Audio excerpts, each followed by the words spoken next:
Process. Chants of Goni, assassin, erupted in response. 117 But the violence merely intensified over the next 2 days. By some accounts, there were 26 deaths on October 12, including 1 soldier. 118 Salvaging the existing government had become an impossible task for the ruling class. The role of state repression in undermining the legitimacy of the government was once again underlined. A series of cracks in the governing coalition were pried open, the levels of self-organization, self-activity, and mass mobilization of the Altino working classes developed further, and, within a short period, sections of the middle class were drawn to the side of the popular struggle.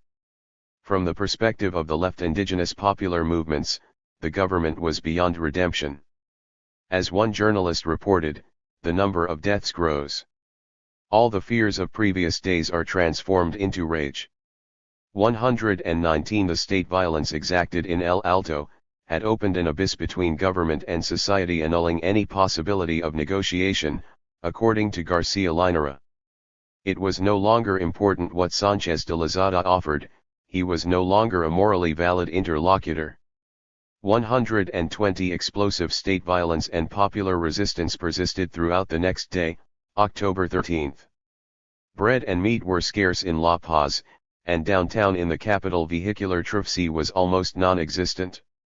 As 100,000 marchers from El Alto descended through the working-class hillside neighborhoods of La Paz, large numbers of residents applauded, while others joined the march. 121 protesters came within 3 blocks of the Plaza Murillo once they had reached the core of La Paz. They sang the national anthem in an effort to persuade the rank and le of the armed forces to join the struggle against the state. 122 Ultimately, the protesters were convinced by soldiers not to attempt to enter the Plaza Murillo because the armed forces were under orders to use lethal force if such an attempt were made. 123 Wide-scale civil resistance endured in El Alto in the face of another wave of state crackdown. Juan Melendres, of COR El Alto, and Mauricio Corey, of FIJA El Alto, promised that Altinos would continue their struggle until the regime of Sanchez de Lozada was ousted from power. 124 The RST visible signs of elite rupture surfaced. Vice President Carlos Mesa appeared on television saying that his conscience would not allow him to support the government as it implemented a policy of repression and death. Mesa did not resign from his position as vice president, however. Jorge Torres, Minister of Economic Development, did resign, and the widely respected ex-ombudsperson, Ana Maria Romero, strongly criticized the government for the violence it was perpetrating against civilians and demanded that the president leave of CE. José Luis Paredes, the mayor of El Alto and a prominent member of the Movimiento Izquierda Revolucionario, which was an integral part of Sanchez de Lozada's governing coalition, added his voice to those calling for the president's resignation. 125 In a derisive response to these splits in his government and the widening disgust with his policies within elite and middle-class circles of public opinion, Sanchez de Lozada appeared on television on the evening of October 13 and denounced the protesters as seditious enemies of democracy. He vowed, in turn, to continue to protect democracy. 126 The US Embassy was the last pillar in Sanchez de Lozada's shrinking pool of allies. Richard Boucher, spokesperson for the State Department, stated, "The international community and the United States will not tolerate any kind of interruption in the constitutional order and will not recognize any regime that emerges as a result of anti-democratic procedures." 127 Meanwhile, the state had lost all control over El Alto. Beneath the waves of repression between 10 and October 17, a collective sentiment of resistance radiated throughout the neighborhoods of the city.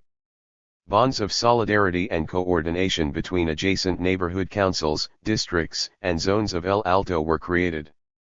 Virtually every space in the city was occupied and controlled by neighborhood councils, in near constant confrontation with the state. 128 A number of radio stations and TV channels assisted in mass-based coordination from below. These included the reporting and call-in programs on Radio Television Popular and the radio station Red Herbal and Radio San Gabriel. 129. As the strength of left indigenous social forces grew and consolidated, the Altino working classes began to mirror a process Marx identified as revolutionary practice. 130. In their struggle to satisfy their needs, the rank and le of the left indigenous movements came increasingly to recognize their common interests and become conscious of their own social power. Through their self-activity they came to see themselves as subjects capable of altering the structures of Bolivian society as well as changing themselves in the process through self-organization and self-activity from below. The events of the RST 2 weeks of October events set the stage for the NAL mass mobilizations that would topple Sánchez de Lozada's government on October 17. The new strength of middle-class protest at this stage helped set the agenda of what would come after. 6.6 Middle-class moment, Goni's resignation. In stark contradistinction to the indigenous working class and peasant protagonists of the uprising in El Alto and the Altiplano, the sections of the middle class that joined the opposition on October 15 were morally opposed to the repressive tactics of Sánchez de Lozada but desired nothing more than his resignation and a smooth constitutional succession of power to then Vice President Carlos Mesa. This political line overlapped precisely with the position taken in preceding days and weeks by Evo Morales and the MAS. By October 15, the time for negotiations had long since passed for those in opposition to the government. With 67 civilians dead and over 400 injured in September and October under his watch, Sánchez de Lozada had lost all moral legitimacy.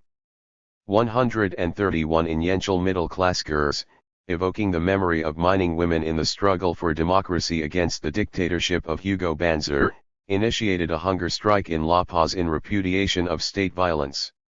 132 The hunger strike, organized in the Iglesia Las Carmelitas Church, was led by Ana Maria Romero and brought together a range of well-known intellectuals, artists, religious gurus, business people, and human rights activists. 133 The hunger strikers organized their action under the framework of no more death and called for peaceful actions by protesters, constitutional succession, and the restoration of the rule of law. 134 Large demonstrations dened the next 2 days. A massive march on October 16, led by Fijovel Alto and Corl Alto, descended once again from El Alto into La Paz, converging with the congregated masses in the Plaza San Francisco. Over 300,000 protesters gathered. 135 Evo Morales reiterated the position of the MAS in support of a constitutional exit. This is the moment to rescue Bolivia from the economic, political, and social crises, he told the media. We are not going to negotiate as long as Gonzalo Sánchez de Lozada continues as president, and we support the constitutional succession of Carlos Mesa. 136 Mesa himself reappeared on television ratifying his decision to distance himself from the government without rescinding his position as vice president of the country, thus his succession to the presidency in the event of Sánchez de Lozada's resignation was becoming a clearer possibility. 137 Mesa's rhetoric appealed to the middle class. I am not with the philosophy that reasons of state justify death, he told the nation. But neither am I with the radical banners that the moment has arrived to destroy everything in order to construct a utopia that nobody wants or knows where it is going. 138 The position of the oppositional sectors of the middle class, the MAS, and Carlos Mesa gathered momentum and, with no clear political alternative to the left of this new coalition, Mesa, the MAS, and the oppositional middle class were able to establish sway over the popular movement. 139 Sánchez Berzane appeared on television and, without irony, declared that there was no sense in being against the government because the protesters had lost the battle. They have no possibility of winning. 140 Gonzalo Sánchez de Lozada appeared on CNN that evening and stated that he enjoyed the support of 2/3 of Bolivians. 141 But, in the real world, the tide had turned decisively against the government. 142 The US Embassy and a fraction of the political elite were all that remained behind the president. Garcia Linera argues that, from October 16 onward, there was no longer a government in effect, and that therefore it was only a question of hours before Sánchez de Lozada resigned or the country erupted into civil war. The intervention of the middle classes had shifted the balance of social forces in favor of resignation and constitutional succession. The masses were united in their absolute resistance to the neoliberal state. They were able to paralyze that state, but had no alternative project with which to replace it. Thus the stage was cast for Mesa to take up the minimum program of the insurgent indigenous proletarians and peasants, resignation of Sánchez de Lozada, a constituent assembly, and a new hydrocarbons law, without challenging the fundamental precepts of the neoliberal order. 143 Roughly 400,000 protesters led the streets of downtown La Paz on October 17. The president left his residence in the afternoon and arrived at Military College in La Paz. From there he took a helicopter to Santa Cruz and composed a letter of resignation which was faxed to Congress later that evening. From Viru Airport in Santa Cruz, Sánchez de Lozada headed to Miami, accompanied by his wife, Jimena Iturralde, 6 family members, including his daughter, Congressional Deputy Member Alejandra Sánchez de Lozada, Minister of Defense, Carlos Sánchez Berzain, and Health Minister, Javier Torres Goitia. 144 Carlos Mesa became president at 10:30 p.m. according to constitutional procedures in the event of a president's resignation. All the political parties with representation in Congress supported the constitutional succession. 145. Conclusion. This chapter has sought to provide a detailed portrait of the working classes of El Alto and how they were able to overcome structural barriers standing in the way of collective action through the use of the city's dense infrastructure of class struggle and combined cultural traditions of revolutionary Marxism and indigenous liberation. Sectors of the formal working class were able to play a supporting role in the insurrections because of the orientation towards social movement unionism adopted by the COB and the FSTMB. Similarly, the Xitsib and the Futlptk provided the radicalized Aymara peasantry with the rural infrastructure of class struggle through which to kick off the September-October gas war with marches and hunger strikes, and to support the insurrectionary process throughout the duration of the period with road blockades and mass peasant assemblies in the western Altiplano. Congealing the alliance between the peasantry, the informal working classes, the formal working class, and, eventually, fractions of the middle class, was a collective action frame around the call to nationalize natural gas, and the extensive but insufficient use of state repression against civilians on the part of the government of Sánchez de Lozada. Ultimately, the dense infrastructure of class struggle and social movement unionism, oppositional traditions of indigenous and working class radicalism, alliances between the peasants, workers, and the middle class, the collective gas frame, and state repression, came together to force the resignation of Sánchez de Lozada on October 17, 2003. Carlos Mesa then assumed of CE. Son of 2 of Bolivia's most highly regarded mainstream historians, Mesa was a LM critic in the late 1970s and early 1980s, publishing La Aventura del Cine Boliviano in 1985. Later, he became a radio journalist, before turning to TV journalism where he became well known and well respected in middle-class circles. Mesa also established credentials as a historian by co-writing with his parents a thick general history of Bolivia. Throughout the 1990s, his fame grew as a TV journalist and political analyst on the program De Cerca, or Up Close. 146 Mesa had never been a member of the MNR, even after agreeing to run as Sánchez de Lozada's vice presidential running mate in the 2000 elections. He utilized this stature as an independent intellectual without party affiliation to distance himself from a regime in which he had in fact played a key role as vice president. Upon assuming the presidency, he pledged to piece together independent forces into the government and to restore the credibility of the political class in the eyes of the Bolivian population. In response to the popular October agenda, for which left indigenous forces had struggled, he promised a referendum on natural gas, a constituent assembly, and modification of the hydrocarbons law. While the Constitution established that his mandate ought to last until August 6, 2007, Mesa argued that Congress could convene elections as soon as it deemed it reasonable to do so. Mesa requested a grace period in which social movements would withdraw from mass actions and let him study their demands and proceed with governing the country peacefully. 147 In the midst of the jubilation surrounding the fall of Sanchez de Lozada, Mesa was initially well received by the key sectors that had mobilized in September and October. That would soon change. Chapter 7. Carlos Mesa and a Divided Country. Left indigenous and Eastern bourgeois blocs in the Second Gas War of May and June 2005. I rebel so that my daughter will no longer be your domestic servant. Felipe Quispe 1.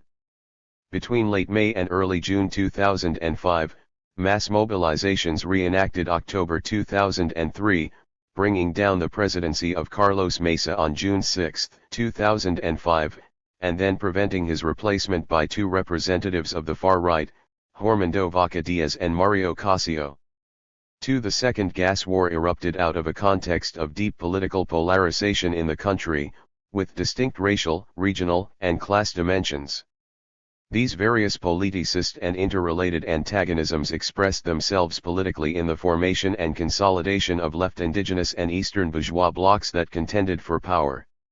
The balancing act Mesa attempted between the two blocs ultimately proved untenable. As in the past, when left indigenous social forces mobilized, right-wing elites reacted out of class fear and racial hatred. However, unlike in the past, Mesa as head of state refused to employ lethal state coercion. The dynamics of state repression were thus distinct in May, June 2005 when compared to the rebellious episodes of the RST gas war. In the case of Gonzalo Sanchez de Lozada, state repression in September and October 2003 was nonetheless insufficient to crush the mass left indigenous mobilizations, and thus helped rather to intensify and strengthen them as new social solidarities were created among the repressed population. Carlos Mesa, adapting to the post-Sanchez de Lozada setting, made opposition to state repression a central facet of the legitimacy of his government from the outset, and was therefore highly constricted in his ability to employ the coercive apparatuses of the state when left indigenous insurrection erupted. Because Mesa refrained from employing sufficient state repression to quell rebellion, while at the same time refusing to concede to the demands of the social movements, the rising tide of revolt in late May and early June could not be restrained. The indigenous informal working classes of El Alto, organized through FIJA El Alto and COR El Alto, were again the principal actors in the May-June gas war of 2005. Sectors of the formal working class played a dynamic supporting role, as they had in the RST gas war. Again, the largely Aymara peasantry of the Altiplano were important allies of the formal and informal sectors of the working class. All of these sectors together constituted the most essential and radical actors of the 2005 gas war. They fought for the full nationalization of hydrocarbons and a revolutionary constituent assembly. 4. The role of the middle class in 2005 was different from in the 2003 gas war, however. Whereas, in October 2003, sections of the middle class had led a hunger strike to protest against the brutal state repression of Sanchez de Lozada, in 2005 they defended Mesa's regime against radical left indigenous movements. Another key distinguishing feature of the Second Gas War was the intensi-ed regionalization of political struggle. Sensing the impossibility of reconquering the state at the national level, the most powerful fractions of the Bolivian capitalist class began to entrench themselves politically in the eastern lowland departments, a defensive measure to protect their interests as best they could against the ascending left indigenous movements. This defensive move expressed itself in the Eastern Bourgeois Bloc. Carried over and deepened in the events of May and June 2005 from the insurrections of 2003 was the strengthening collective consciousness of indigenous liberation and popular class struggle from below within the radicalizing proletarian and peasant masses. One of the specific contributions of this chapter to the book is its attempt to convey a better sense of day-to-day dynamics in the development of this consciousness among activists in the midst of struggle. My presence during many of the marches, assemblies, and meetings throughout this period in La Paz and El Alto provided me with a unique window into these processes. 7.1 Carlos Mesa and a divided country, left indigenous and eastern bourgeois blocs. For the duration of Carlos Mesa's government, Bolivia was characterized by a deepening political polarization along the axes of class, race, and region. As illustrated in Table 7. 1. Two social blocs emerged. On the one hand, a left indigenous bloc, rooted primarily in the most heavily indigenous departments of La Paz, Cochabamba, Oruro, Potosí, and Chuquisaca, was solidified on the basis of a similar alliance of popular classes and indigenous organizations as in the RST gas war in 2003. This bloc's demands were known as the October Agenda, because they were essentially carried over from the unfulfilled promise of the October 2003 gas war. Naming it the October Agenda, moreover, commemorated the martyrs and wounded of the earlier insurrection. The details of the October Agenda are outlined in Table 7. 1. The principal collective action frame of May and June 2005 was again the nationalization of gas. However, the call to convene a constituent assembly was also central to the Second Gas War, and more important than it had been in the RST. The principal social organizations of the left indigenous forces, as depicted in Table 7. 1. Were FIJAVEL Alto, CORL Alto, the COB, FSTMB, Rural and Urban Teachers, FUTLP-TK, Confederación Sindical Única de Trabajadores Campesinos de Bolivia, and the coordinator of GAS. The other constellation of social forces to consolidate itself between October 2003 and June 2005 was an Eastern bourgeois bloc, led by the regional bourgeoisies of the hydrocarbons-rich departments of Tarija and Santa Cruz, as well as their allies in Beni and Pando. Collectively, these departments are known as the Media Luna. 5. Although led by bourgeois forces, and embracing a political project that protected the interests of dominant regional capitalists, the Eastern bourgeois bloc nonetheless enjoyed considerable support from the popular rural and urban classes of these departments. While the hegemony of neoliberal ideas had been crushed, at least temporarily, in the departments where the left indigenous bloc was strongest, they continued to resonate in those of the Media Luna. 6. The capitalist class of the eastern lowlands had enjoyed direct access to the highest reaches of the state between 1985 and 2003. They held important ministerial positions and dominated the traditional neoliberal parties, the MNR, MIR, and ADN, that governed through a series of pact coalitions over this period. The October 2003 insurrection, even if it did not fulfill the revolutionary objectives of many in the left indigenous camp, did defeat Gonzalo Sanchez de Lozada and cut out in this way the direct and unmediated access to the state apparatus enjoyed by bourgeois forces in the East. The fortunes of the three key neoliberal parties tumbled still further in the December 2004 municipal elections, in which their performances were abysmal. The Eastern bourgeois bloc thus sought strategically to entrench itself in the regions where it was able, knowing that establishing hegemony at the national level was not plausible in the short to medium term, given the balance of social forces in society at that juncture. This quintessentially defensive strategy expressed itself in the January Agenda of 2005, which was meant to counter the left indigenous October Agenda of 2003.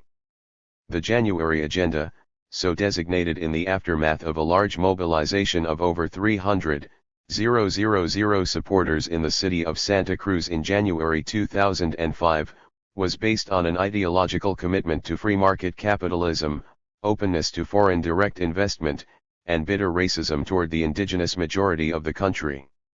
It was articulated more precisely through the demand for departmental autonomy for the 4 departments of the Media Luna within the Bolivian state. Autonomy, in this context, meant regional control over natural resources, the right to retain control over 2/3 of all tax revenues generated in the department, and authority to set all policies other than defense, currency, tariffs, and foreign relations. 7. The various fractions of the Cruceño capitalist class, NANS, agro-industry, and petroleum, were able to close ranks under the banner of autonomy and forge the foundations of the Eastern Bourgeois Bloc. The Cámara Agropecuaria del Oriente, the Federación de Ganaderos, the Cámara de Hidrocarburos, and the Cámara de Industria y Comercio, proved capable of working together effectively through their shared peak organization, the Federación de Empresarios Privados de Bolivia, Santa Cruz. In 2004, the FEPBSC broke ranks with the Bolivia-wide Business Association, the Confederación de Empresarios Privados de Bolivia, to devote itself to the autonomist movement. This lent a certain popular credibility to its claims that the FEPBSC represents the territorial interests of Santa Cruz, and in related ways to the whole Media Luna, rather than the core interests of a small group of capitalists nationwide. The autonomist movement as a whole has, in this way, effectively incorporated, and/or co-opted, various sections of non-elite civil society organizations, trade unions, and indigenous movements. 8 together, the fractions of the capitalist class represented in the FEPBSC enhanced and controlled the primary political tool in the autonomist struggle, the Pro-Santa Cruz Committee. Carlos Mesa owed his presidency to the mass left indigenous mobilizations of September and October 2003, and he took up variations on the key slogans of those mobilizations as his own. 9. He promised, for example, to reform the hydrocarbons industry and to introduce a constituent assembly. But while Mesa was indebted to the popular forces that facilitated his ascent, he was clearly not of the left indigenous social bloc. 10 details of the president's mixed agenda are highlighted in Table 7. 1. At the same time, Mesa was not enmeshed in the Eastern Bourgeois Bloc in the way that Sánchez de Lozada had been. Mesa was not a member of a political party, and thus stood outside the MNR, MIR, ADN triad to a certain degree. Mesa attempted to mediate between two polarist social blocs. 11. He initially forged tenuous but important ties with popular left indigenous movements by promising reform and adopting rhetoric of change. As president, he offered cosmetic changes at the fringes of the neoliberal economic model, while fundamentally wedding his government to the perpetuation of the basic structure of the political, economic, and social system introduced to the country in 1985. 12. Mesa defended the principal interests of the dominant economic classes, transnational capital operating in Bolivia, and the key international financial institutions, particularly the IMF. Yet, in rhetoric and practice, he was forced to take a softer approach to his advocacy of neoliberalism than had Sánchez de Lozada. 13. The particular historical circumstances that allowed him to become president in the RST place, and the latent mobilization capacity of the left indigenous bloc, always just beneath the surface, could not have allowed him to do otherwise. Mesa choreographed a sophisticated dance between the two social blocs until the beginning of 2005. 14. In the ensuing months, however, growing discontent with Mesa's insufficient concessions to the October agenda, reignited popular mobilizations of left indigenous movements. These, in turn, fostered counter-mobilization by the autonomist movement of the Media Luna. 15. The back-and-forth spiral provided oxygen to the hardest currents of each side.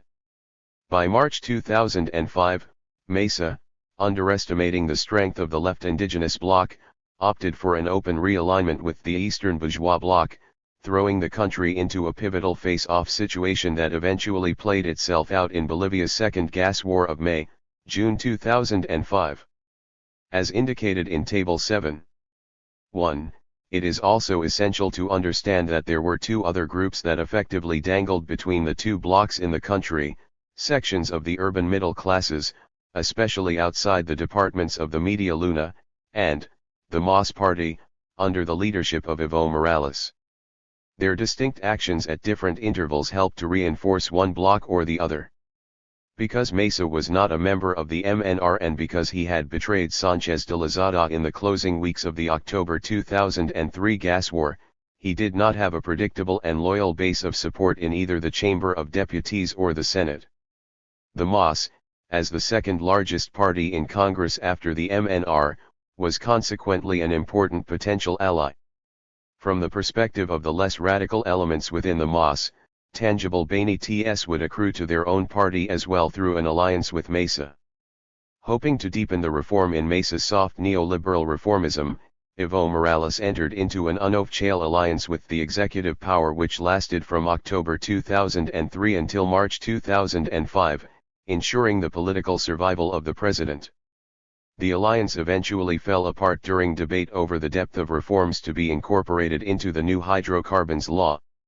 In the wake of this breakdown, Mesa shifted markedly to the right, and the MAS, hesitatingly and inconsistently, forged new alliances with the reignited, radical sectors of the left indigenous bloc.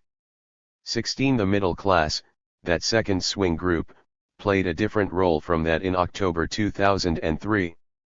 In the RST gas war, the urban middle classes engaged in hunger strikes in support of the left indigenous overthrow of Sanchez de Lozada. They were responding in part to the brutal repression of civilians orchestrated by the regime. In March 2005, however, when Mesa shifted to the right, the middle classes went with him. Indeed, many went so far as to mobilize actively against the left indigenous bloc from March until June 2005. The country became increasingly polarized along race, class and regional lines throughout the Mesa presidency, but accelerating sharply in January 2005 with a water war against privatization in El Alto and the emergence of the January agenda of the autonomist movement in the Media Luna departments of Santa Cruz, Tarija, Pando, and Beni. 17 The advancing social polarization between January and March 2005 laid the basis for Mesa's ultimately unsuccessful attempt to align himself more closely with the Eastern bourgeois bloc, and Morales's efforts to build closer ties between his party and the more radical social movements of the left indigenous bloc. Neither Mesa nor Morales were able to fully overcome the contradictions of their new allegiances by the end of March. Thus, by early April 2005, the polarization of left indigenous and Eastern bourgeois blocs persisted, but in an altered form. Mesa's reunion with the Eastern Lowland right wing after his RST resignation speech in March was short-lived. 18 He dangled once again between the blocs, but his position was dramatically more tenuous given the breakdown of his alliance with the MAS. The MAS had shifted to the left out of necessity, but it did not abandon its hopes for coming to of CE through elections in 2007, or earlier if elections were pushed forward. The party thus committed itself to extra-parliamentary activism to promote a modest change to the tax regime on hydrocarbons. There were, then, two hard blocs on the left and right, and between the two, a shifting middle ground. A lull in protests set in by the beginning of April 2005.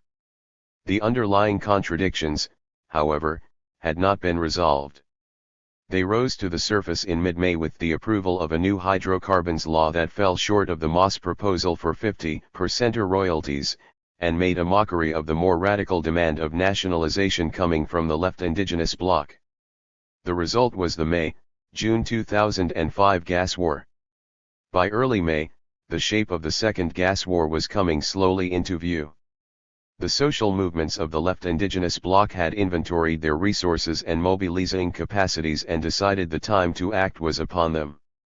The Xatsib faction led by Felipe Quispe had made the nationalization of gas and of shale priority in its convention of December 2003. Fijovel Alto had approved the demand as a key objective at its General Congress of 2004, when a new executive committee was elected behind this mandate. The COB, the FUTLPTK, the Coordinator of Gas, the FSTMB, and a myriad of other actors had also been on board since the October 2003 gas war made the nationalization of hydrocarbons a popular priority. 19 The discovery of huge deposits of natural gas is by a long way the most important development in Bolivia's economic history in the last 80 years, as Alvaro Garcia Linera points out. 20 The issue of the nationalization of hydrocarbons, he rightly suggests, puts into play the possibility of a material and productive basis for an alternative economic model to neoliberalism. 21 The sine cans of the historical moment, the burden of their responsibility to wrestle control of the country's natural resources away from private transnational companies and into the hands of workers and peasants, was not lost on the activists of the left indigenous bloc. The demand of the city of El Alto is the recovery of our hydrocarbons, explained Rafael Mamani of Fija of El Alto. In October 2003, we made an agenda and there were many dead and wounded. Today, we are asking that the government respect that agenda. 22 Indeed, the unparalleled importance of the battle to nationalize this industry is revealed in the fact that the issue was often intimately fused in the thoughts of activists with the question of revolutionary power and the fundamental transformation of Bolivian society. In 2003, the fundamental objective was to kick out Goni, after 20 years of neoliberalism. He was the face of neoliberalism. It was he who imposed the privatization of hydrocarbons, and it was he who was the enemy. However, now, after all of this process that we have lived through, we have realized that it was not one man, it was the whole system. And now the masses are much more politicized. Of May and June are experiences that showed that the masses are more politicized, more ideological, more convinced that change is not replacing one man, but the system. Clearly and concretely, it is the dominant castes, the oligarchy, that are defending power. We have to overthrow them. We believe that we have to have optimism, to arrive at the NAL objective of our struggles, which is the change of the political, economic, and social system.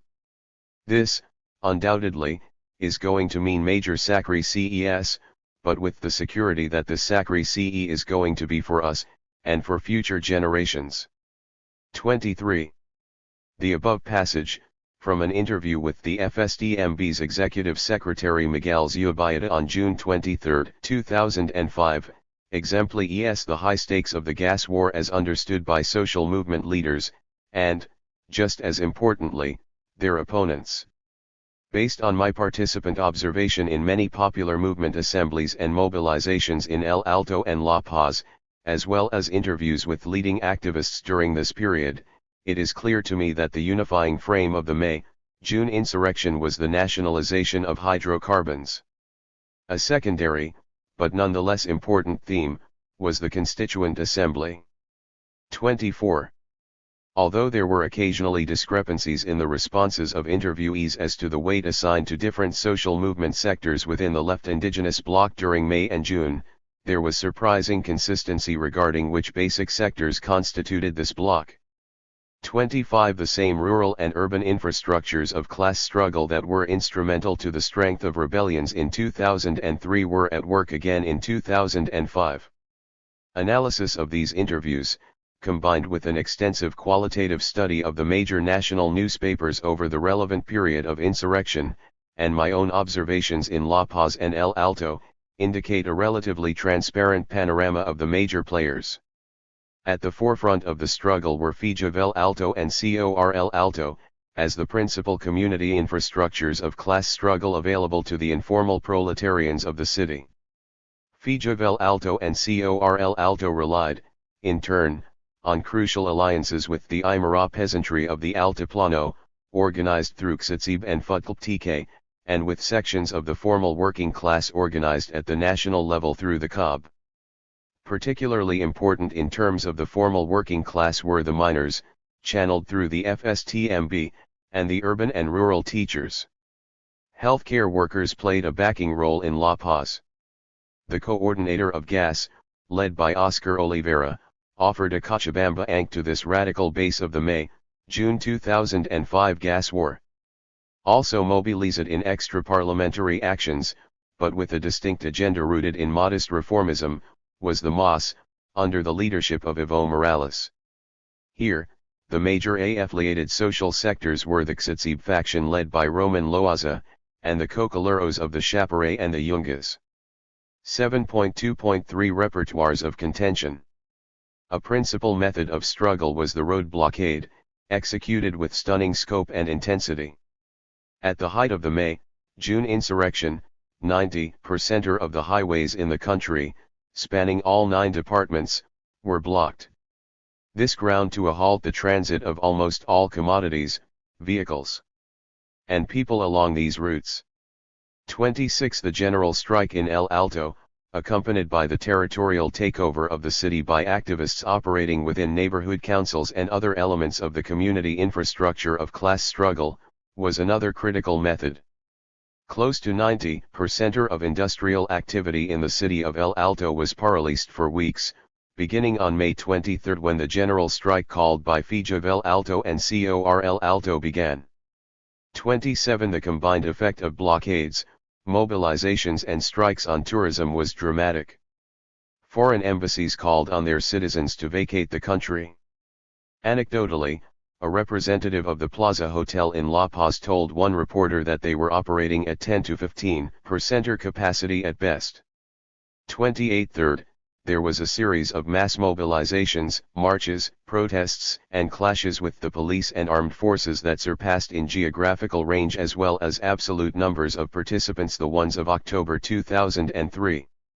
A fourth and novel component was added to the repertoire of the left Indigenous bloc in May and June 2005, the physical occupation by protesters of natural gas elds, refineries, and petroleum and natural gas distribution centers in various parts of the country.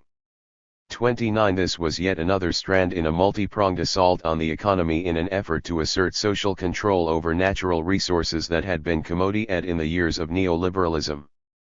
At the beginning of May, a congressional proposal for a new hydrocarbons law, stipulating a new regulatory regime of 18% royalties and 32% taxes in the natural gas and petroleum sectors, was passed on to President Mesa for deliberation. It had taken Congress a year and a half after the October 2003 gas war to approve a new hydrocarbons law, and a full 9 months after it was introduced for discussion in congressional sessions. Outside of the connes of parliamentary politics, social movements immediately expressed their discontent with the proposed law and began to organize. A collective response. 30 As early as May 11, an emergency General Assembly of FIJA El Alto was incredibly animated. Gerardo Bustamante, representing COR El Alto, addressed those assembled in the meeting hall. Comrades, we're going to call a public meeting of all the organic social organizations of El Alto and organize measures at the level of the city. We will declare El Alto as the capital, as the bastion of the workers' struggle.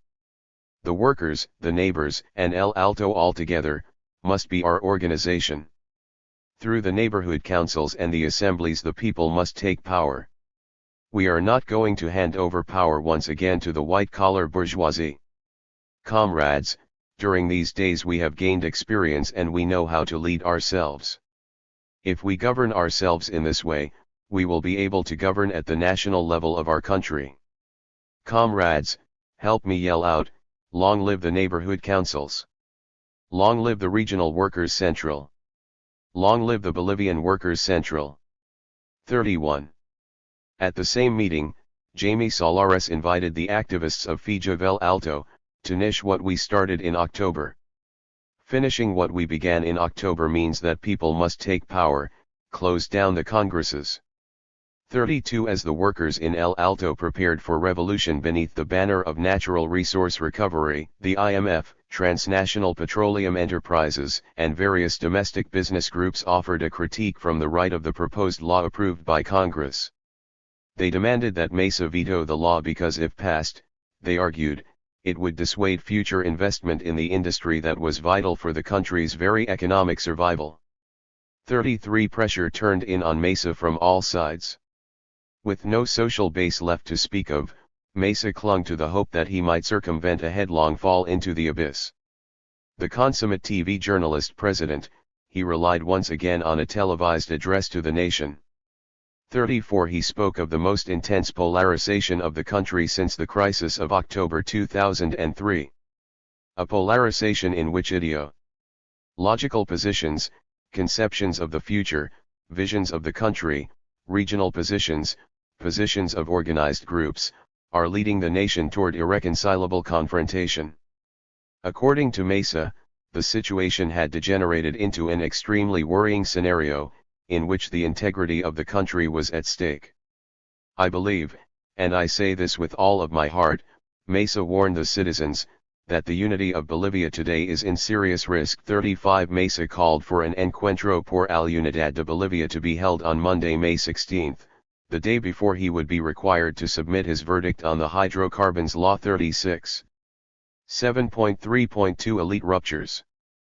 The attempt to organize an encuentro delivered Mesa's latest injury in a long line of political punishments. The president could not secure a majority in Congress behind the gathering, and, therefore, the Supreme Court refused to participate as well. Multiple sectors from within the left indigenous and eastern bourgeois blocs who had been invited also refused to attend. Embarrassingly, Mesa was forced to cancel the initiative. 37 Ruptures in the always fragile elite alliance with Mesa, RST sealed in the aftermath of his threat to resign in March, began to widen into deep chasms. 38 Representatives of the manor criticized Mesa for taking so long to deliberate on the law approved by Congress, arguing that this reversed all the advances made in the past 9 months of congressional sessions. 39 Eloy Lujan, leader of the NFR, chastised Mesa for evading his responsibility to govern and lead the country. 40 Oscar Ide of the Mir said that Mesa appeared to be intensely confused in his most recent address to the nation, and that his ambiguity and indecisiveness in dealing with the hydrocarbons law was bringing the whole process back to square one. 41 Over the next week, the columns and reportage of the mainstream print media and the news programs on television provided a near constant barrage of criticisms against the president. 42 Business organizations began explicitly to insist that Mesa restore order to the country and apply the laws in the face of popular movement mobilization. 43. 7.3.3 Moderates and radicals. On the other side of the divide, preparations were developing for mass protests on May 16, the day before Mesa would have to make his decision on the hydrocarbons law. Two wings of protest emerged that converged on some issues, but remained divided on the core themes. The moderates, on the one hand, gathered behind the MAS for the march from Caracalo to La Paz. They continued to demand 50% royalties on petroleum protests, despite the fact that the frame of full nationalization had quickly resonated much more deeply in the left indigenous bloc. This march was also explicitly advertised by the MAS leadership as an alternative to road blockades rather than as an act of solidarity with blockades being planned elsewhere in the country by other sectors. However, as events proceeded, many of the rank and LE participating in the march from Caracalo to La Paz would themselves become adherents of the nationalization wing of the protest movement. The latter wing, the radical core of the left indigenous bloc, was led by Fijovel Alto and Corl Alto. 44 They were planning massive marches from El Alto into La Paz for May 16, behind the demand of nationalization, a revolutionary constituent assembly and, for the majority, the closure of Congress. 45 Taking their cue from Fijovel Alto's and Corl Alto's calls for action on May 16, an array of social movement sectors announced their intentions to participate. Urban teachers at a national level, organized through the CMUB, said they would participate by initiating a nationwide strike and roadblocks that day.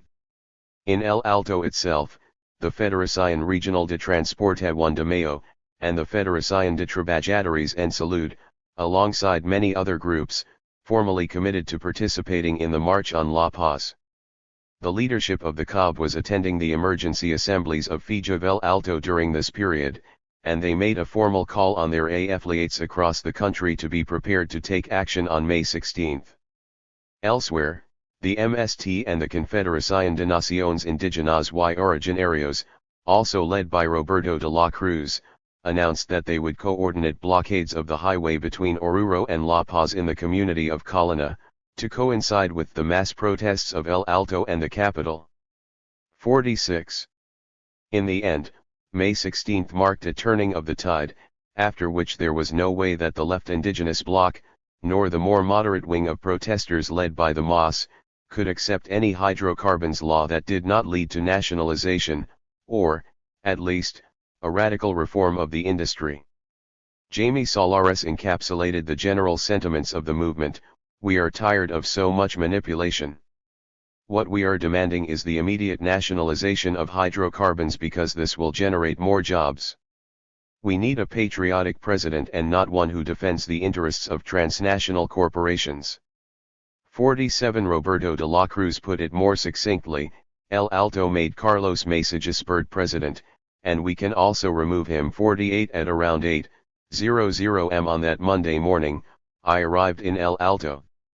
Massive crowds of mostly poor indigenous Bolivians gathered on the cusp of the mountainside that descends into the capital city. Workers in the massive informal sector, ex-miners relocated to the shanty town after privatization of the mines in 1985, the unemployed, indigenous peasants, recent migrants from the countryside pushed from their former livelihoods through the devastation of the agricultural economy in the high plateau, pensioners, university students, women in traditional indigenous dress with their unique bowler hats, shoeshine boys, Trotskyist teachers, communists, socialists, indigenistas, neighborhood activists, populists, and many others milled around in a jovial mood eating breakfast on the street, provided by women street vendors who erected their food stands alongside the March for the Country's Natural Gas. The size of the demonstration was impressive, even if accurate figures were impossible to acquire. It took 3 hours to march the roughly 7 miles from the edge of El Alto to downtown La Paz. When we were close to the edge of downtown, one could look up the mountainside to the start of El Alto, and see steady and thick waves of protesters still just beginning their participation in the march. A young Aymara man in front of me carried a sign, "Bolivia will neither be a colony of the Yankees nor of the transnationals." Another placard read, "Out with the transnationals. Bread. Work. Education." A long trail of trade union and social movement banners were carried down the hillsides, together with Bolivian AGS and indigenous wifalas. Along the way, the chants of protesters and casual conversations made clear the demands: nationalization of gas, a constituent assembly, the shutdown of parliament, and the removal of Mesa. But, underlying all of this, was the more basic sentiment expressed by one worker marching next to me: the governments have been on the side of the transnationals, and the rich. We want a government on the side of the people. As the waves of demonstrators seemingly had no end, participants in the march started speculating, another October. Once we arrived in the center of La Paz, excitement grew as the front lines of the mobilization veered away from the road leading to the Plaza San Francisco, instead opting for the route leading to the Plaza Murillo, which hosts the presidential palace. 2 blocks away from the plaza, the march encountered its RST line of heavily armed police, decked out in riot gear and grim faces. The marchers chanted and sung for the police to join them, pointing out that they had the option of uniting with the people or acting as the assassins of the state. The march turned up a different street, opting out of confrontation at this point and circling around for an attempt to take the plaza from another location. A few blocks later the march stopped short and the front lines began jeering and yelling at the next police barricade. In the tradition of the Bolivian tin miners, the old vanguard of the Bolivian left, dynamite was exploded, not with the intention of killing anyone, but making some noise and building up the energy of the protesters. This act, in conjunction with protesters on the front lines physically removing one of the blockades that had been set up, sparked a police response. They used their tear gas canisters, and soon after, rubber bullets. Also, for the RST time, the state used one of its special anti-disturbance vehicles, the Neptuno, which looks like a cross between a tank and a banking security truck. The Neptuno's special feature is a powerful water gun that hoses people to the ground, inciting panic among escaping crowds in the narrow colonial streets of the capital. The stores on these streets were all closed and barricaded, allowing no means of reprieve but to run from the state reaction to mobilization. This area of the city is heavily populated with kindergartens, and primary and secondary schools. Many youngsters suffered from the tear gas that had everyone running and crying, and more than a few vomiting, blocks away from the actual confrontation. While in no sense a bloody replay of Sanchez de Lozada's massacre in October 2003, Monday nonetheless left the crowd notably stirred up and angered in comparison to the jovial breakfast reunion in El Alto. The demonstrations on May 16 were much wider than my personal experience could possibly convey. In La Paz, traffic was halted everywhere in downtown for most of the day. Tear gas, anti-disturbance vehicles, and rubber bullets from the coercive wings of the state were met with clubs and bottles from protesters. 49 at least 4 were injured by rubber bullets, including a peasant activist, an UPEA student, and a 14-year-old boy. A fourth unidentified man was hit in the foot with a rubber bullet. One witness reported that a man had been seriously injured next to his eye, while a leader of the teachers' union claimed another had been hit squarely in the chest with yet another rubber bullet. 50 elsewhere in the country, roadblocks were erected. For example, highway traffic was halted between Oruro and Cochabamba. 51 Meanwhile, in the rural parts of La Paz, the FSTCLPTK publicized the fact that dense road blockades in all 20 provinces of the department would be erected the next day, on May 17. 52.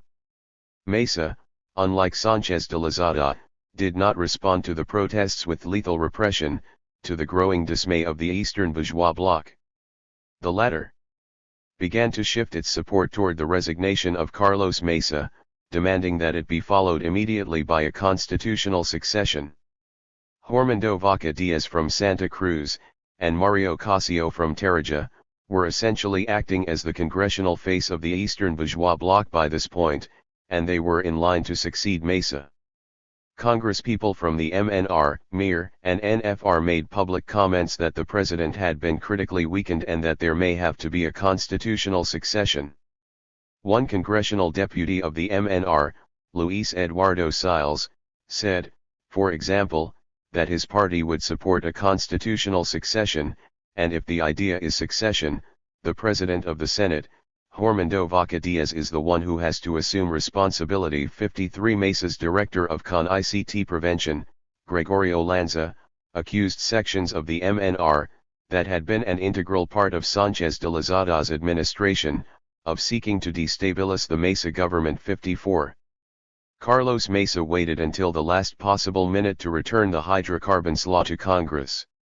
In a surprising move, the president refused both his right to veto or promulgate the law, and, instead, simply returned it to Congress without any specific suggestions for amendment. This obliged the president of the Senate, Vaca Diaz, to assume responsibility for promulgating the law, which he did in Congress on the afternoon of May 17. That evening, Mesa's government purchased airtime on all the leading television channels. Interrupting the regular after-dinner programming, he delivered an hour-long speech declaring the issue of hydrocarbons a matter that could now be set aside, as a new and definitive law had been passed. 55 In an attempt to avert the country's eyes to something new, Mesa introduced the details of a social and economic plan for the nation, which he said combined productivity and solidarity.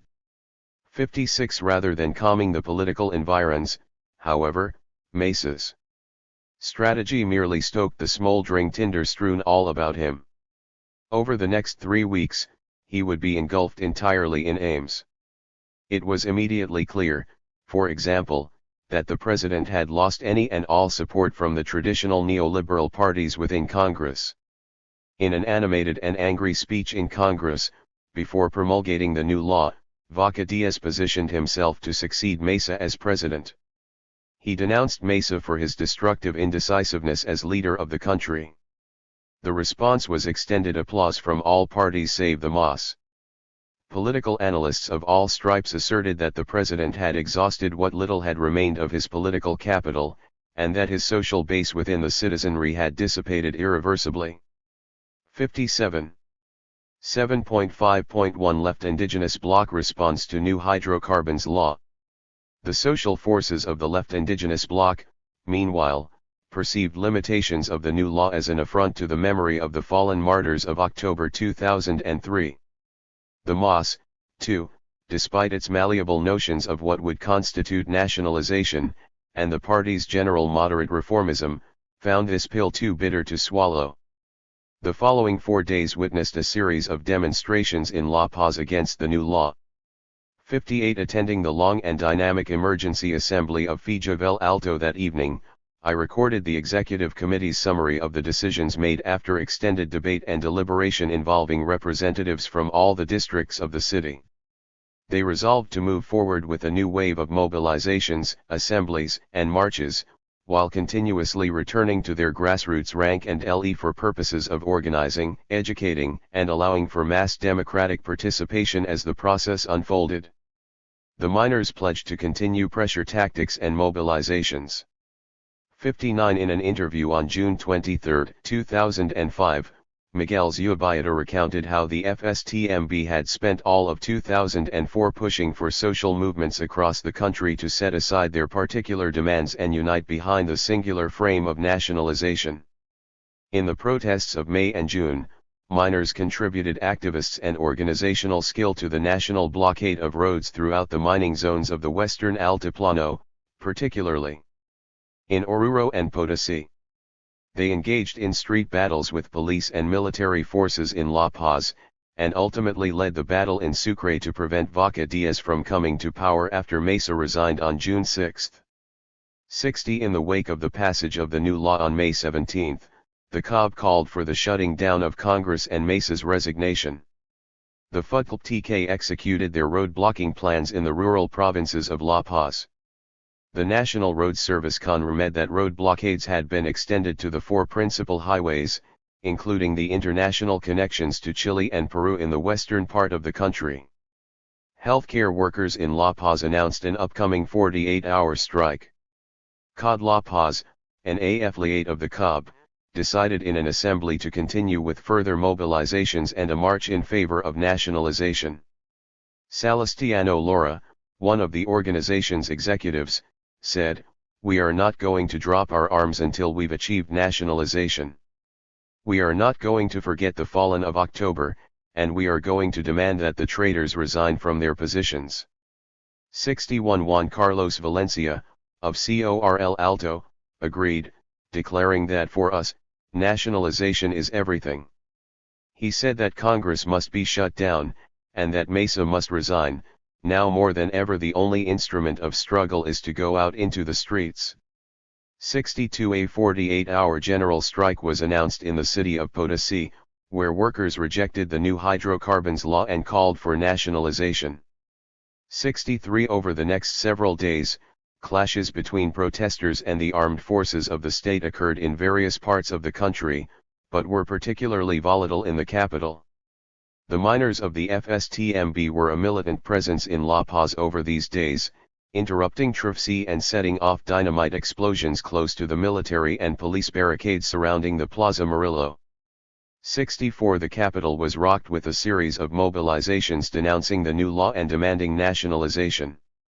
CORL Alto and Fijovel Alto decided to hold a general strike beginning on Monday, May 23, the same day that the MAS-led marchers from Caracalo would arrive in La Paz.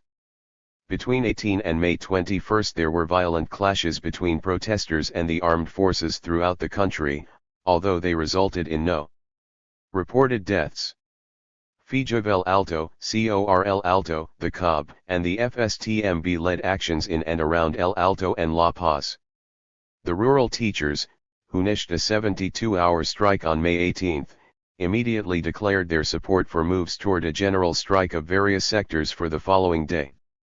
As all of this was transpiring, CONAMIC initiated a hunger strike in La Paz in support of a constituent assembly and were immediately supported by the Coordinadora de Pueblos Étnicos de Santa Cruz, on the other side of the country.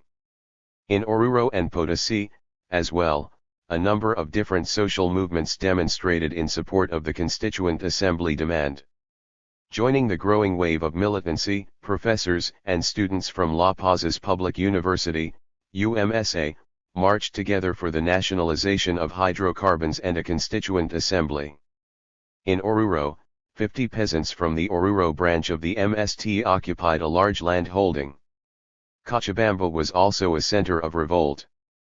Peasants, workers affiliated with the COD Cochabamba, members of the Coordinator of Gas, university students, truckers, and neighborhood councils from the impoverished southern zone of the city, together surrounded the Guilberto Villarro El Natural Gas Refinery and protested against the new hydrocarbons law.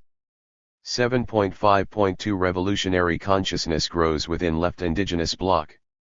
Interviews conducted on May 20 with two activists from Fijvel Alto, Jorge Mendoza Mamani and Luciano Suarez, are revealing in the sense that they convey the heightening intensity and pace of mobilizations, rising expectations, and deepening visions of profound change ahead.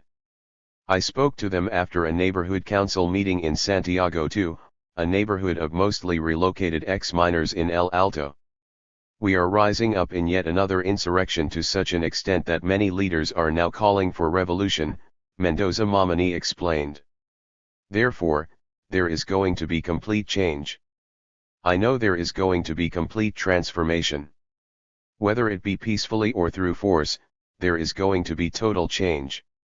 65 Suarez, likewise set out a radical strategy, focusing on the complete shutdown of Congress. May and June is a continuation of October. We committed a grave error in October 2003.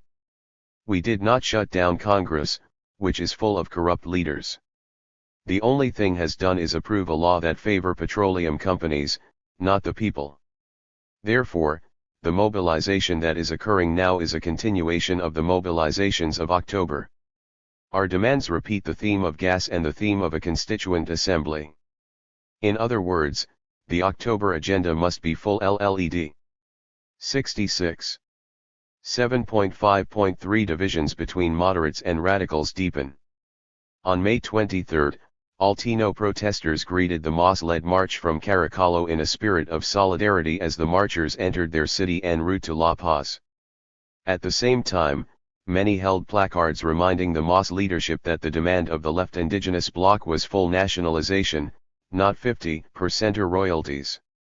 67 As the march from Caracalo descended into La Paz, it was reinforced by the various Altino social movement and union organizations.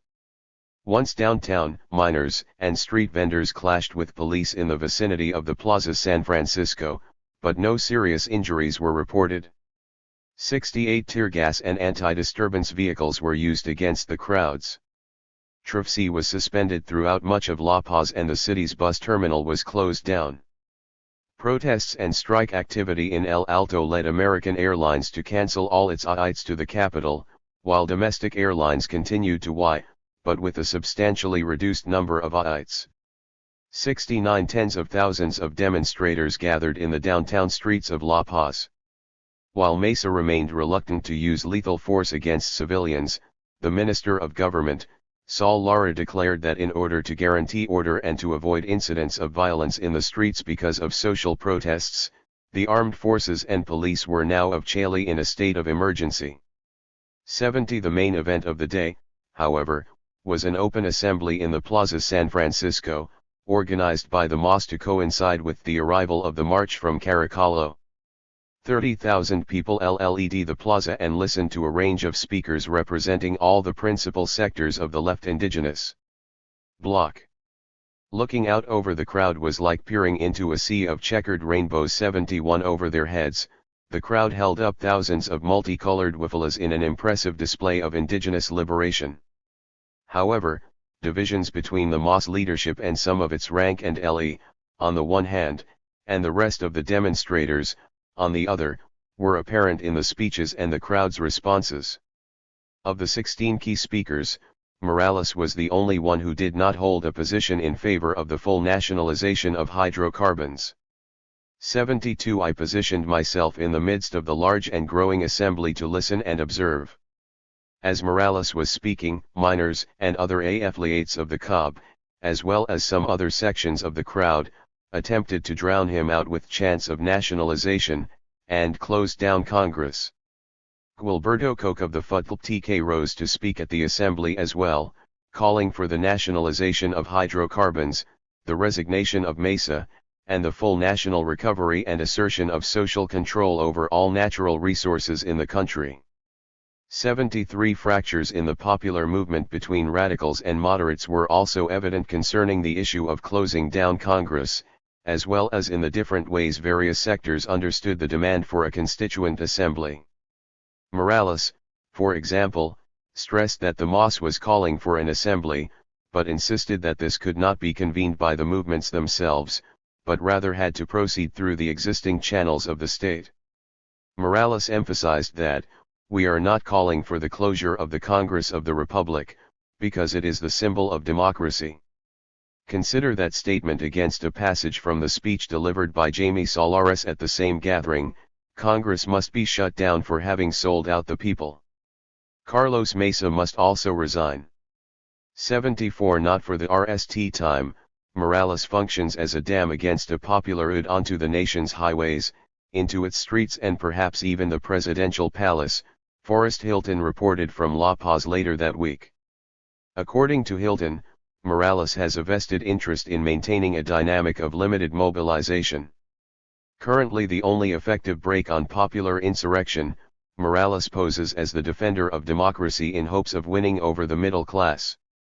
As Hilton correctly points out, neither Morales, nor the MOS want to see the constitutional order unravel, as both have had their sights set on the 2007 elections since 2002, when Morales nearly won the presidential race. 75 One of the most extraordinary speeches of this period was delivered at an emergency assembly in Figueval Alto on May 27.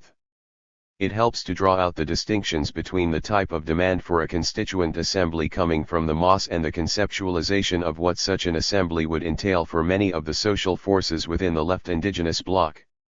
Guilberto Koch, leader of the FST-CLPTK, began his salutations to FEJUVELES in Aymara before quickly passing into Spanish. He explained that the struggle of indigenous peasants of which he was a part was not against the government alone, but also against the system that has been ruling over the indigenous majority for centuries. 76 The distinction between the radical visions of revolutionary transformation within the left indigenous bloc, and those of the MOS who continued to believe in the possibility of reforming liberal capitalism by operating within its institutions of formal electoral democracy, were made clear in Koch's description of the constituent assembly that he envisioned. Where is this constituent assembly going to come from? There is no longer going to be a Congress. There is no longer going to be a government. We will organize ourselves in a constituent assembly where there will be workers, peasants, carpenters, shoe shiners, women, and men. We will need to decide what kind of country we want, what kind of economy we want. We are going to do these things. After a Pashakati, as the Aymaras and Quechuas say, after a grand revolution, as socialists and Marxists say. In our federation we've said that if one has an old shoe, what should one do? Save it or throw it out? Obviously, throw it out, brothers. This system is an old shoe, rotten and full of corruption. We have to destroy it once and for all, so that a new system can be born in its place. If in the end we are going to struggle for this revolution, to follow through with this, we are only going to be able to do it through social movements. It will be the insurgency of the Bolivian people. 77. From May 23 onward, the left indigenous bloc escalated its mobilizations throughout much of the country, with La Paz and El Alto again acting as the epicenter of revolt.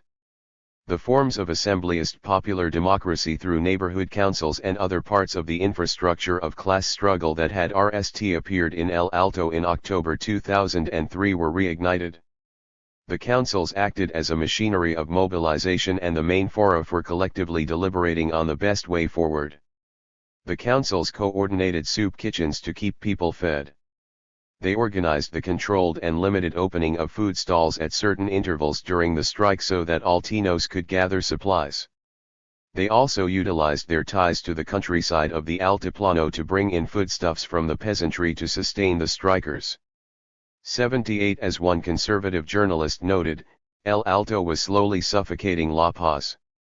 79 On the afternoon of May 24, an emergency assembly was held at the headquarters of Figueval Alto. The press was locked out while the RST 2 hours of intense discussion and debate took place. Entering the assembly hall when they called in the press, I was hit by the intense heat of over 500 bodies cramped into a room with a normal standing capacity of maybe 300. The temperature in the room reacted well the sentiments of those gathered there. The memory of the dead and injured of October 2003 was palpable in the speeches of each of the representatives of the 9 districts of the city as they took the stage to communicate to the press and the assembly more generally the NAL resolutions of the meeting. They demanded the radicalization of mobilizations and the strike, marches to La Paz, the nationalization of hydrocarbons, a constituent assembly, a human rights trial of Sanchez de Lozada and his co-conspirators, the resignation of Carlos Mesa, and the closure of Congress. Invoking the memory of the October martyrs, Carlos Barrera, president of District 8, proclaimed, "We have an enormous responsibility. On our backs we carry the thousands and thousands of the poor. We need to proceed as in October. All the movements in the streets need to unite for the 100% recuperation of our natural resources." By the end of May, the Bolivian capital was being positively shaken by the largest, most radical protest marches since October 2003. The question of revolutionary power was everywhere in the air. Assemblies at the neighborhood level throughout El Alto were asking why ahora qué, now what? There was massive support for ending the presidency of Carlos Mesa, and for preventing Vaca Diaz Ocasio from taking his place. Likewise, the idea for shutting down Congress entirely was widely supported. But the answer to what alternative popular power would take the place of the old state was far from clear. As one FIJAVEL activist commented, "We talk a lot about how to paralyze the city, but not about a method of power." 81 Outside the communities of El Alto, these questions were also being fervently debated. The FSTMB, for example, was RMLY in support of revolutionary transformation, although it too could not explain how to arrive at this end without a revolutionary party. In reality, Congress sold out the Bolivian people. Juan Cardozo Pacheco, the FSTMB's general secretary, told me on May 31. "We don't want to be governed by people who defend transnationals, by people who are against the Bolivian people, against our natural resources," he explained. "That is why it is important the Congress be shut down, so that the people can take power." 82 Speaking at an assembly hosted by students at the UMSA campus in La Paz, Miguel Zubayeta talked about the necessity of constructing an indigenous popular national assembly that could replace the power which oppresses us, not only in Congress but in the executive. Both of these institutions, for Zubayeta, only function to obey the orders of their transnational bosses, the International Monetary Fund, and the World Bank. He called on the FIJAVEL Alto, CORL Alto, FUTLPTK, the FSTMB and other popular organizations to help build such a counterpower to the existing state, with each sending delegates to this popular assembly. "Democracy is not practiced through the ballot box in the conditions under which we live, comrades," Zubayeta declared. "The only way of structuring an authentic and real democracy is by building, enriching, and constructing our indigenous, popular, and national assemblies." 83. Later, speaking at the same UMSA assembly as Zubayeta, Koch denounced the ruling class and mainstream media's racist condemnation of the social movements struggling for revolutionary power. "They accuse our social movements, and especially the peasant movements, of being irrational. They describe us as so many terrorist Indian brutes. The grand intellectuals formulate these opinions in the highest spheres of the media. But we respond to them by demanding the recovery of all natural resources. We are providing a political line for people, that this is the road we must follow to be free. Free from capitalism, free from this garbage called imperialism."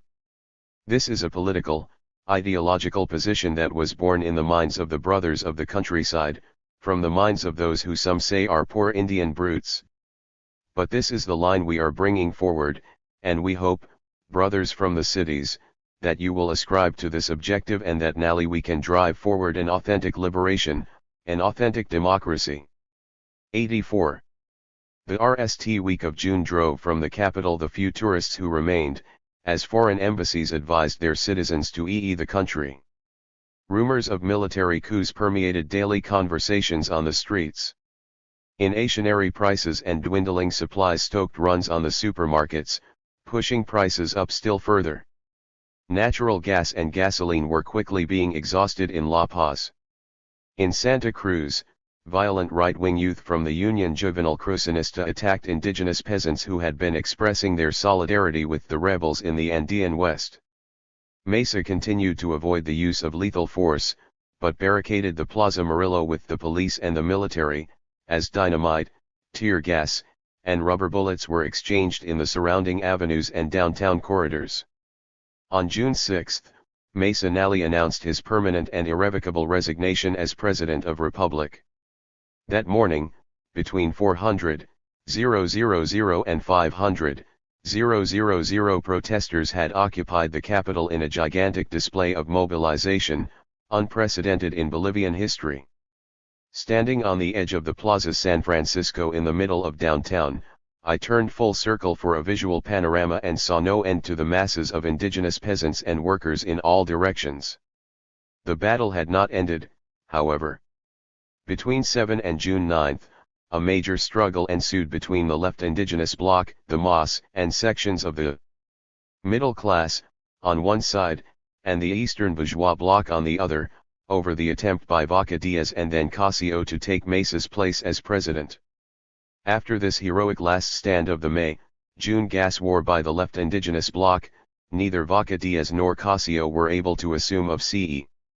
Late on the evening of June 9, Vaca Diaz and Casio told the public that neither would be taking over the presidency, therefore freeing the way for Rodriguez Veltza, president of the Supreme Court, to do so. Veltza became the interim president of Bolivia, with the singular mandate of overseeing new general elections in December 2005. The left indigenous insurrectionary cycle begun in 2000 drew to a close, as mobilizations across the country subsided, and the logic of the forthcoming electoral contest replaced the logic of mass extra-parliamentary mobilization. Conclusion: Carlos Mesa's legitimacy as president was always contingent on his opposition to lethal state repression against civilians. This allowed him to succeed Sanchez de Lozada and delicately govern between the polarist left indigenous and eastern bourgeois blocs with relative success between October 2003 and March 2005. However, the contradictions of a president acting ultimately in the interests of transnational and allied domestic capital while refusing to repress a dynamic and growing movement of workers and peasants were destined to become unsustainable. When he did not repress the growing wave of mobilizations in May and June, and simultaneously maintained his intransigent position against the nationalization of hydrocarbons, Mesa ended up fueling the left indigenous mobilizations on the one hand, while losing the support of the Eastern bourgeois bloc, on the other. The insurrections of May and June 2005 were led by the informal indigenous working classes of El Alto, with the determining support of important peasant allies from the Altiplano and sectors of the formal working class. The key components of the latter were miners and teachers, and, to a lesser extent, healthcare workers. Behind these key social forces, an enormous and heterogeneous array of sections of the rural and urban popular classes participated in the monumental mobilizations of hundreds of thousands that ultimately pulled Mesa down and prevented Vaca Diaz and Casio from succeeding him. The middle class, meanwhile, was an important pillar of support for the Mesa regime. Unlike in October 2003, when sections of the middle class outside the Media Luna supported the left indigenous insurrections in the face of indiscriminate state violence being perpetrated by the state, in May and June 2005 the same urban middle class tended to support Mesa. They joined the left indigenous mobilizations in a limited and supportive role only after Mesa had resigned and the potential for a turn to the far right, and more ugly repression, reared its head under the guise of Vaca Diaz. The collective action frame of gas nationalization continued to be the principal factor binding together the disparate insurrectionary groups. The additional call for a constituent assembly, however, was more important in May and June 2005 than it had been in September and October 2003. Also novel in May and June was the intensi-ed regionalization of racial and class struggle, expressing itself most fully in the formation and consolidation of the Eastern bourgeois bloc in the departments of the Media Luna. Divisions between moderates and radicals were more evident in the extra-parliamentary mobilizations than they were in the RST gas war. The divisions were expressed mainly between the various social forces constituting what I have called the left indigenous bloc and those social forces aligned with the MAS. The MAS, under the leadership of Evo Morales, played an important role in the political dynamics that unfolded over these 2 historic months. Having been severed from the governing coalition by Mesa in March 2005, the MAS returned somewhat to extra-parliamentary activism. However, it did so under a set of reformist goals that distinguished the party from the radical sectors of the left indigenous bloc. The MAS never lost sight of its objective of winning of CE through elections.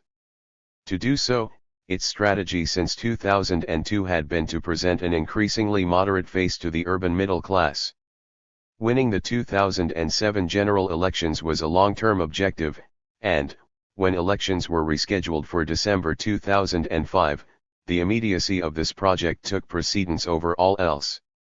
Thus, the MAS played a part in the mass mobilizations of May and June, but ultimately acted as a dam, 85 helping to prevent a potentially revolutionary UD from washing away the reigning power structures of Bolivian society. Chapter 8. Combined Oppositional Consciousness. In Chapter 1, it was argued that social class structures the totality of social relations, but that this totality cannot be reduced to class. Societies are also constituted by other social relations such as race, gender, sexuality, and nationality. Therefore, an analytical framework of class formation and class consciousness must take into account the interpenetration of different social relations in the real world.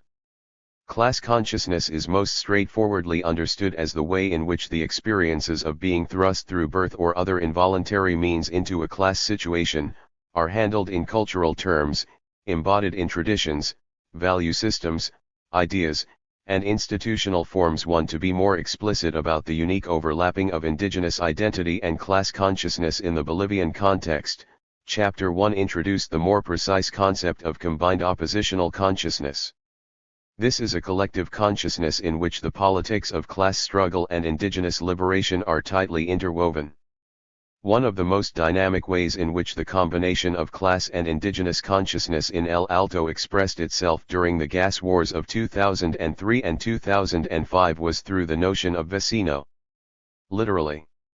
Often tied in the narratives of the activists I spoke with to analyses and denunciations of capitalism as a system of exploitation and racial domination as a system of oppression. Bringing together revolutionary Marxist and indigenous liberationist popular cultures of resistance, as well as the multifaceted critique of imperialism, was the more specific oppositional focus in many activist stories on the privatization of natural resources, specifically hydrocarbons and water. A piece of the combined oppositional consciousness. This chapter analysis is constituted by the explicitly forward-looking, the freedom dreams of activists. 5 most important in this regard are the ways in which the principal protagonists of the gas wars envisioned a better society along 4 principal lines: equality, the end of poverty, and the abolition of social classes, a future free of racism, dignity, social justice and basic necessities, and socialist and indigenous liberationist democracy.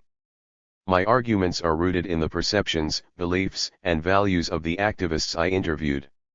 They were members of the most important social movement and trade union organizations in El Alto and La Paz, the infrastructure of class struggle, that brought together the popular movements of the 2 gas wars and gave them their political expression. These organizations represented the peak articulations of vast sedimentary layers of rank and LE activism beneath.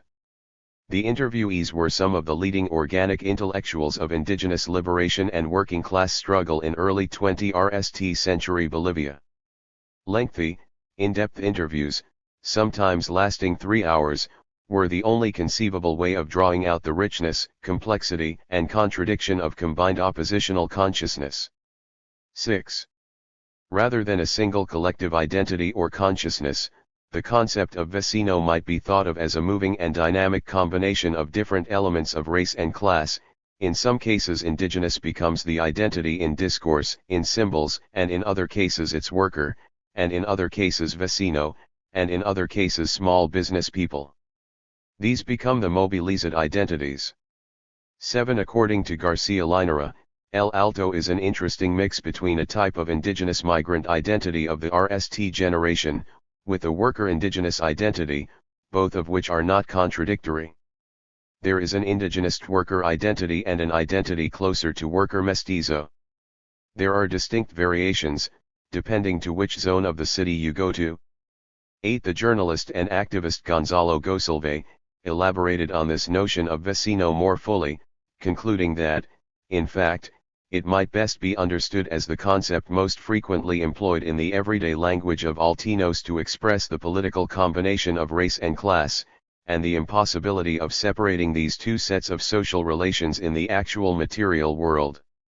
For Gosalve, indigenous resurgence and class struggle complement each other in the shanty town and are often combined through collective action around basic services. Was Aymara indigenous nationalist content of October? There were also workers, the workers' neighborhoods that organized themselves. Reviving their combativeness, their organization, and perhaps with less of this identity. But wasn't in con-ICT with the Aymara resurgence, rather it expressed its brotherhood with that other idea, of the Aymara indigenous. And in addition there was that simple idea of low vecinal, neighborhood identity, that, in addition to indigenous identity and union organization, is about working to recover the basics of water and employment. It's difficult to believe, but there is a real effective connection, a relationship between human beings, who recognize each other, respect each other, and collaborate with each other. Low vecinal, neighborhood identity, comes out of struggling for water, for lights, for paved roads, because all the conditions are terrible in El Alto. Everyone has to count on everyone to work for everyone. So, I believe that this is a third element which is very important. Perhaps it has been what has articulated the others, it has condensed the indigenous and the minor. Out of the neighborhood form has grown this political, ideological, cultural content of the neighborhood councils. 9. Activists in the shanty town also used the idea of the power of los vecinos in El Alto's social movements to depict rank and popular control, self-organization, and self-activity. Vecino, in this sense, resembles what scholars in another context refer to as a model of heroism and possibility, whose task it is to transform the nature of power through popular insurgency and organizational forms of control from below. 10. Keeping the specificities of El Alto's context in mind, this popular insurgency is inevitably informed by struggles against racial oppression and class exploitation. This passage from an interview with Abel Momini, president of FIJA El Alto in 2005, describing the October Gas War, is representative of many others in terms of its emphasis on rank and activism and its portrayal of the popular power of los vecinos in the shantytown social movements. In October 2003 the movements rose up. More than anything the social grassroots emerged, the people themselves. At RST mobilizations in El Alto were not that big, but they grew day by day and consolidated themselves. Everything that happened came from the grassroots. It was the rank and who mobilized, the vecinos, women, men, the elderly, children. Everyone collaborated to block the streets. 11. Or in the words of Gerardo Bustamante as he addressed a General Assembly of FIJA El Alto, the workers, the vecinos, and El Alto in its entirety, is our organization. Through the neighborhood councils and the assemblies the people must take power. We are not going to hand over power once again to the white-collar bourgeoisie. Comrades, during these days we have gained experience and we know how to lead ourselves, and if we govern ourselves in this way, we will be able to govern at the national level in our country. 12. The nuances of vecino in El Alto, of indigenous consciousness, workers' consciousness, and popular power of the rank and from below, expressed in these few passages are emblematic of my experiences in dozens of interviews and participatory observation in the main social movement, trade union, and indigenous organizations in El Alto. These complexities impinge on the ways in which indigenous, worker- and vecino consciousness expressed itself politically in the recent uprisings. Different individual activists in El Alto, often active within the same social movement organizations, may emphasize class struggle over indigenous resistance, or vice versa, but, when one observes the concrete reality of the popular movements on the ground, it seems that drawing tight distinctions between the two issues would be to construct an artificial dichotomy of the most unhelpful kind. Pablo Solon, a social activist and the future special ambassador for trade and integration in the Evo Morales government, explained the situation clearly when I asked him to describe the relationship between indigenous resistance and class struggle in the contemporary urban social movements in Bolivia. There is a mix. Here we can't make much of a difference between social movement and indigenous movement. The social movements here have a strong indigenous identity. If one listens to the discourses of the principal exponents of El Alto, all of them make reference to their Aymara roots, for example. So, they are not two distinct things. Rather, I would say that more than ever they are bound together. Some place more emphasis on one aspect, and others on another aspect, but they complement one another. 13. The exibility and interchangeability of the subjective understandings of class struggle and indigenous liberation elicited in my conversation with Remigio Condori, a leading activist in El Alto, are demonstrative of wider trends among activists in the city. Early in our conversation he suggested that, our principal political position is to defend the working class of the Bolivian people, of the Altino people. And yet, in the same conversation, he explained to me that, the struggle has changed in the 20th century. Now it is the urban indigenous struggle. Now the struggle is in the hands of urban indigenous peoples.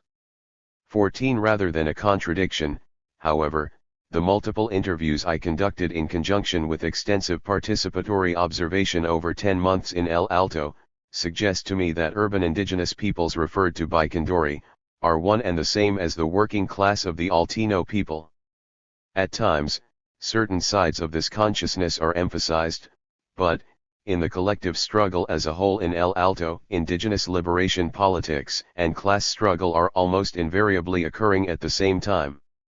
As a consequence, Gerardo Bustamante of El Alto, addressing a General Assembly of El Alto in the days immediately prior to the 3-week general strike that eventually forced President Carlos Mesa to resign, can refer to El Alto as the bastion of the workers' struggle to unrestrained applause. 15. At the same time, Samuel Mamani Heredia, a recognized activist in El Alto, emphasized to me in an interview that, the grassroots are indigenous.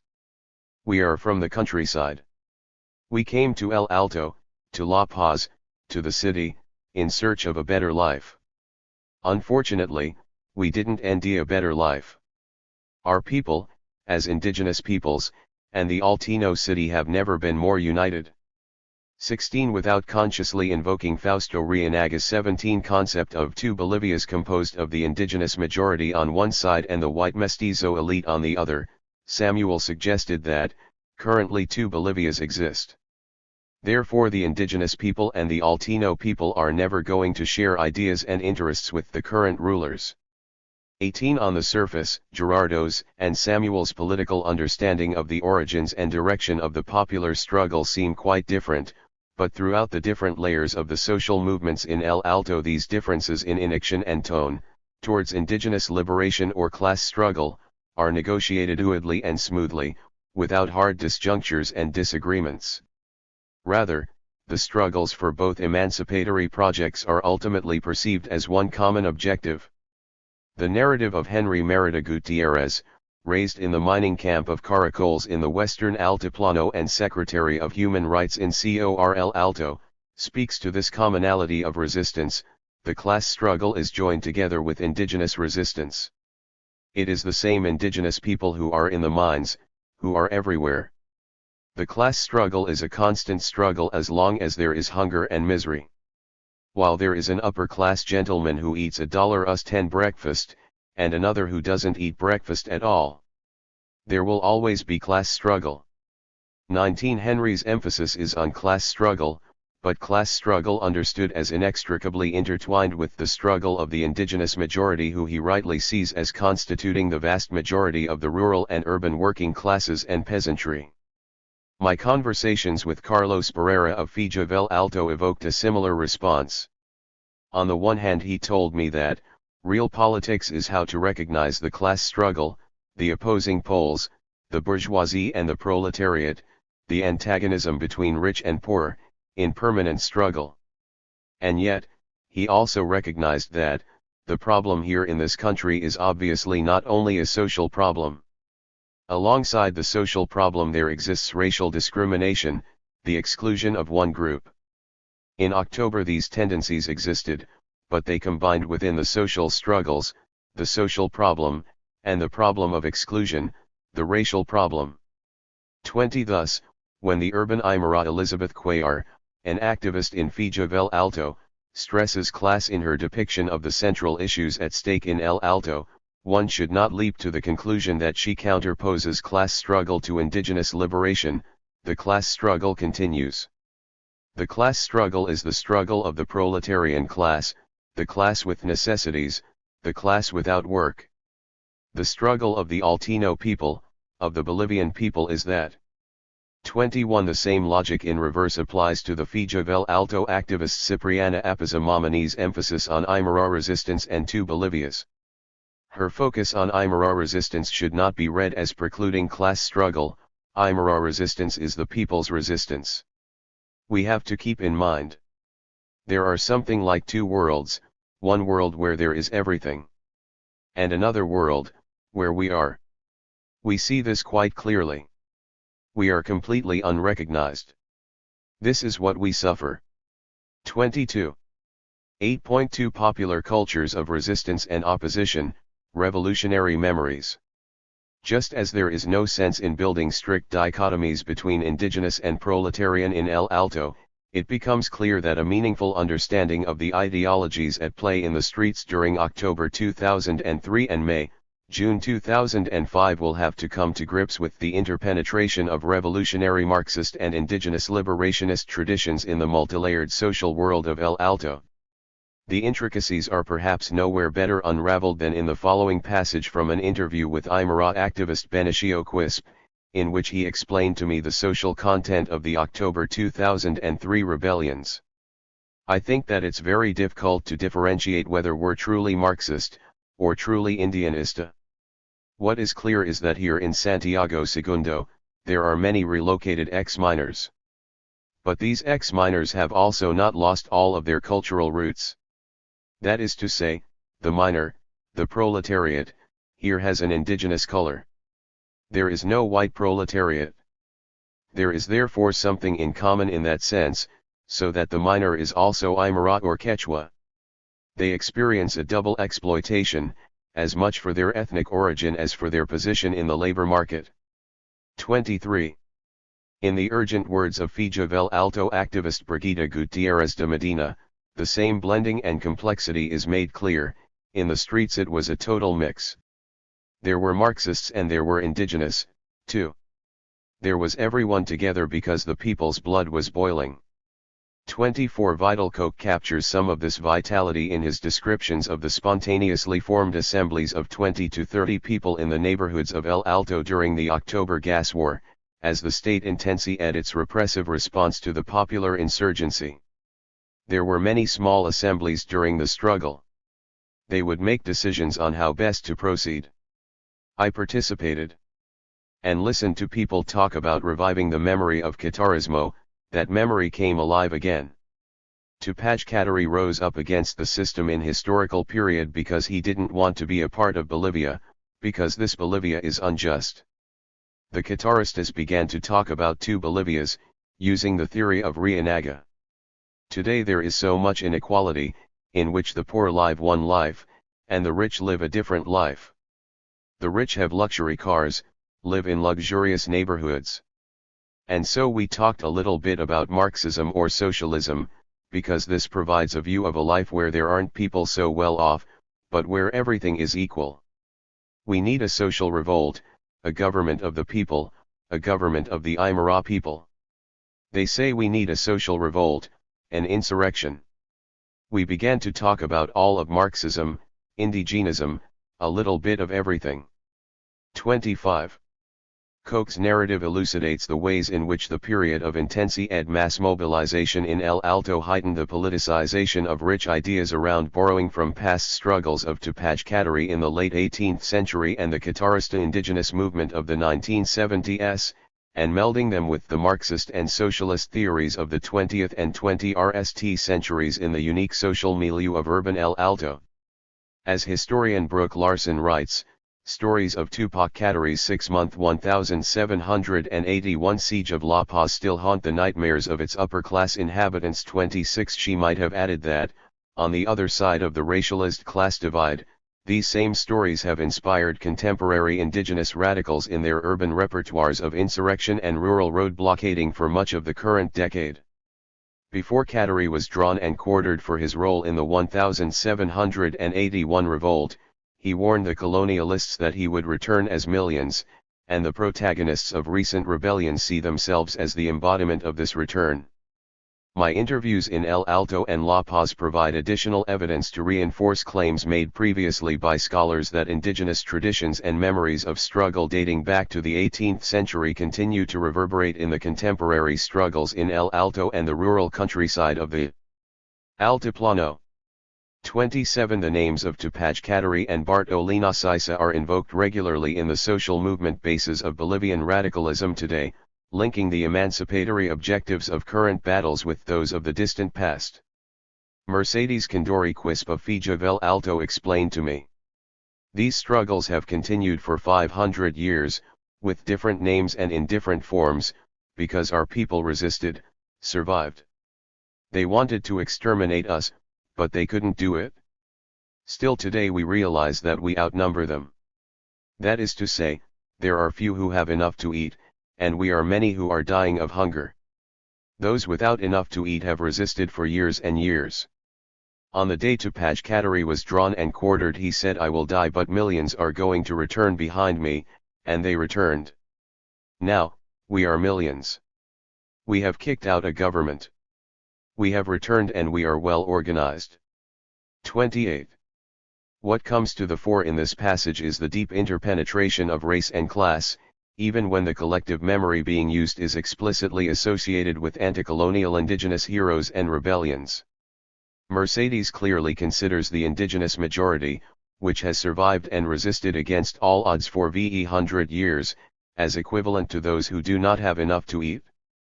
The opponents of indigenous liberation are not simply white mestizo oppressors of the indigenous population on the basis of race, but are also the ruling class antagonists who have enough to eat. A second relevant passage in this regard is a section of a presentation by Guilberto Koch, Executive Secretary of the Federación Única Departamental de Trabajadores Campesinos de La Paz, Tupac Kateri, at a public forum of social movements in downtown La Paz following the forced resignation of President Carlos Mesa in June 2005. Here is a sample of what I recorded. We obey the mandate of our ancestor, the great man Tupac Kateri, and his consort Bartolina Sisa, who also provides us with a vision, a political and ideological line. Kateri said, "Why are you crying? Because they are going to kill me? You must not cry. For me. They are only going to kill me, and after me millions and millions are going to return. And where are those millions? Brothers and sisters, we are those millions, and it is our responsibility to execute the political line that Tupac Kateri provided to us, so that now in this country there will exist a true democracy, true justice and development which will serve our children." 29.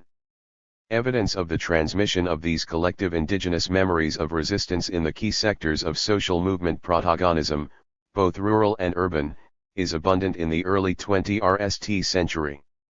The interviews suggest that we need to pay more attention to the ways in which the historical memories of the revolutionary left and the Marxism of the tin miners, and other militant trade union struggles of the 20th century, continue to inform and enrich the collective consciousness of contemporary urban Bolivian movements, often in combination with long-standing indigenous traditions of liberation politics. Alongside these indigenous traditions, the readapted traditions of ex-miners and the revolutionary left stand out most clearly in the interviews I conducted. The experiences of Felix Koch are one example of this collective memory of the miners which comes continually into play in the popular movements of the contemporary Bolivian period. As the combative mining sector we have always been and always will be in every struggle, he told me.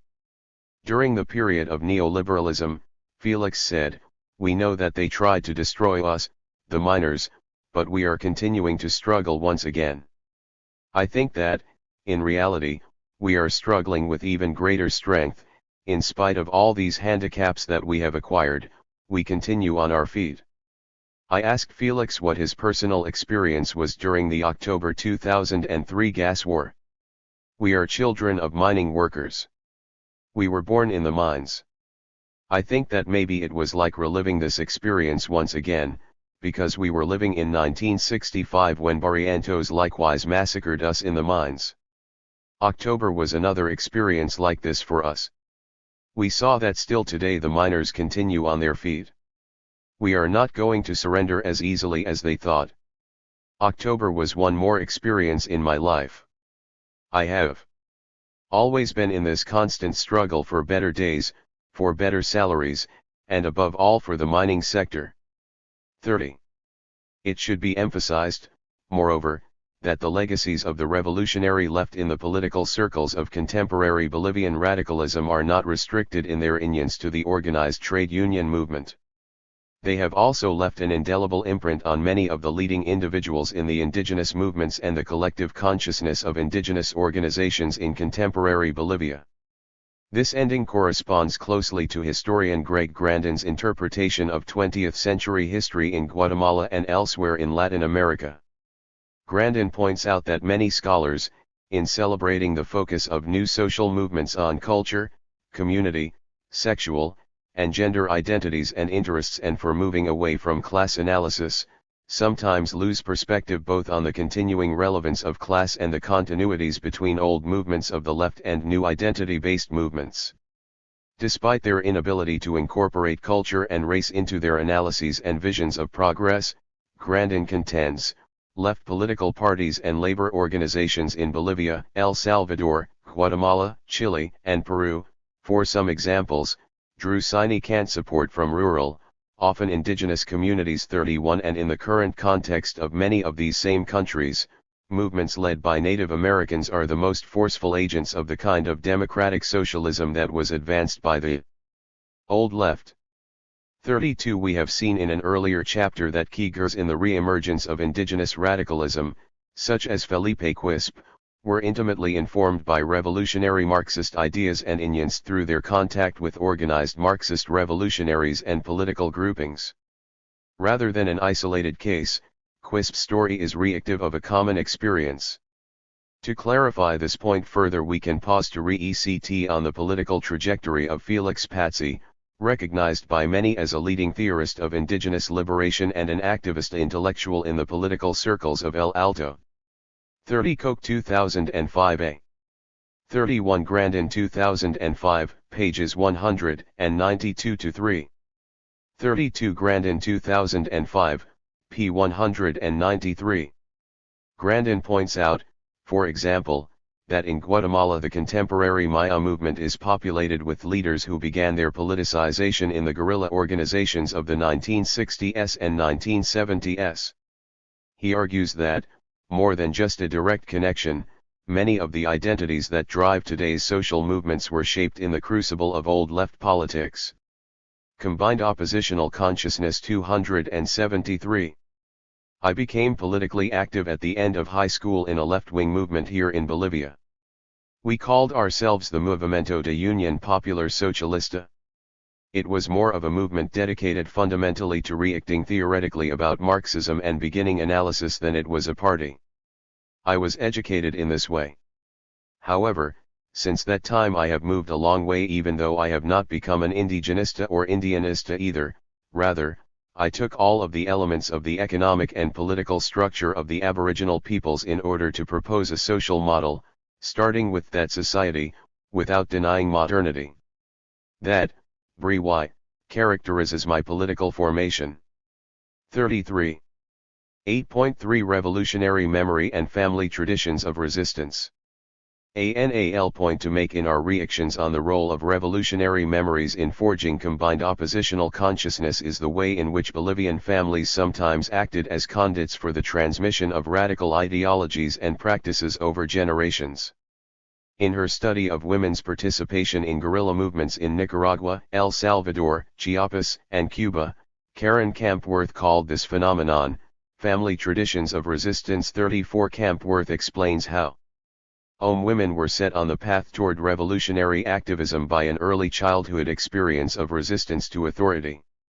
Those experiences ranged from a mother's activism in a union, or a father's membership in an opposition political party, or an uncle's visiting in the middle of the night and talking about the guerrillas when the children were thought to be asleep. That resistance to authority was sometimes as immediate as a girl's battle with her parents for the right to attend school. All those experiences, which I call family traditions of resistance, planted seeds that would germinate many years later, when the structural, ideological, and political conditions were right. 35. Both the secondary literature on Bolivian popular movements and my own interviews suggest that, while we should be careful always to understand family traditions of resistance within the larger context of wider political oppositional traditions of the miners and indigenous radicalism, they nonetheless appear to have had a prominent and independent role of their own in shaping many individuals' self-understanding and political formation. Brief glances at the life histories of Gonzalo Gozalve and Vidal Koch help to unveil some of the common ways in which these family traditions of resistance function. In a conversation lasting several hours, the journalist and activist Gonzalo Gozalve charted for me his own biography and the role of his family in inculcating traditions of resistance within him. For Gonzalo, it was clear that this was a very common form of political and ideological transmission in Bolivia. He told me that his grandfather, on his father's side, had been a textile factory worker in La Paz and played an important role in organizing rank and LE workers during the armed insurrectionary period of the 1952 National Revolution. He helped lead a group of armed workers that took over the military air base in El Alto during 3 days of intense con-ICT. Gonzalo related to me that his grandfather had earlier participated in the Chaco War, and while he was not a military person he nonetheless garnered valuable military experience from that war which he later used in the popular revolt of 1952. Gonzalo's grandparents on his mother's side were rural teachers in the mining zones, and thus his mother was raised in those zones. As a consequence she witnessed multiple massacres of miners and their families when the military intervened to crush strikes and other forms of resistance during the post-1964 era of dictatorships. All of these experiences were transmitted to Gonzalo through family stories during his childhood. With this history in my childhood, poverty, and difficult conditions, I acquired a certain type of sentiment, of self-respect, a pride in who I was. 36 This general family experience provided a political basis for a deeper understanding of political events when he later personally experienced a series of military coups and cycles of repression in the late 1970s and early 1980s, along with the other families in the barrios marginals peripheral poor neighborhoods of La Paz. I believe this is where one learns how to respect who one is, to respect human life, Gonzalo told me. He managed to get into university where he became politically active in various left-wing groupings, writing and editing for journals and magazines on the left. From this foundation, he helped form Bolivia Indie Media, and participated in various alternative radio, internet, and print media that played a vital role in keeping activists informed during the height of the uprisings in October 2003. A similar conversation with Vidal Koch underlines the ways in which family traditions of resistance help to translate wider political cultures of resistance and opposition into tangible changes in consciousness in the political formation of individuals. In Koch's case, his father conveyed to him the history of Marxism and Indigenous traditions of resistance in the Bolivian context. Vidal was born and raised in the Aymara countryside of the western Altiplano, before moving to El Alto with his family when he was 10. His father was an important gur in the short-lived guerrilla army, the Ejército Guerrillero Tupac Katari, in the 1980s and early 1990s. Vidal's father was captured and imprisoned without trial for years beginning in 1992, along with well-known gurs such as Bolivia's current Vice President Alvaro Garcia Linera, and Indigenous radical Felipe Quispe. His father's imprisonment was extremely hard on the family, as Vidal and his 6 siblings were left to live without a father and only the meager income of his mother to pull them through. Vidal described this period as a difficult and sad one for himself and his family. At the same time, it was a period in which Vidal experienced a dramatic personal transformation rooted in political maturation and radicalization, primarily through extended visits to his father in San Pedro, a prison in La Paz. He told me about his long conversations with his father on politics, Marxism, armed struggle, and the history of indigenous ideologies, cultures and religions in the Bolivian setting, as well as elsewhere in Latin America. Vidal's father provided him with books on Marxism and Indigenism which proved to have a profound impact on his political formation. It was a beautiful thing to begin to read those things. I began to enjoy this time in the prison with my father. I was reading books on Marxism, Indigenism, Fausto Reynaga, and the open veins of Latin America. I was beginning to understand more fully what the real problem was, through books on agrarian reform. I was gaining consciousness. I was saying to myself that I am sitting here with an ex-guerrilla, and I was asking my father questions. I began to make decisions. So, when October 2003 arrived, I already had a developed ideology. And with a group of youth in October, we began to organize ourselves to go zone to zone in El Alto during the RST days of struggle to raise awareness. 37. Vidal went on to explain to me that, in the opening days of the October gas war, his neighbors in El Alto came knocking on his door suggesting that he had a unique responsibility and capacity, as the son of a former guerrilla leader, to help to organize the barrios of El Alto and participate in a leading way in the popular left indigenous struggles of that period. Vidal's modesty and initial fear led him initially to resist the urging of his neighbors. Eventually, though, he succumbed to their prodding and became extremely involved. His family-led politicization, based mainly on reading books and storytelling, became much more powerful in the process, as he personally witnessed some of the most brutal massacres of unarmed civilians in El Alto.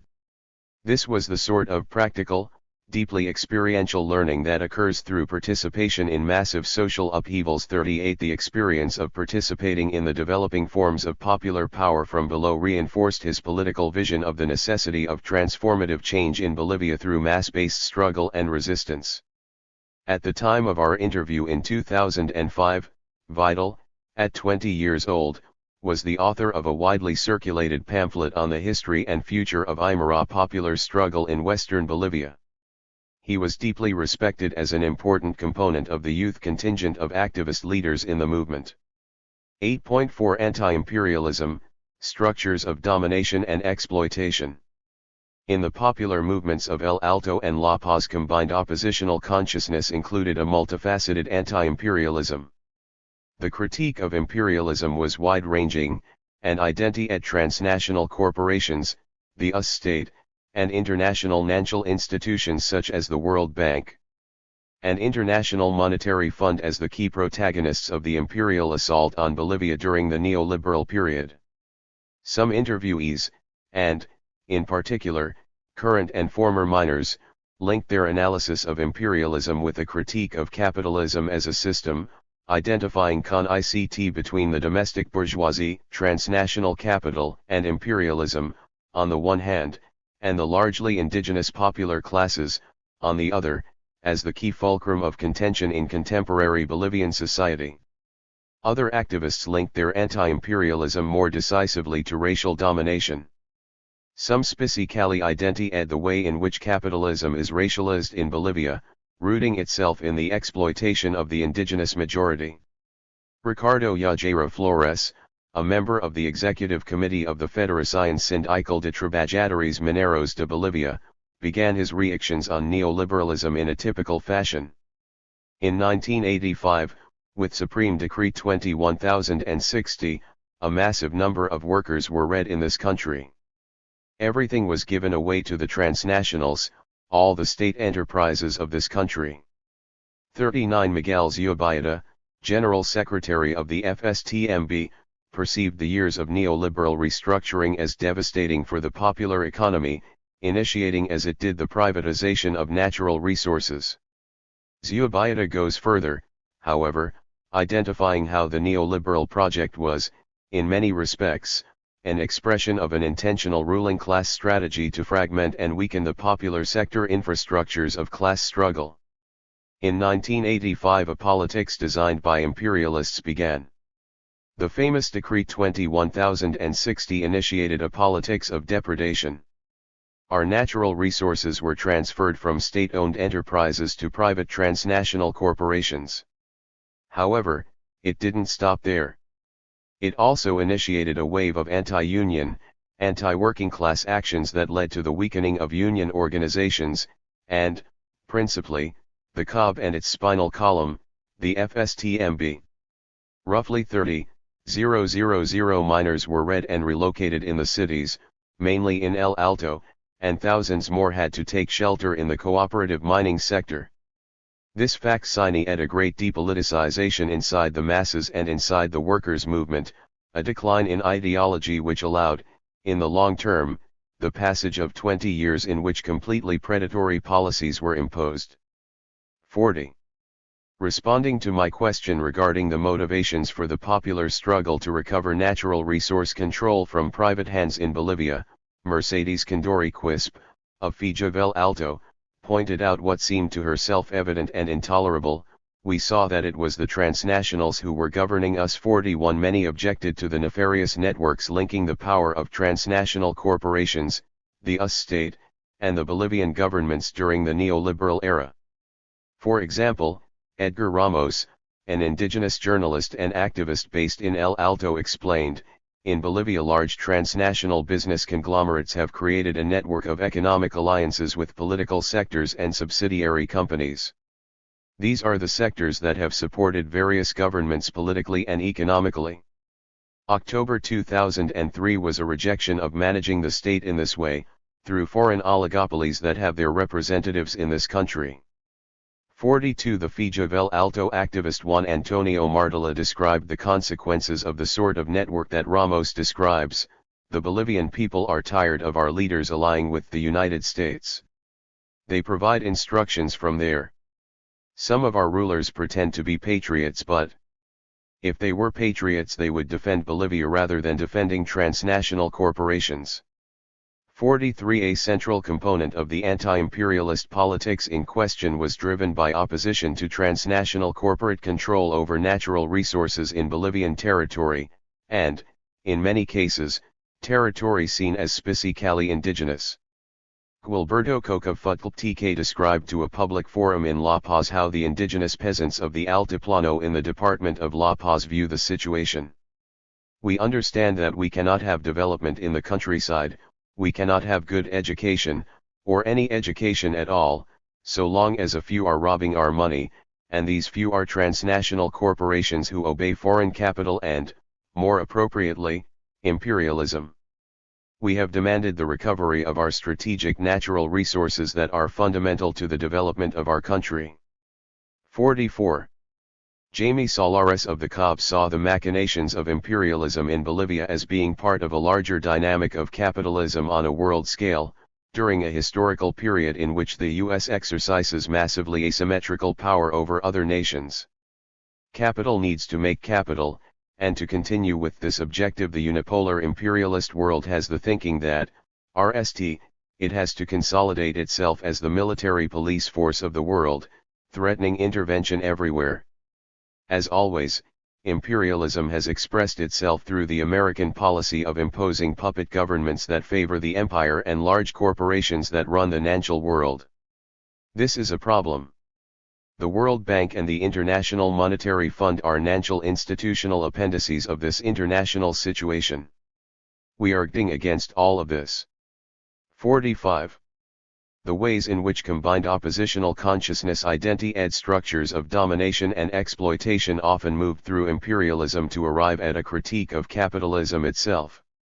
This was particularly common with ex-miners, current mining activists involved in the FSTMB, and within Fijovel Alto. Miguel Zubieta put it most clearly when I asked him to describe the political project of the FSTMB in today's context. The project today is the same one that we have been striving for over decades, because it has been decades that the same enemy, capitalism, has been exploiting us. Before it was liberalism, now it's neoliberalism, later it will be post-neoliberalism. Whatever nickname you give it, it's the same capitalism. It means to extract the riches of countries, to concentrate power in the hands of a few, and to exploit the worker, providing the lowest minimum wage possible, without conditions of industrial or social security. This has been the same for decades. 46.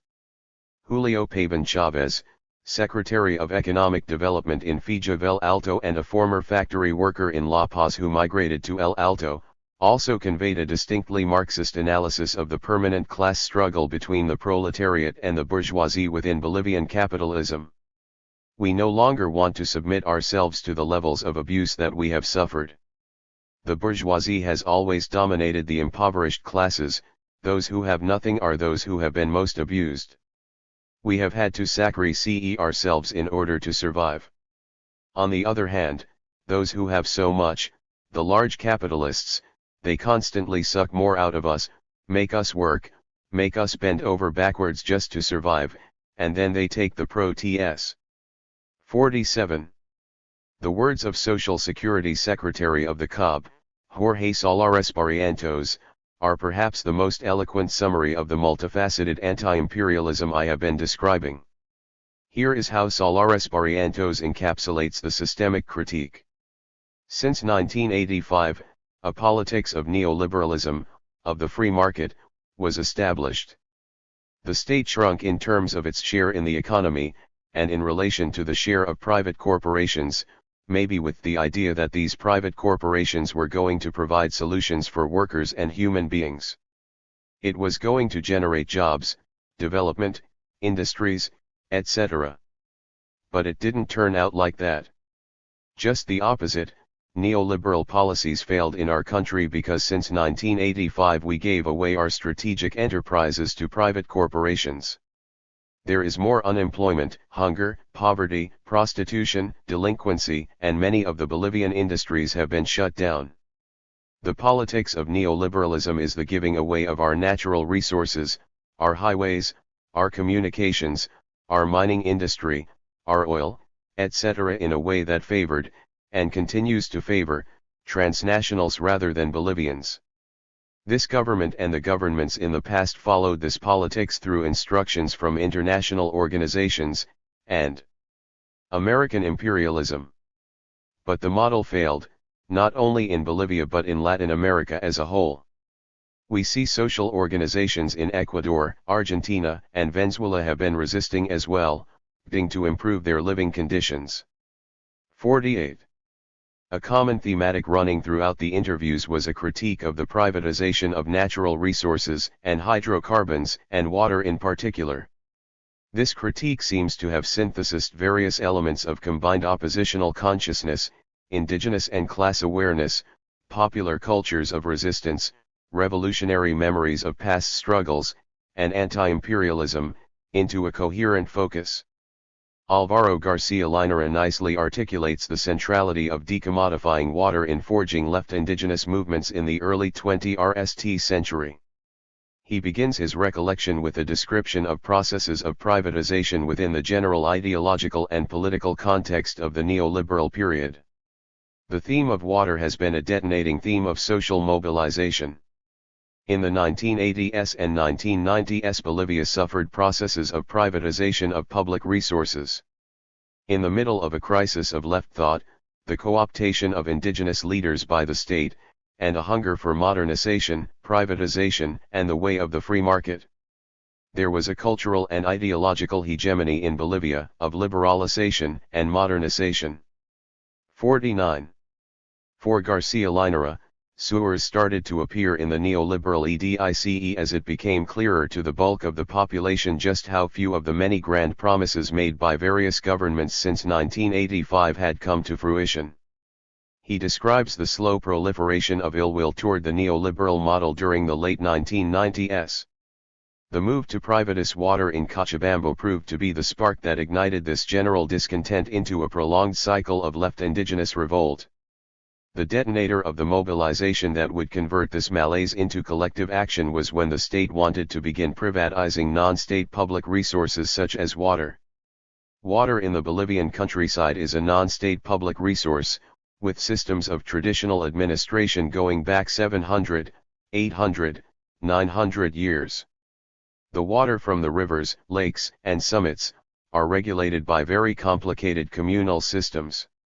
And the World Bank was to privatize through the granting of private concessions. 50. In addition to rural areas, non-state communal governance of water is also practiced in various poor urban communities. 51. In the countryside and poor urban neighborhoods alike, these communal systems of administration are central material facets in the reproduction of these communities. Inextricably tied to this material basis of reproduction are the cultural traditions of indigenous communities and the innumerable ways in which water, like land and territory, lends meaning to the past and present. Land and water are basic, fundamental elements of the reproduction of peasant communities. There is a memory of their histories, their dead, and their future. When started to be privatized, it produced some of the articulations of social mobilization that caused the water war in Cochabamba in 2000. 52.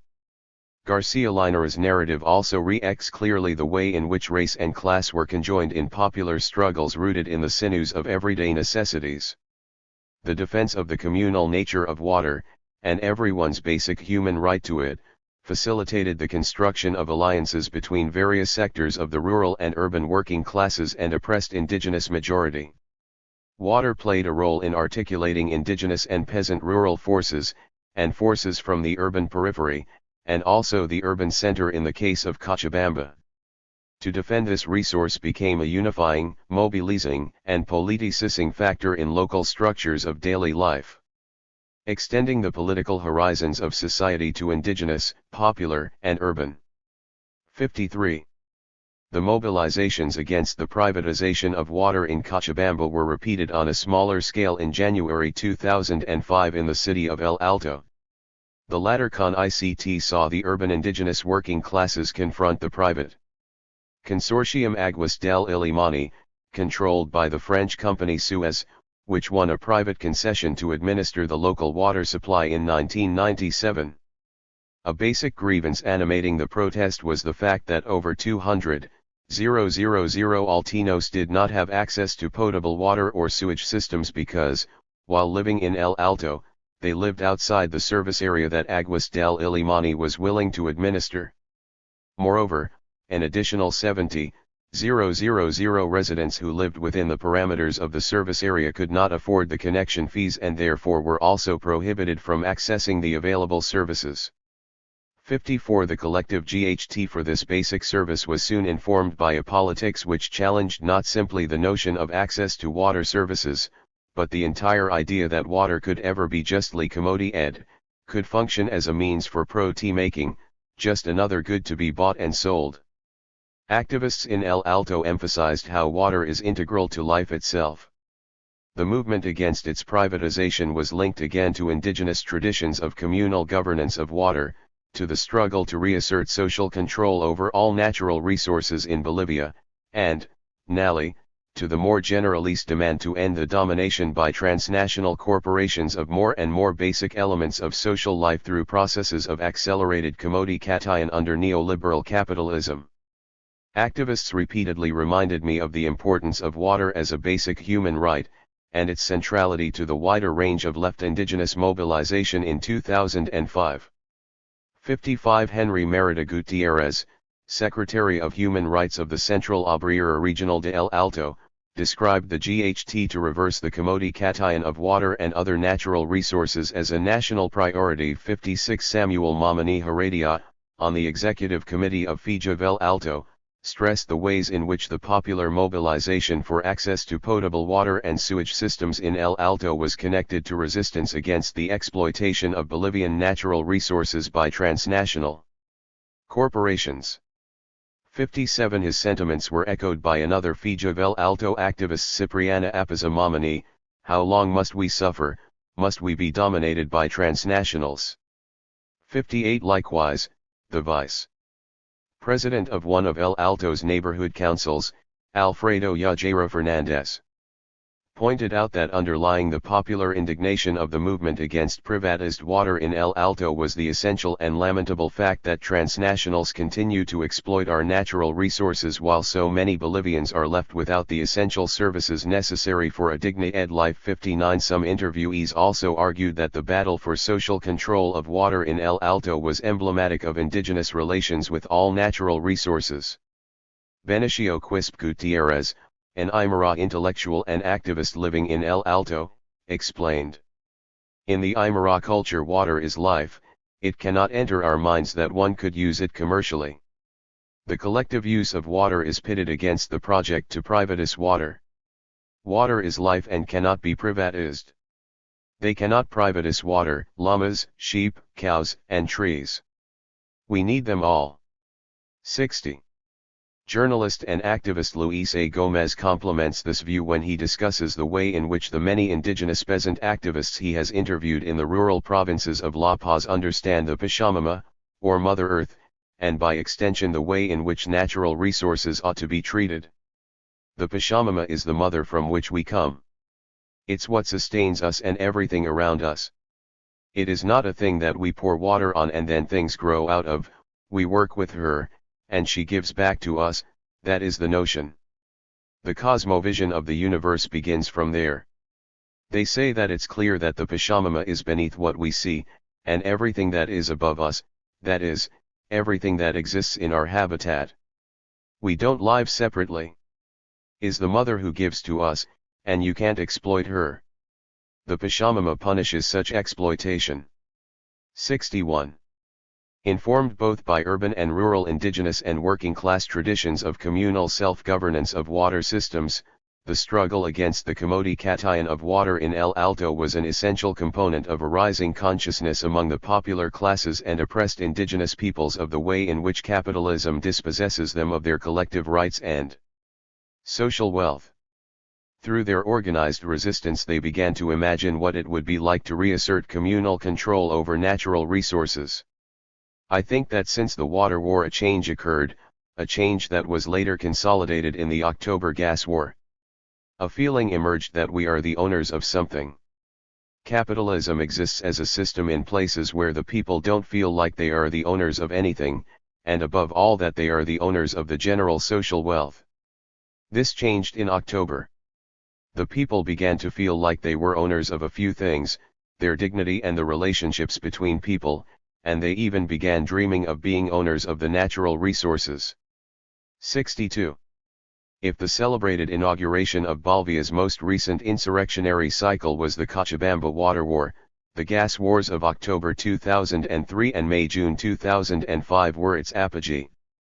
The latter episodes of contention saw the collective struggles against the commodity-cation of natural resources extend from water into a much wider framework, at the heart of which was the demand to renationalize hydrocarbons and to assume social, democratic control of the industry. The nationalization demand was informed by a number of different threads of collective memories of popular struggle in Bolivian history and of visions for a better future based on the just development of the country's natural resources. One dominant motif in the narratives of activists around the question of recovering popular control of natural gas was their collective understanding of the stark injustice thrown up by the paradox of Bolivia's tremendous resource wealth juxtaposed with the impoverishment of the majority of its population. For most of the interviewees, this paradox can be explained by the systematic exploitation of Bolivia's natural resources and its indigenous laborers by centuries of colonial and imperial domination by outside powers. Ending this brutal cycle was therefore a principal basis for the centrality of natural gas in activist understandings of the popular struggle. Pablo Solin's explanation reacted the common views of many. Bolivia is a country that was very rich in natural resources and yet was always in the end left very poor. Potosí was long ago a splendorous city of gold. Today, however, it is an extremely poor city. This also happened with silver. Then came the tin era, and the results were the same. There were Bolivians like Patino, who was one of the 10 richest men in the world, and at the same time Bolivia was very far from getting out of poverty. So was the vision of the people to recover and nationalize hydrocarbons, natural gas, to recover the possibility of using this resource for the benefit of the nation. It was an action to avoid what occurred before. 63. Moreover, Solon suggests, the activists drew on historical examples that illustrated that nationalization had been possible in the past and could work again in the current setting. In Bolivian history there were 2 nationalizations of hydrocarbons. One in 1936 after the Chaco War, and the other in 1969. So it was not only in the imaginations of the people, in a negative sense that what happened before must not occur again. There was also this experience of what opportunities were made possible when these resources were nationalized in the past. Therefore, this discourse and this demand gripped people very rapidly because it was rooted very profoundly in history. 64. What happened in our mine, Cerro Rico in Potosí? Fijavel Alto activist Jorge Mendoza Mamani asked me rhetorically, where we had so much wealth, mostly silver. For Jorge and others the answer was self-evident. Bolivia would not be so poor if the Spanish and other foreign powers like the United States had not looted the country. 65 Luciano Suarez, an ex-miner and president of the Neighborhood Council of District 8 in El Alto, echoed the sentiments of Jorge. For Luciano, the uprisings in 2003 and 2005 were a unique opportunity to change the trajectory of the country, which had been exploited and abused by the Spanish, British, and American imperialists over several centuries. We cannot let happen what happened with tin and with silver. At this moment in Oruro and Potosí we have mountains that have been opened up and drilled, leaving behind various mines. But where did all that money go that the deposits of these mines produced? It went outside the country. We remember that our history began with the arrival of the Spanish, who took the riches that we had, and niched with the British and then the Americans doing the same. We haven't gained anything. We don't want this to occur with gas. We want gas to improve conditions in health, education, and the infrastructure of the country. 66. Others, such as Benicio Quispe, shared this overarching critique, but added emphasis to the particular exploitation of indigenous people in this process of colonial extraction of natural resources, and how indigenous reawakening in the form of contemporary mass movements was rooted in a collective understanding of this history. Bolivia has been one of the countries with the most natural resources, above all with mining in the Altiplano. But it hasn't benefited in any respect from these natural riches. Natural resources have benefited other countries, other people, corporations. Not Bolivia, and even less the indigenous population. In this context the Aymara, Quechua, and Guarani peoples have become conscious of the central importance of their natural resources, and above all of natural gas. Many, perhaps, have also exaggerated its potential, pinning their hopes on it as though it is going to be a grand solution. Clearly it won't be. But it will mean an improvement in the revenues of the state. So, it played an important role in bringing together different people together, in creating a consciousness of what is ours. 67. Another historical component to the struggle for social control over natural gas came to light in the way in which several activists understood the privatization of hydrocarbons in the late 1990s as a comprehensive betrayal of the memory of the mostly indigenous martyrs of Bolivia's Chaco War against Paraguay between 1932 and 1935.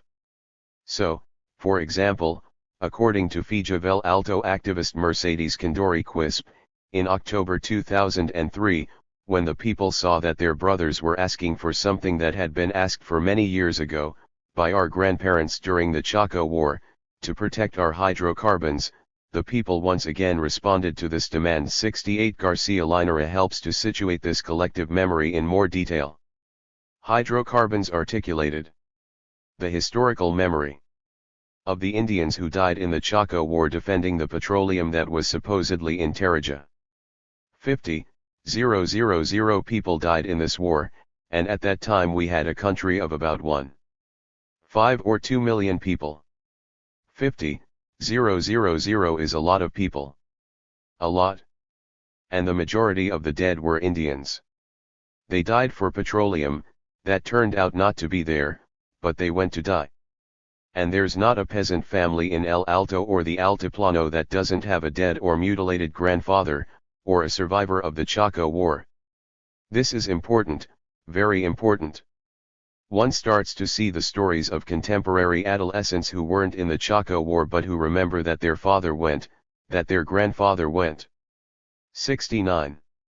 The battles around natural gas and other natural resources in the uprisings based in El Alto and La Paz, then, were intimately connected to the historical memories of colonial exploitation of Bolivia's natural resources and the collective memories of the indigenous martyrs of the Chaco War. On these foundations, the left indigenous movements in the gas wars began to articulate a critique of the privatization of natural gas as part of the more general neoliberal politico-economic model, and started to formulate a collective notion that these natural resources were the common property of Bolivia's popular classes and indigenous majority, rather than the private property of transnational corporations. Finally, the left indigenous movements grounded these critiques in conceptualizations of how natural gas endowments might contribute to building a socio-economic system rooted in justice and fairness, rather than exploitation, poverty, and inequality. Julio Pabon Chavez, Secretary of Economic Development of FIJA Alto, expressed the anger of many at the privatization of the state-owned natural gas and oil enterprise, YPFB, for what they saw as next to nothing. FIJA's proposal is the nationalization of all natural resources, the few that remain, because the most precious of our natural resources have been looted from our country for the price of a dead chicken.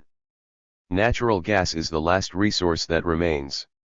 70 Elizabeth Cuellar agreed with Julio, and articulated the widely held view that the natural resources of Bolivia, and, in particular, natural gas, are the collective common property of Bolivians, rather than commodities to be exploited for profit by foreign transnationals.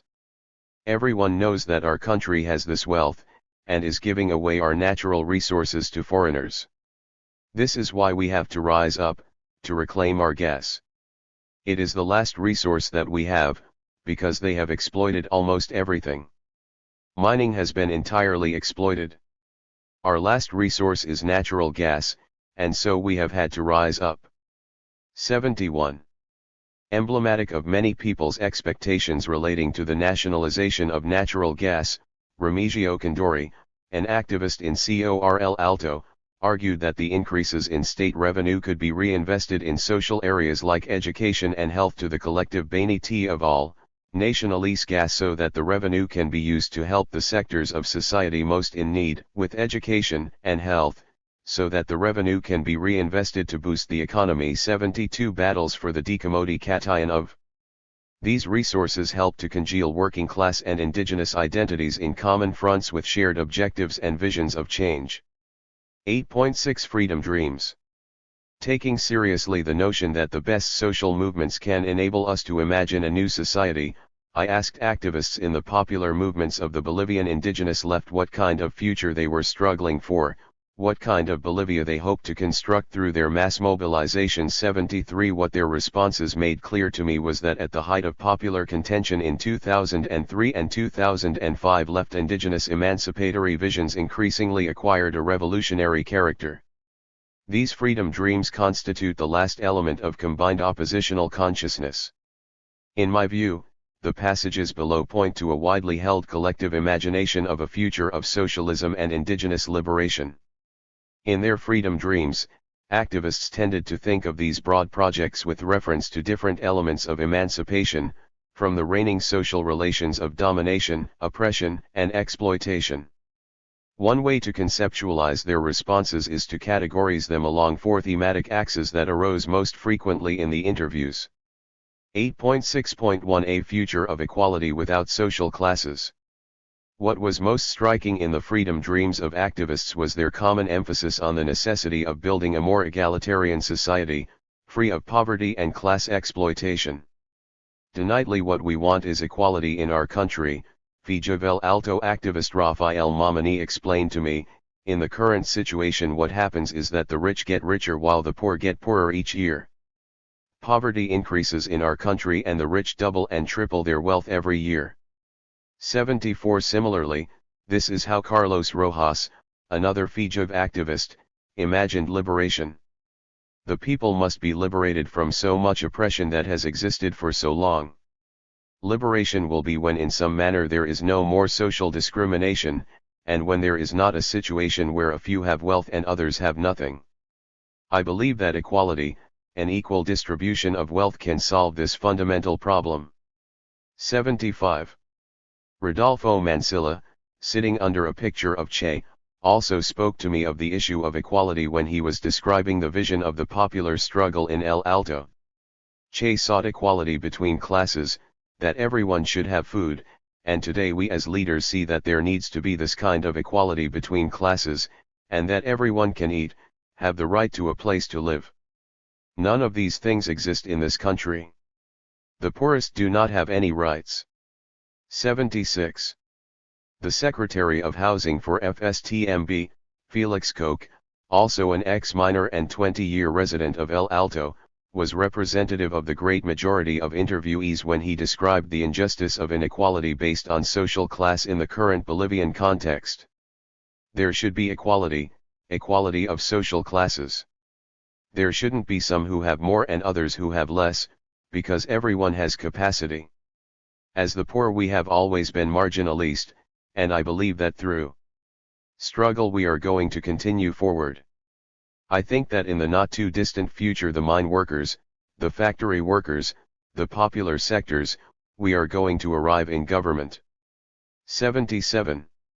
Koch explained that the left indigenous movements quite simply want a better Bolivia, a Bolivia with equality, where there is no discrimination, no poverty. 78.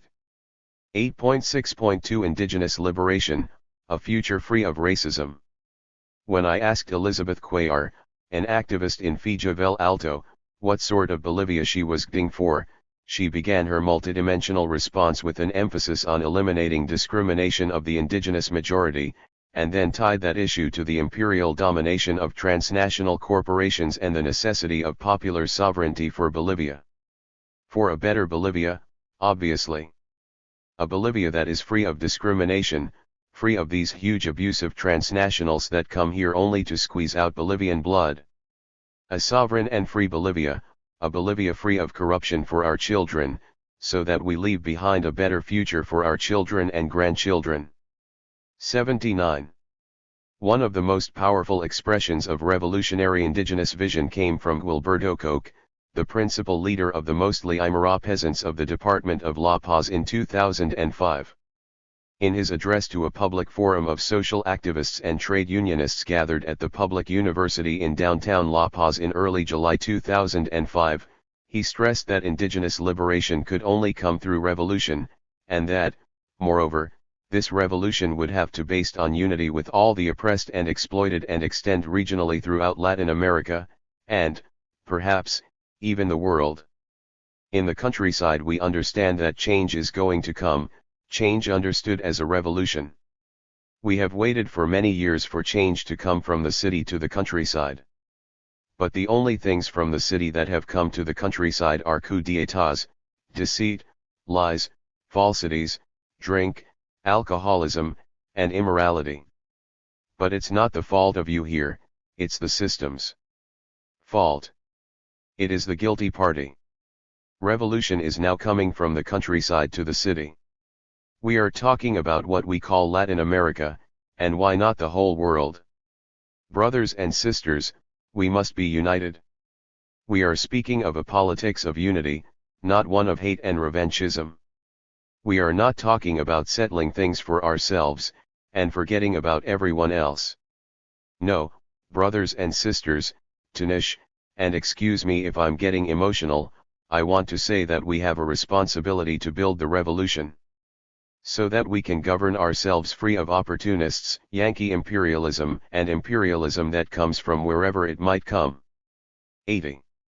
Benicio Quisp's thoughts on indigenous emancipation nicely complement Guilberto's. Benicio related to me the centrality of the ILO traditional communitarian structure in the countryside as a basis for extending communitarian anti-capitalism and indigenous liberation throughout the country. Further, for Benicio, authentic indigenous liberation is explicitly opposed to the simplistic and hollow idea of simply linking liberal structures with indigenous individuals to replace the white mestizo elite of today. We have to build a non-liberal, non-capitalist society in which racism can disappear. From the structures of the ILO we have built an economic and social model. In political terms I think it's also possible to apply the communal model of the ILO, where the collectivity decides and the representative is restricted to obeying, coordinating, channeling, and executing the decision of the collectivity organized in assembly. This is how the ILO functions today in Bolivia. We would be breaking with racism, so that people have to value themselves as people. I want to make one thing clearer. We are not talking about a system in which the Indians replace the Curas. Now there are exclusively Curas as presidents, ministers, military leaders. We are not talking about replacing these with Indians, simply putting the Indians on top. To substitute the Curas with Indians would not change anything. The framework would continue, as we would have only changed its color. What we are talking about replacing is the liberal capitalist model with another model that refuses that social structure. 81. Quisp's thinking on these matters best re-echoes the ways in which many of the freedom dreams encapsulated in the consciousness of combined liberation were rooted in examples of actually existing social struggles and rival centers of incipient popular power set up in opposition to the capitalist state in the countryside and cities of Bolivia. In Quisp's case, the indigenous illas of the rural Altiplano, and the neighborhood councils of El Alto, are seen as prefigurative, concrete foundations for a free society of the future. 8.6.3 Dignity, social justice, and basic necessities.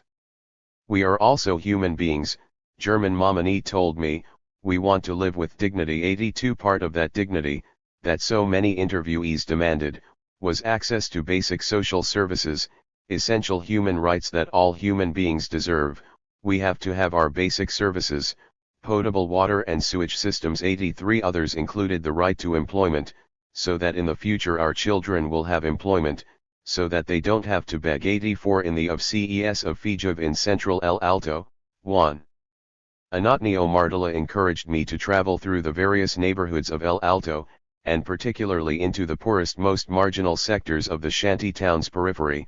You can go and see how there is no water, no electricity, no transportation. For these reasons the people continue to mobilize.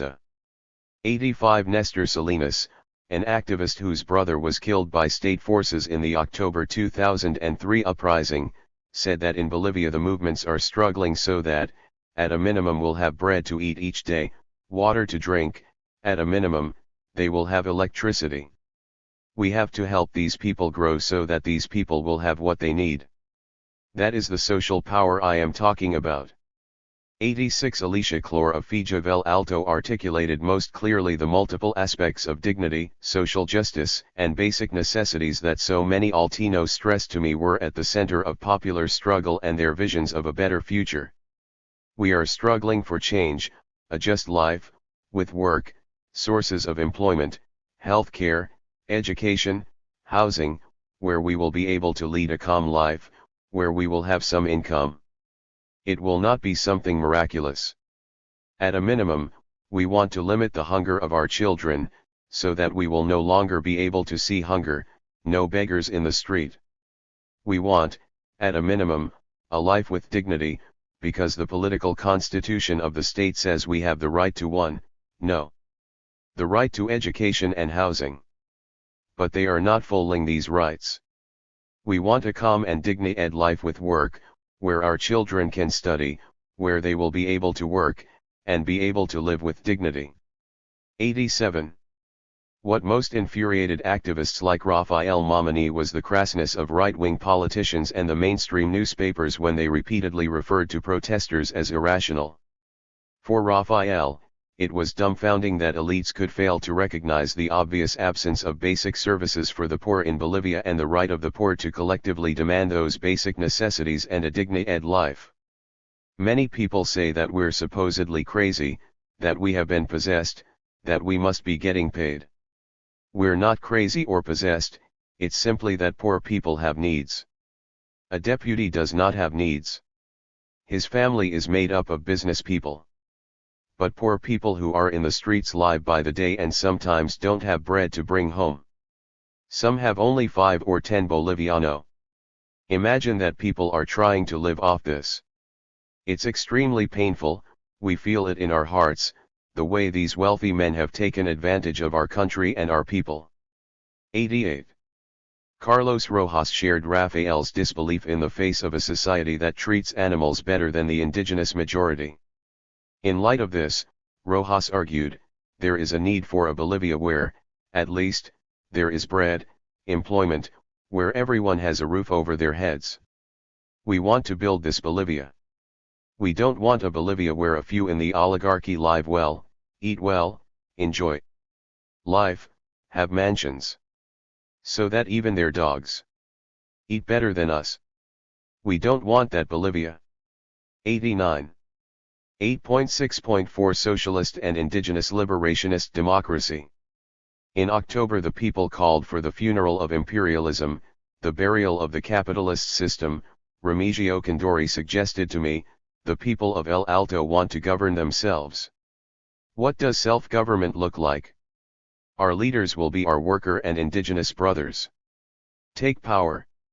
90 Remigio's interpretation of the scope and vision of October were widely shared among social movement and trade union activists, as will be evidenced in part from passages below. At a very basic level, liberal capitalist democracy was perceived to have profoundly underperformed in the Bolivian context. The activists tended to think of democracy in a much more profound sense, which included the elimination of class exploitation and inequality and involved popular democratic control of workers, peasants, and the indigenous majority over all aspects of their lives through collective cooperation and deliberation. Jorge Mendoza Mamani, a Fijovel Alto activist, said, "We want Bolivia to be free and democratic. There won't be rich and poor, with the poor becoming poorer. What we want is equality, because we all want to live in peace, in a democratic country with equality. This is what we are searching for." 91 Edgar Patana, CORL Alto's executive secretary, explained what was wrong with democracy as it was conceived by the neoliberal governments in power since the mid-1980s.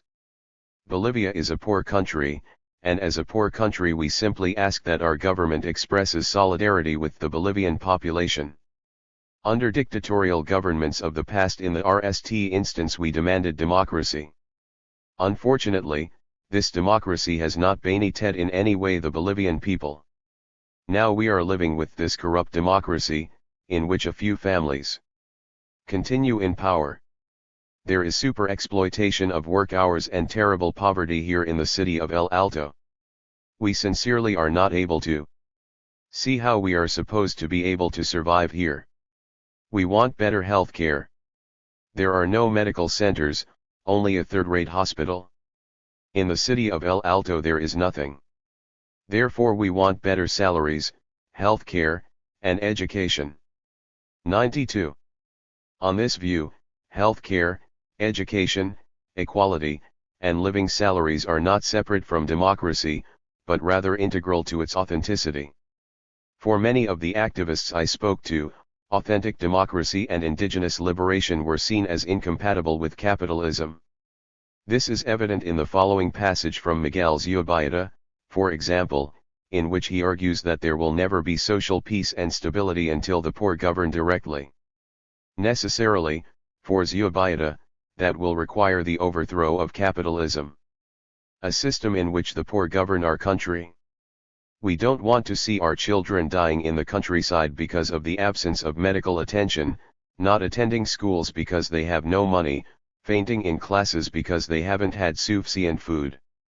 We want another system in which the majority is attended to with the riches that are ours. We want that, because if, to the contrary, that does not exist, there will never be peace. The very Bible says that peace is the fruit of justice, and if there is no social justice, there is not going to be peace. This is the objective.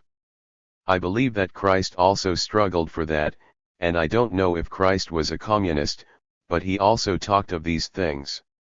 That is what we want, because capitalism is very wicked, perverse, bloodthirsty, inhuman, and terrorist. 93. For Juan Cardoso Pacheco, General Secretary of the FSTMB, what is required is a socialism where there is justice and equality so that all Bolivians feel that they are owners of their own destiny. 94. Socialism, as Jorge Solares Barrientos, Secretary of Social Security in the COB, explains, is a system without oppressors and oppressed. The people are seeking a country that is governed by the poor, in which the wealth that is created by the working people is redistributed for the improvement of living conditions for the workers and their families. That there is social justice. The position of the COB and its unions, which includes taking into account the aboriginal indigenous peoples of Bolivia, is that we must arrive at socialism in this country, a system, naturally, which is not managed by oppressors. There would be no oppressors, no oppressed. This is what the Bolivian Workers' Central is seeking. 95.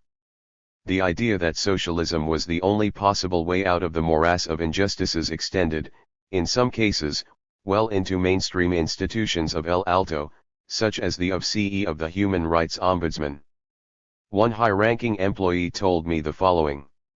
I think the hope has always been for better living conditions, that there would be work, that my child can go to school and won't have to shine shoes in the morning or at night. The people live full of hopes. They want a different life, they want bread, work. The only way of resolving the situation is to organize a revolutionary party. The majority of people work more than 14 hours a day. This causes con-ICT within families. The lack of sufficient food, the insecurity of families, the general insecurity felt by everyone, that there is no bread, no work, and no food. So we are seeking a better system. I believe that if there was leadership and clear ideas, I believe that we could build a Marxist social model, a socialist society. This would solve the problems of the majority of the population. And it is possible to do. October has shown us this. It's one of the other lessons of October. 96. Socialist democracy for many meant participatory forms of collective popular organization from below and the establishment of power directly in the hands of the oppressed and exploited themselves. The proletarian class, the peasantry, and the miners. These sectors will be those who govern in parliament. 97. Vidalcoque came to the same conclusion based on his experiences growing up in the Altiplano and El Alto. I learned to see that the country could be free and satisfy the needs of the oppressed people. I saw so much poverty, unemployment. I see families who live on one piece of bread for the day, or 3 pieces of bread shared between a family of 10. So, I saw this reality and it led to the idea that this country must be governed by the workers, by the indigenous, by the impoverished class, so that the basic necessities of these people will be met. 98. According to Felix Patsy, the experiments in direct assemblyist democracy and collective self-governance during the popular rebellions in El Alto can be read, in some ways, as prefigurative formations of how an alternative society based on multifaceted liberation might be structured. The most fundamental aspect of the movement in October was that it began to design a project of an alternative society, not a society exclusively for the indigenous, not a social protest exclusively of the indigenous, but rather a project for society in its entirety. They practiced it, they didn't simply talk about it, in the decisions to blockade, and in the decisions to negotiate. The leaders did not play an important role. It was the grassroots who began to decide on the actions, form information groups and assemblies. From one district a representative would go by bicycle to another to inform them and read out the resolutions of the assembly. This was how decisions were made in a collective manner. The struggle itself showed clearly a little bit of how a political communitarian system would work. 99. What stands out through all the narratives of social activists living and struggling in El Alto and La Paz, is the multi-pronged nature of their freedom dreams. They dream of socialist emancipation, and are inspired by struggles elsewhere in Latin America. They dream of equality, the abolishment of poverty, and the construction of a society free from class exploitation. Inextricably bound up with their visions rooted in class struggle, are their dreams of a society without racism, without the brutal racist oppression of the indigenous proletarian and peasant majority. The freedom dreams at the root of the recent struggles sought elementary dignity and social justice. To achieve these ends, they rooted their dreams in concepts of socialist and indigenous liberationist democracy. More than simply dreams, as Patsy's observations suggest, the consciousness of combined liberation grew out of the actually existing social struggles of Bolivia's left indigenous insurrectionary epoch, and the experiences of popular democratic power that arose as an essential part of each explosive, rebellious episode. The combined oppositional consciousness that this chapter has sought to analyze is best conceived as the sum of VE interrelated components.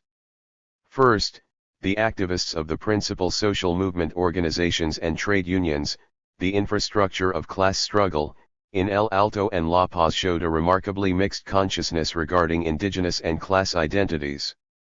In El Alto, particularly, this combination expressed itself in the notion of vecino, a fundamental melding of worker and urban indigenous consciousness.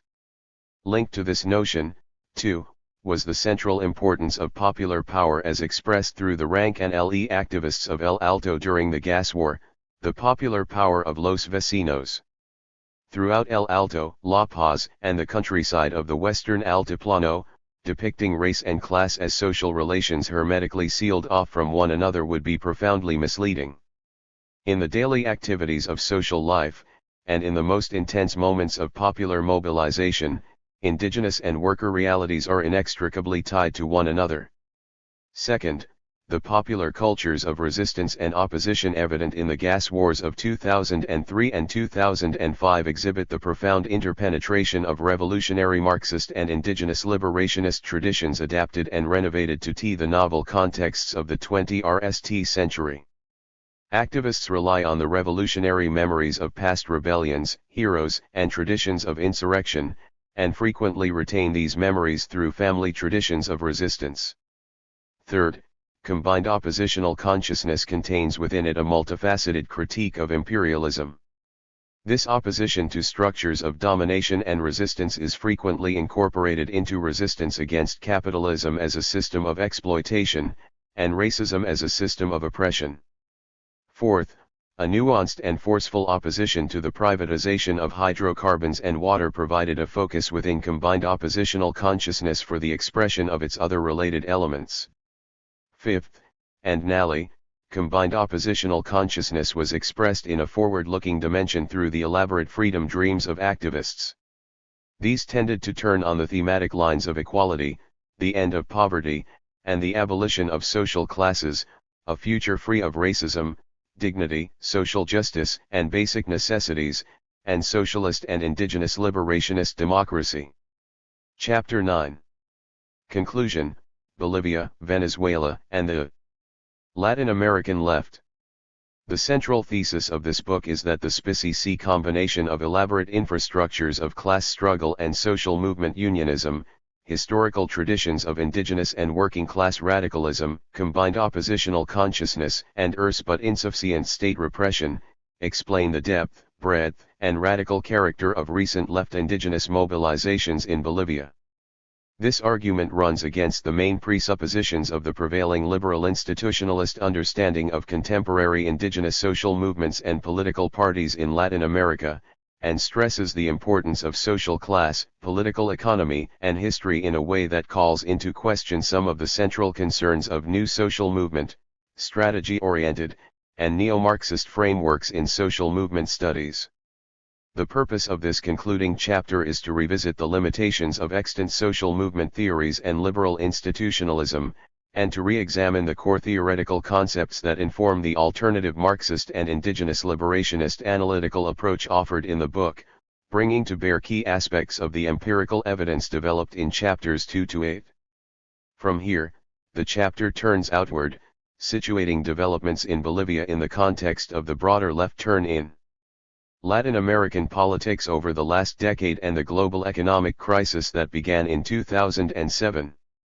Particular attention in this wider panorama of regional political economy is paid to the ongoing Bolivarian process in Venezuela and social and political changes in the Bolivian setting since Evo Morales assumed of CE in early 2006.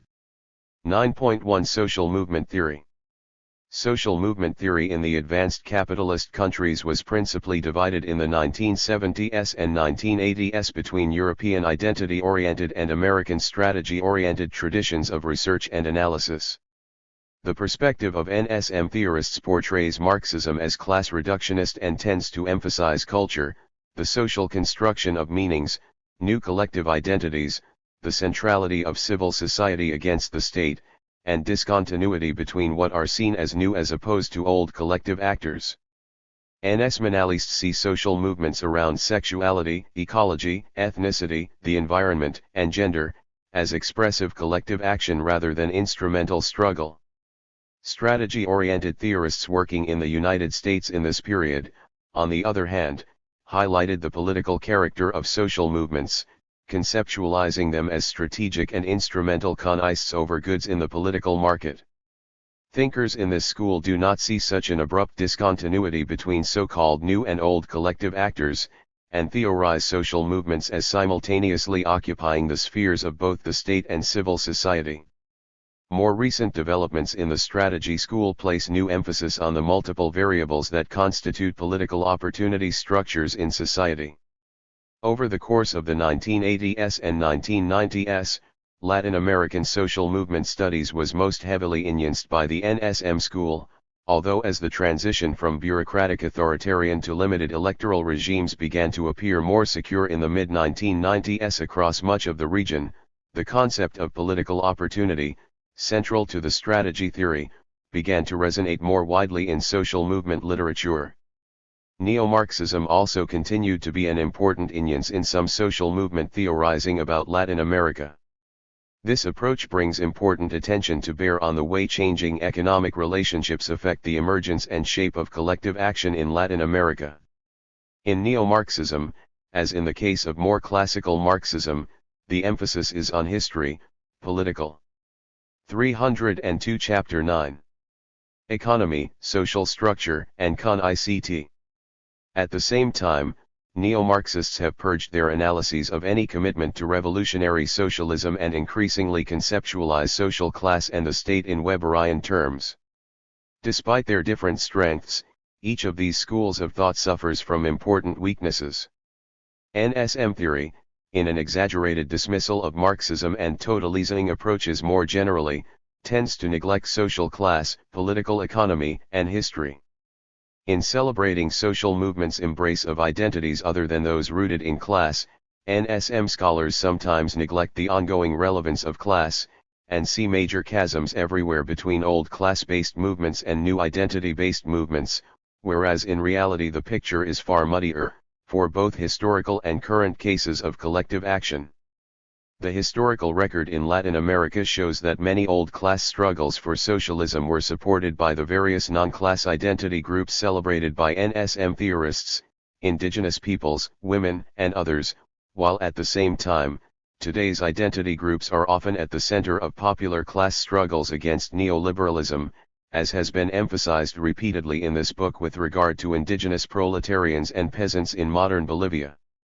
For its part, the strategy school of social movement studies tends to leave by the wayside issues of gender and other identities. The socially constructed and contested nature of political opportunity structures themselves is also frequently left unexamined.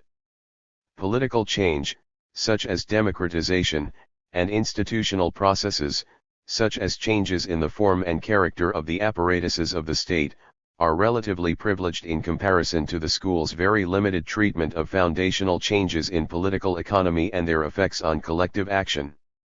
When they are addressed at all, issues of class formation and class struggle are woefully underdeveloped in the strategy-oriented social movement literature.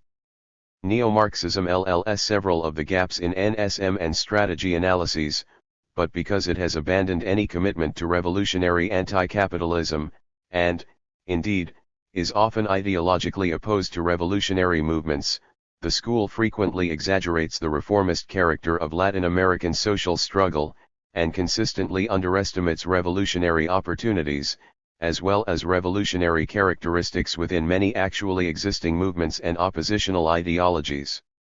Further, Neo-Marxism has unpersuasively argued for the superiority of Weberian structural class analysis, which sees class merely as a position in a straight-ahead social hierarchy, over the Marxist conceptualization of social classes as social relationships and historical processes, the perspective advanced in this book. My Bolivian study seeks to bring back political economy and history to the center of social movement analysis. It contends that social class and class struggle must be taken far more seriously than they have been if we are to fruitfully analyze the left indigenous insurrectionary cycle of the early 20th century. NSM theorists are likely to counter that this is a crude relapse into class reductionism.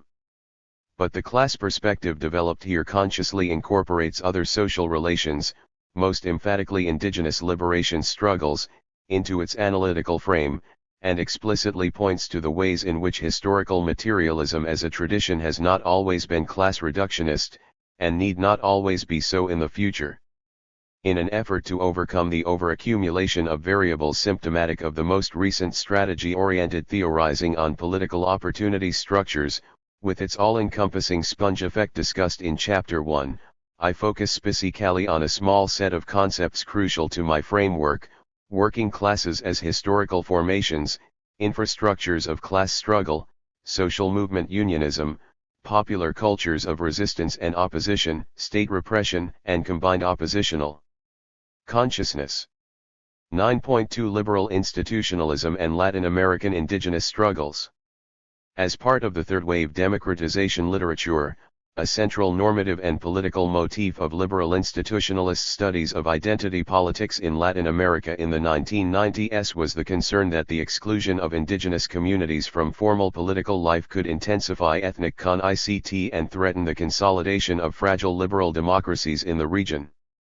This approach assumes that liberal democratic political institutions, together with an underlying capitalist economy, can be at least potentially favorable to the emancipatory aims of indigenous peoples. Constitutional reforms in several Latin American countries in the 1980s and 1990s included recognition by states of their society's multi-ethnic and pluricultural characters. Liberal institutionalists see this cultural recognition by states as a major advance for indigenous rights, even though the reforms coincided with ongoing neoliberal economic restructuring that typically had adverse impacts on the material. 304 Chapter 9. Well-being of the same indigenous populations that were supposedly experiencing an advance in rights. 1. Analytically, liberal institutionalists describe contemporary indigenous movements and parties in Latin America as primarily ethnic phenomena, occurring largely in rural settings, in response to changes in citizenship regimes, party systems, and political opportunity structures. 2. There is a tendency in this literature to emphasize the novel contribution of recent indigenous movements to the region's politics, a new politicization of ethnicity. The movements are then situated analytically as part of a wave of allegedly non-class-based identity movements that are said to have proliferated in Latin America since roughly the late 1960s. In my study of Bolivia, I found that, notwithstanding the framework's capacity to explain certain important changes in the institutional structures of the state as they relate to indigenous populations, liberal institutionalism suffers from a number of serious problems. While there are certainly new components to the indigenous struggles of the late 20th and early 20th centuries in Bolivia when compared to earlier movements, it is fundamentally important that the deep historical trajectory of indigenous resistance, starting at least with the great anti-colonial rebellions against the Spanish conquistadores in the 18th century, be taken fully into account in any theoretical approach. The emphasis on the novel politicization of ethnicity in liberal institutionalism means that the adherents of this school really cannot come fully to grips with this historical backdrop. Further, my study reveals that depictions of indigenous movements in Bolivia as principally non-class, ethnic phenomena are deeply odd. Recent popular struggles in Bolivia have been characterized by the deep interpenetration of race and class. Their strongest manifestations, moreover, have been urban and working class rather than rural and peasant, although both rural and urban movements have been important.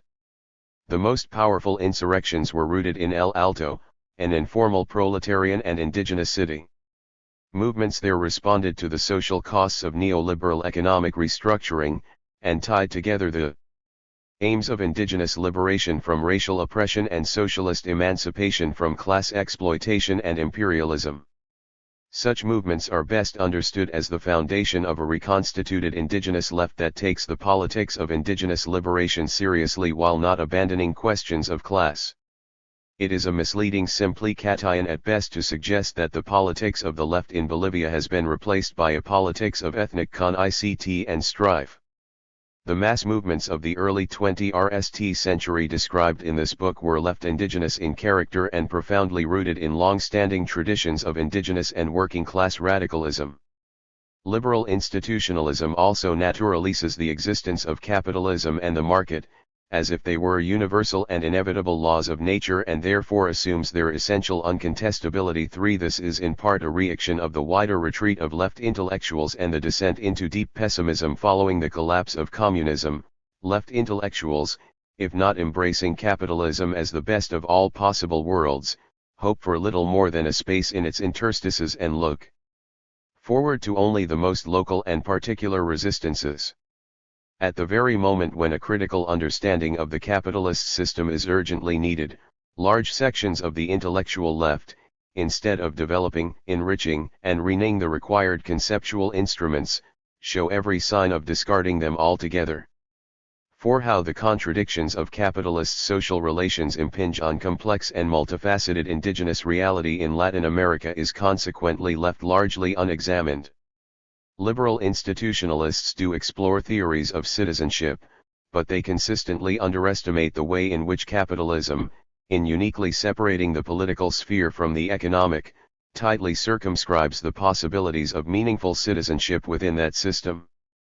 5. In separating indigenous political struggle from the sphere of capitalist social relations within which, and often against which, these struggles occur, has caused liberal institutionalists to reach political conclusions very distant from the movements they purport to study.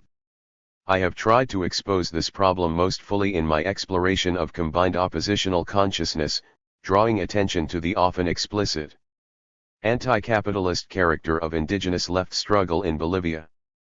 My conclusions, in this regard, correspond closely with the recent endings of William I Robinson, who argues that throughout Latin America transnational capital seeks to integrate indigenous into the global market as dependent workers and consumers, to convert their lands into private property, and to make the natural resources in their territories available for transnational corporate exploitation. 6. Threatened in this fashion by the implications of global capitalism, indigenous populations have often responded in kind. Indigenous struggles spearhead popular class demands. These are struggles against capital and for a transformation of property relations. Ethnicity and class have fused in the new round of indigenous resistance, which has become perhaps the, leading edge of popular class mobilization. 7. Noting the limitations of liberal institutionalism, I seek to develop a novel theoretical entry point into the world of extra-parliamentary revolts in Bolivia between 2000 and 2005 that is also capable of taking into account the deep historical backdrop that preceded them. I am indebted in this undertaking to a growing Latin American literature that approaches indigenous struggles through the lens of Marxism and/or critical race theory, taking seriously the intersections between indigenous resistance and class struggle in particular. 8. Thus, while the dominant liberal institutionalist literature has, in the main, neglected the interrelations between the politics of class struggle and indigenous resistance, it is important to point out that excellent recent studies from other theoretical traditions have broached the subject in fruitful ways.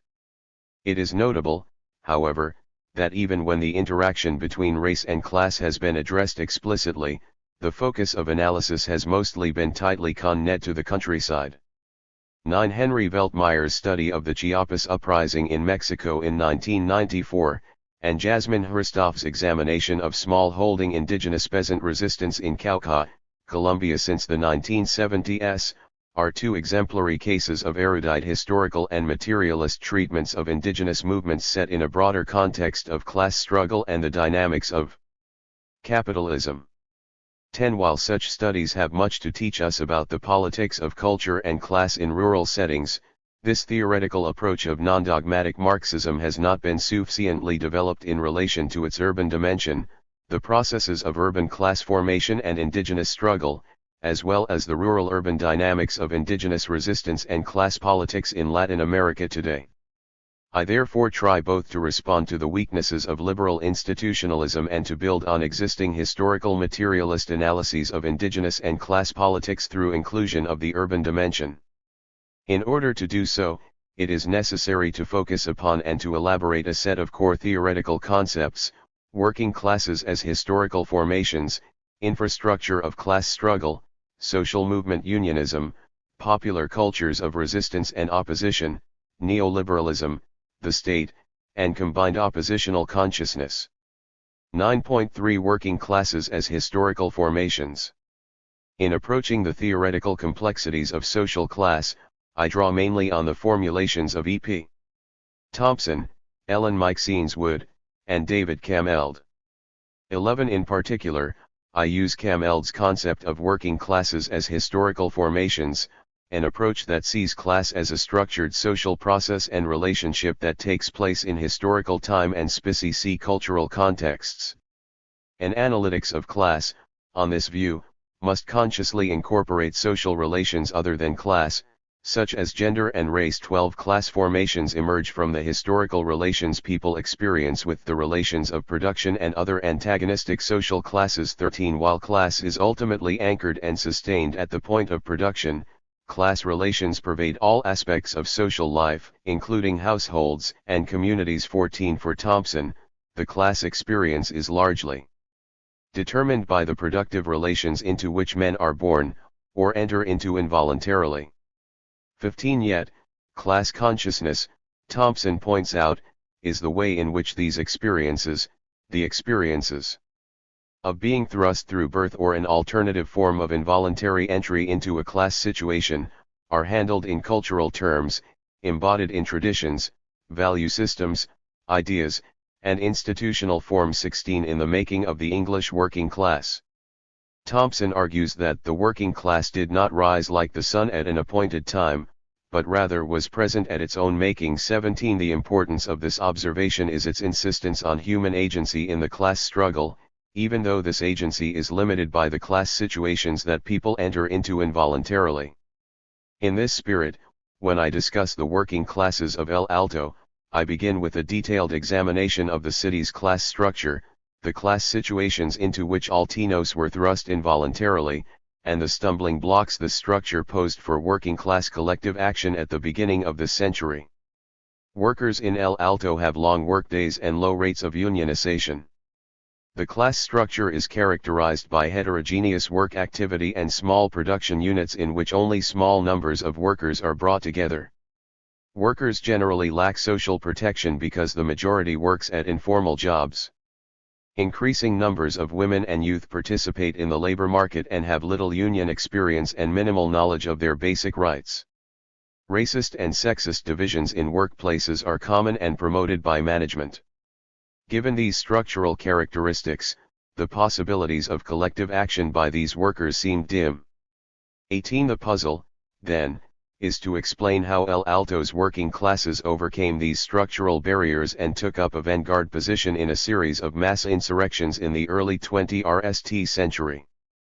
Part of the answer is rooted in the long-standing popular traditions of indigenous and worker radicalism described in chapters 2 and 3. Analyzing working classes as historical formations means sharing Gramsci's preoccupation with the social origins of new classes, the role of history in the process of class formation. 19. Rather than being cut abstractly out of theoretical structures, working classes are formed out of pre-existing social groups whose particular traditions, aspirations, and cultural practices have been modified by the devastating experience of proletarianization. 20. I show how the protests in El Alto drew on the rich popular cultures of resistance and opposition in Bolivian history, indigenous radicalism, which is sustained by migrants from the Aymara Altiplano, and revolutionary Marxism, sustained by the migrants from tin mining communities. Furthermore, I conclude that, during the September, October 2003 and May, June 2005 gas wars, El Alto's informal indigenous proletarians utilized a dense infrastructure of class structure to facilitate their leading role in events, and were able to develop a remarkably rich combined oppositional consciousness. Finally, these moments of revolt in 2003 and 2005 drew their power from alliances between the informal working class, the radical Aymara peasantry, and sections of the formal working class. The formal workers in this alliance, principally organized through the COB and the FSTMB, adopted an orientation towards social movement unionism, and this proved critical to their successful solidarity with informal workers. I revisit the concepts of infrastructure of class struggle, social movement unionism, and combined oppositional consciousness below. 9.4 Infrastructure of class struggle. The concept of infrastructure of class struggle draws on sociologist Alan Sears's notion of infrastructure of descent. 21. A developed infrastructure of descent, for Sears, allows for the growth of individual and collective capacities of the oppressed and exploited such that they are better positioned to GHT against hierarchical power structures responsible for their oppression and exploitation.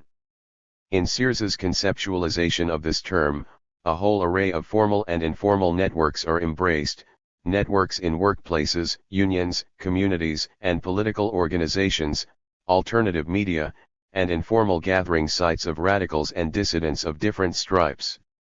When these networks are rich and dense, they help to sustain and strengthen popular collective memories of past struggles and develop sophisticated theoretical debates among radicals regarding immediate political challenges and longer-term strategic decisions around building an effective socialist politics.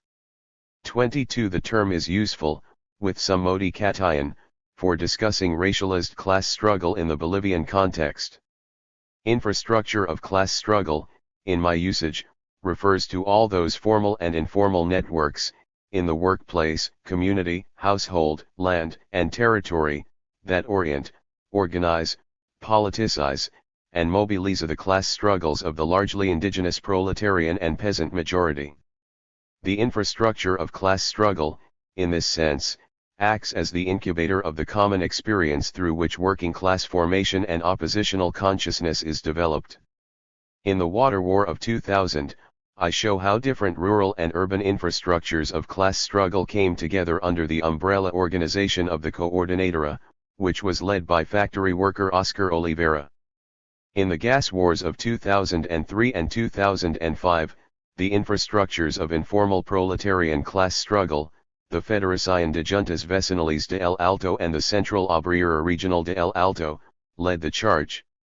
The strength of these protests was reinforced, however, by the participation of radical Aymara peasants organized in their own rural infrastructures of class struggle, the Confederación Sindical Única de Trabajadores Campesinos de Bolivia and the Federación Única Departamental de Trabajadores Campesinos de La Paz, Tupac Katari, and formal workers organized in their principal infrastructures of class struggle, the Central Obrera Boliviana and the Federación Sindical de Trabajadores Mineros de Bolivia.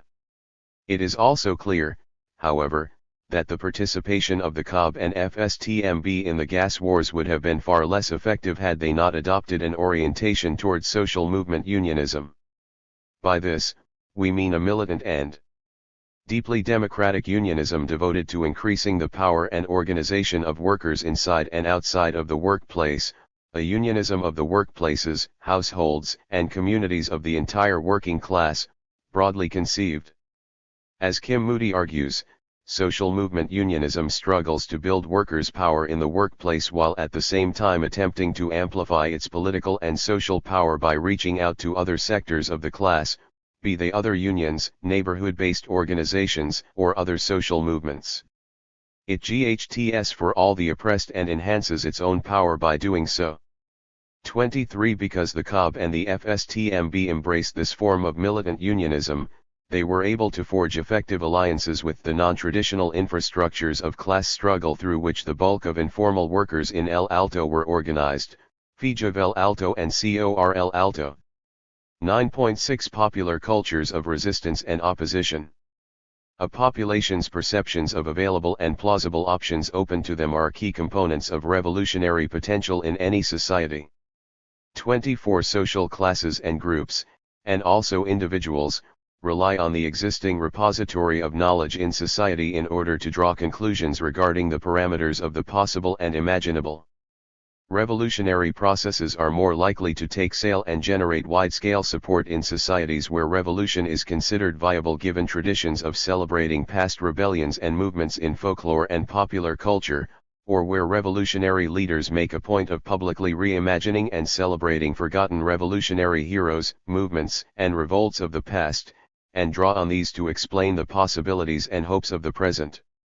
25 In Bolivia, a major facet of fully explaining the strength and radical character of left indigenous insurrections in the early 20th century, then, is through exploration of the country's long-standing traditions of popular resistance and opposition, and mapping of the roots through which they connect with, and are made anew by, movements in the present day. The intertwined histories of capitalist development, state formation, and racialized class struggle. In Bolivia fueled rich popular cultures of opposition and resistance between the late 18th century anti-colonial insurrections led by Tupac Katari and the left indigenous insurrectionary cycle that unfolded between 2000 and 2005. Resilient features of Bolivian politics over much of this time span were independent indigenous resistance and militant working class activity sustained by myriad workers' organizations and left ideologies. Two traditions of struggle, indigenous resistance and worker radicalism, left an indelible print on the popular cultures of opposition in the country, and were reinterpreted and refashioned by organic intellectuals within the infrastructures of class struggle to respond to the novel community and workplace settings of the 20th century. 9.7 Neoliberalism. Together with the longer-term, structural, and historical developments associated with the rise of capitalism, state formation, cycles of class struggle, and the formation of popular cultures of resistance and opposition, one must come to terms with the important changes to Bolivia's social formation wrought by neoliberal restructuring between 1985 and 2000 if a proper understanding of the 2005 cycle of revolt is the aim. It is imperative to understand that, on a world scale, neoliberalism arose as a political project of the ruling classes in the advanced capitalist countries, led by the U.S., in response to the decline in pro-stability and stagnation of the early 1970s and the parallel rise of various leftist political threats to capital throughout the globe. The embedded liberalism of the post-war global economy was in crisis and neoliberalism was the strategy to restore capitalist class power in all corners of the world. 26 Representing much more than the Ten Commandments of the Washington Consensus, neoliberalism is a class-based ideology that asserts increased exposure to the free market will resolve endemic problems of economic, social, political, and ecological life. 27 The Bolivian experience of neoliberalism beginning in 1985 was deeply influenced by changes in global capitalism and the imperialist pressures of core states, especially the United States, and the principal international financial institutions. However, the specificities of the domestic experience, the speed, depth, and breadth of neoliberal restructuring, were heavily determined by the shifting domestic balance of racialized class forces in a period of extreme economic and institutional crisis following the hyperinflationary implosion of the Unidad Democrática popular government. The balance of class forces moved away from the rural and urban indigenous popular classes and toward an increasingly coherent white mestizo capitalist class, led by the internationally oriented fractions allied with transnational capital. The new rulers employed a political and economic strategy of systematically dismantling the infrastructures of popular class struggle, beginning with the powerful tin mining unions. The implementation of neoliberalism in the country involved varied doses of coercion and consent. Polyarchic institutions were used to develop and deploy neoliberal policies, but there were parallel trends toward open authoritarianism and repression of popular actors at various junctures. Massive transformations of the class structure and the world of work were one consequence of the reforms, and left indigenous forces unaccustomed to the new environment suffered 15 years of retreat in the face of right-wing advance. The fulcrum of class struggle shifted from the miners to the cocoleros, but the cocoleros never enjoyed the same sort of power as the miners had at the height of their leadership of the Bolivian left earlier in the 20th century. However, after years of uneven and modest economic growth in the early mid-1990s, the country was struck by recession in 1999, and the contradictions of neoliberal capitalist development helped bring about new shifts in the balance of racialized class forces. As we know, the period between 2000 and 2005 witnessed a remarkable resurgence of popular class mobilization through new left indigenous forces.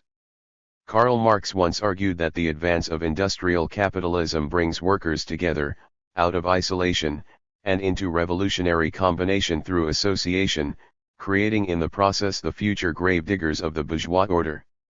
28 In the case of El Alto in Bolivia, that leading locale of the left indigenous insurrectionary cycle, I show that neoliberalism created its own worst enemy in a parallel fashion. Radical miners and peasants were dispossessed and driven into the shanty town, into revolutionary combination. Revolutionary Marxist traditions. Of the miners and indigenous liberation traditions of the Aymara peasants commingled in emergent infrastructures of class struggle to lay the basis for one of the strongest attempts to overthrow neoliberalism in recent memory. 9.8 The state and repression. Because of the social contradictions and political crises generated by capitalism, the stability of the social order is routinely challenged. Capitalists, however, depend on some reasonable level of social stability in order to continue in their role. In the history of capitalism, maintenance or restoration of stability in the face of ongoing contradictions and crises has been a principal function of the state. Through legal and institutional channels, as well as through coercive force, the state sustains the property relations that undergird capitalism. 29 In this book, the state has been understood theoretically as the political expression of dynamic racialized class struggle occurring in historical time. The state, for our purposes, is understood to a specie form that expresses politically the contradictory nature of capitalist social relations, just as the production process expresses the relations economically. 30 Under neoliberalism, the central state and administrative apparatus tends to become more authoritarian and even more distant from popular democratic control. 31 The Bolivian state under neoliberalism was no exception. 32 Against these more general characteristics of the state. In theory, I have been particularly interested in this book to ascertain the dynamics of state repression and popular movement responses at moments of crisis.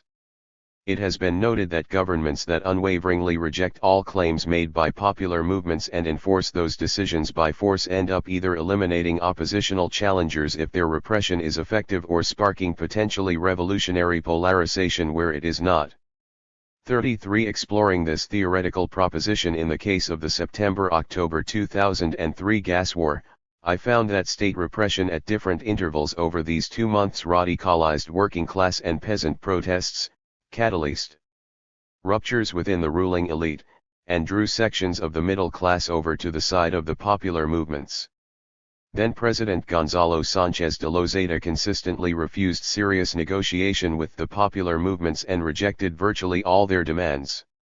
While he gave the green light to Earth's state repression, leaving 67 dead and over 400 injured, the level of repression was nonetheless insufficient to destroy the resistance, and consequently fueled processes of polarization in the country. Repression had the effect, in this case, of forging and consolidating new social solidarities within and between those sectors of the population at the receiving end of state coercion. The dynamics of state repression and movement response were distinct in the Second Gas War of May-June 2005. Then-President Carlos Mesa was forced to adapt to a situation in which he came to see through constitutional succession rather than popular election, and followed directly on the heels of the extremely unpopular presidency of Sánchez de Lozada, a man for whom he had acted as vice president. Mesa thus made opposition to state repression a central feature of his claim to legitimacy and a measure of the political and moral distance he had traveled from the former president. He was consequently constrained in his ability to employ coercion against protesters from the outset of his administration. While, in the quiet early months of Mesa's reign, this proved unproblematic, by May and June 2005, the winds of revolt had returned to Bolivia and hundreds of thousands returned to the streets. In this case, a detailed analysis of the sequence of events showed that, because Mesa refrained from employing sufficient state repression to suppress insurrection, while, at the same time, refusing to accommodate seriously any of the demands of the popular movements, the waves of rebellion continued to grow until they could not be restrained and the president was forced to resign. My conclusions regarding state repression during the RST gas war, as well as during other rebellious moments in Bolivian history over the last several centuries, is theoretically significant in another sense because it calls into question the basic premise of the traditional political opportunity thesis in social movement studies. State repression, because it shuts down opportunity, ought to have led to diminishing protests, according to the traditional thesis. 34 In the history of Bolivian struggles, more often than not, this was not the way history unfolded. State repression, because it was insufficiently powerful to wipe out opposition, repeatedly led to the radicalization of popular protests. The relationship between social protest and state response, repression, concession, or some combination of the two, is, I contend, frequently more dynamic and dialectical than is commonly understood in social movement studies. State elites and oppositional groups react and adjust to each other in dynamic and evolving ways in the course of rebellion. Transhistorical models of political opportunities and threats are unhelpful in unpacking this dialectical relationship. It is simply not the case in much of Bolivian history that collective action formulaically increased when opportunities opened and closed when opportunities contracted. The duel between state action and reaction, repression/concession, and popular movement action and reaction, radicalization/retreat, has been much more complex. As others have suggested, the rich and varied empirical record around the world, and in different historical epochs, of failed revolutions, successful revolutions, modest protest activity, and mass mobilization, exemplify this complexity and the ultimate futility of transhistorical modeling. 35. 9.9 Combined oppositional consciousness. Drawing inspiration from James Mansbridge's concept of oppositional consciousness, David Cameld's notion of working classes as historical formations, and Robin D.G. Kelly's theoretical and historical work on freedom dreams and poetics of struggle and lived experience, I offer the NAL, and in some ways most important, theoretical and empirical contribution of this book, Combined Oppositional Consciousness. 36 In this book, Combined oppositional consciousness refers specifically to a collective consciousness that arose at the apogee of the gas wars in which the politics of class struggle and indigenous liberation came together in powerful unison. The conclusions I draw regarding this consciousness are based directly on the perceptions, beliefs, and values of the activists I interviewed in the leading social movement and trade union organizations of El Alto and La Paz. As this combined oppositional consciousness was raised, it transformed individuals and collectivities in these two cities, by taking freeloading frustration and direct it into anger, by turning strangers into brothers and sisters, and by building on ideas and facts to generate hope. 37. One way in which this combined consciousness revealed itself in El Alto, and to a lesser degree elsewhere in the country, was through the notion of vecino. Literally translated as neighbor, in the Altino context, vecino is a means of understanding and expressing the mixed character of class and indigenous consciousness. A second component of the collective consciousness I describe is the profound integration of Bolivia's two long-standing popular cultures of resistance and opposition, indigenous and worker radicalism. This expressed itself in the revolutionary memories of interviewees who talked repeatedly about past indigenous insurrections and their heroes, as well as historic conquests and revolts of the revolutionary left. This repository of knowledge helped make the left indigenous insurrectionary cycle possible. Important mechanisms through which these memories have been sustained include family experience and storytelling, what Karen Kampworth calls family traditions of resistance. 38. The third aspect of combined oppositional consciousness that stood out in the narratives of activists was anti-imperialist critique. This anti-imperialism was more often than not connected to analysis and denunciation of capitalism as a system of class exploitation and racial domination as a system of oppression. Again, interviewees connected the threads of revolutionary Marxism and indigenous radicalism in their analysis of imperialism and their determination to resist. This component of the narratives often focused eventually on more specific targets of opposition, particularly resistance to the privatization and commodification of natural resources. Hydrocarbons and water were the focal points in this regard. The fourth, and NAL, element of combined oppositional consciousness relates directly to Kelly's forward-looking freedom dreams.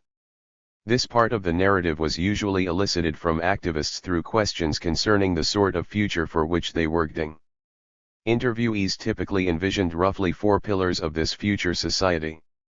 They demanded equality, the end of poverty, and the abolition of social classes. They called for a future free of racism. They wanted dignity, social justice, and their basic necessities to be met. They fought for socialism and indigenous liberationist democracy. 9.10 Bolivia and the left turn in Latin American politics. The Bolivian revolutionary epoch of 2000 to 2005 did not develop in isolation. Left indigenous struggles in the country represented merely the leading edge of wider anti-neoliberal resistance in Latin America, the region of the world which has most fervently contested the reigning power structures of global capitalism since the late 1990s. 39 The correlation of forces in Latin America has long depended on the positions won, threatened, or lost by the different social constellations of local capitalist classes, the oppressed of the countryside and the cities, and the various geopolitical and economic tentacles of imperialism.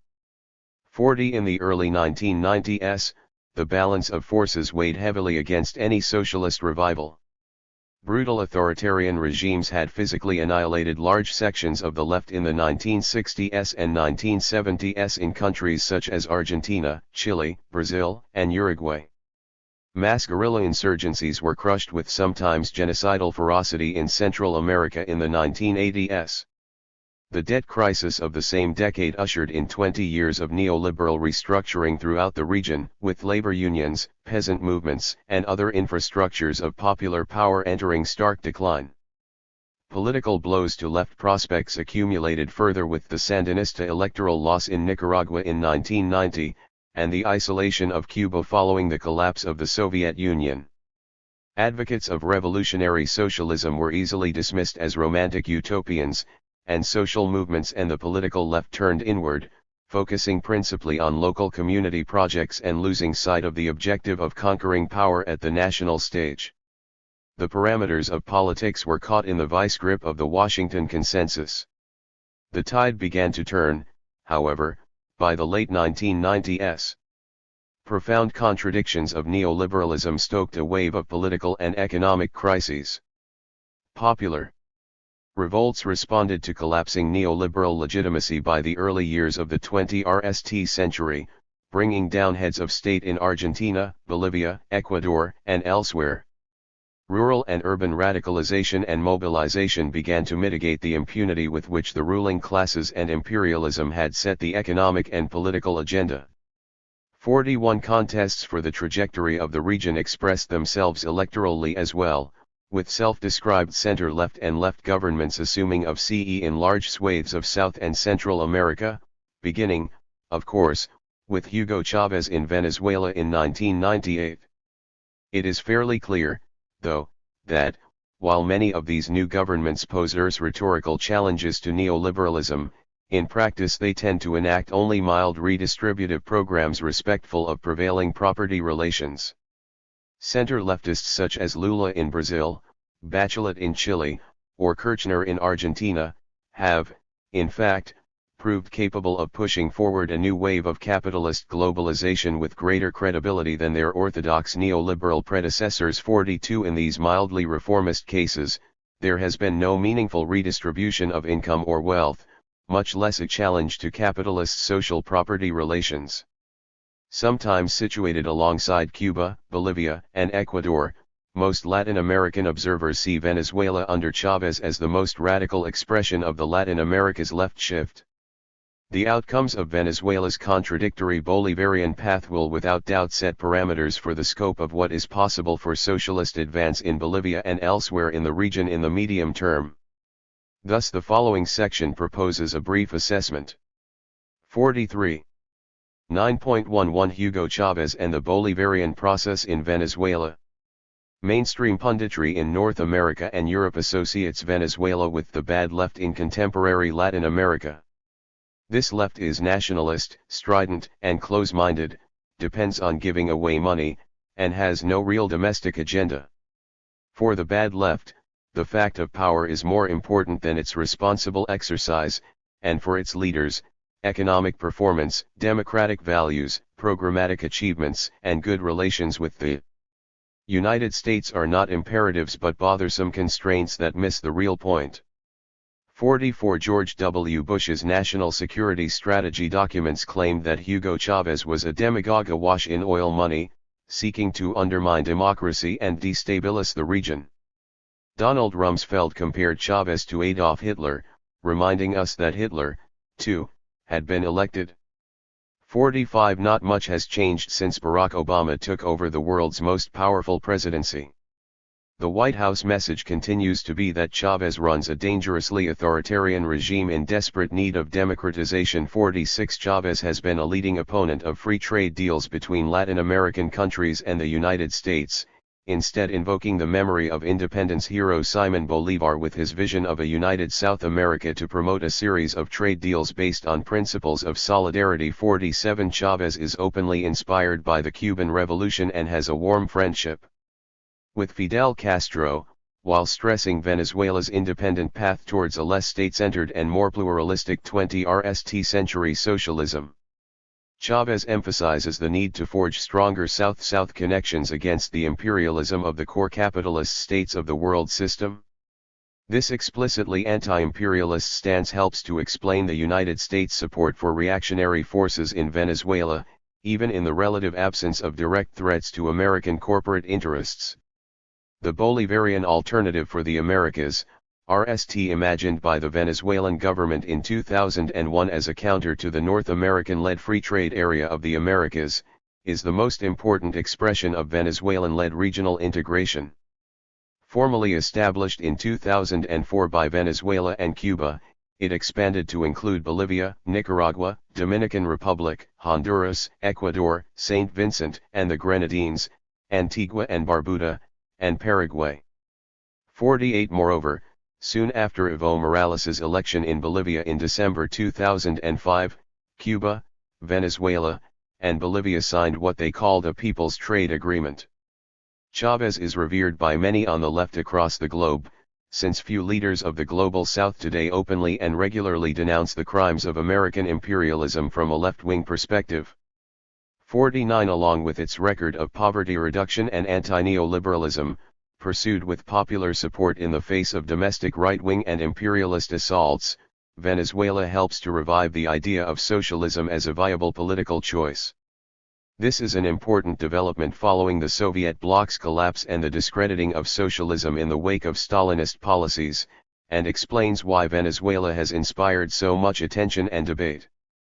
From the right, Chavez has sometimes been crudely lumped in with recent neopopulist presidents elsewhere in the region, such as Alberto Fujimori in Peru, and Carlos Menem in Argentina. 50 Chavez's neopopulism, on this view, includes a feverishly authoritarian bent, where political competition means opponents must be crushed, and where Chavez employs hate speech that sounds more dictatorial than democratic. 51 More serious discussion is occurring on the left.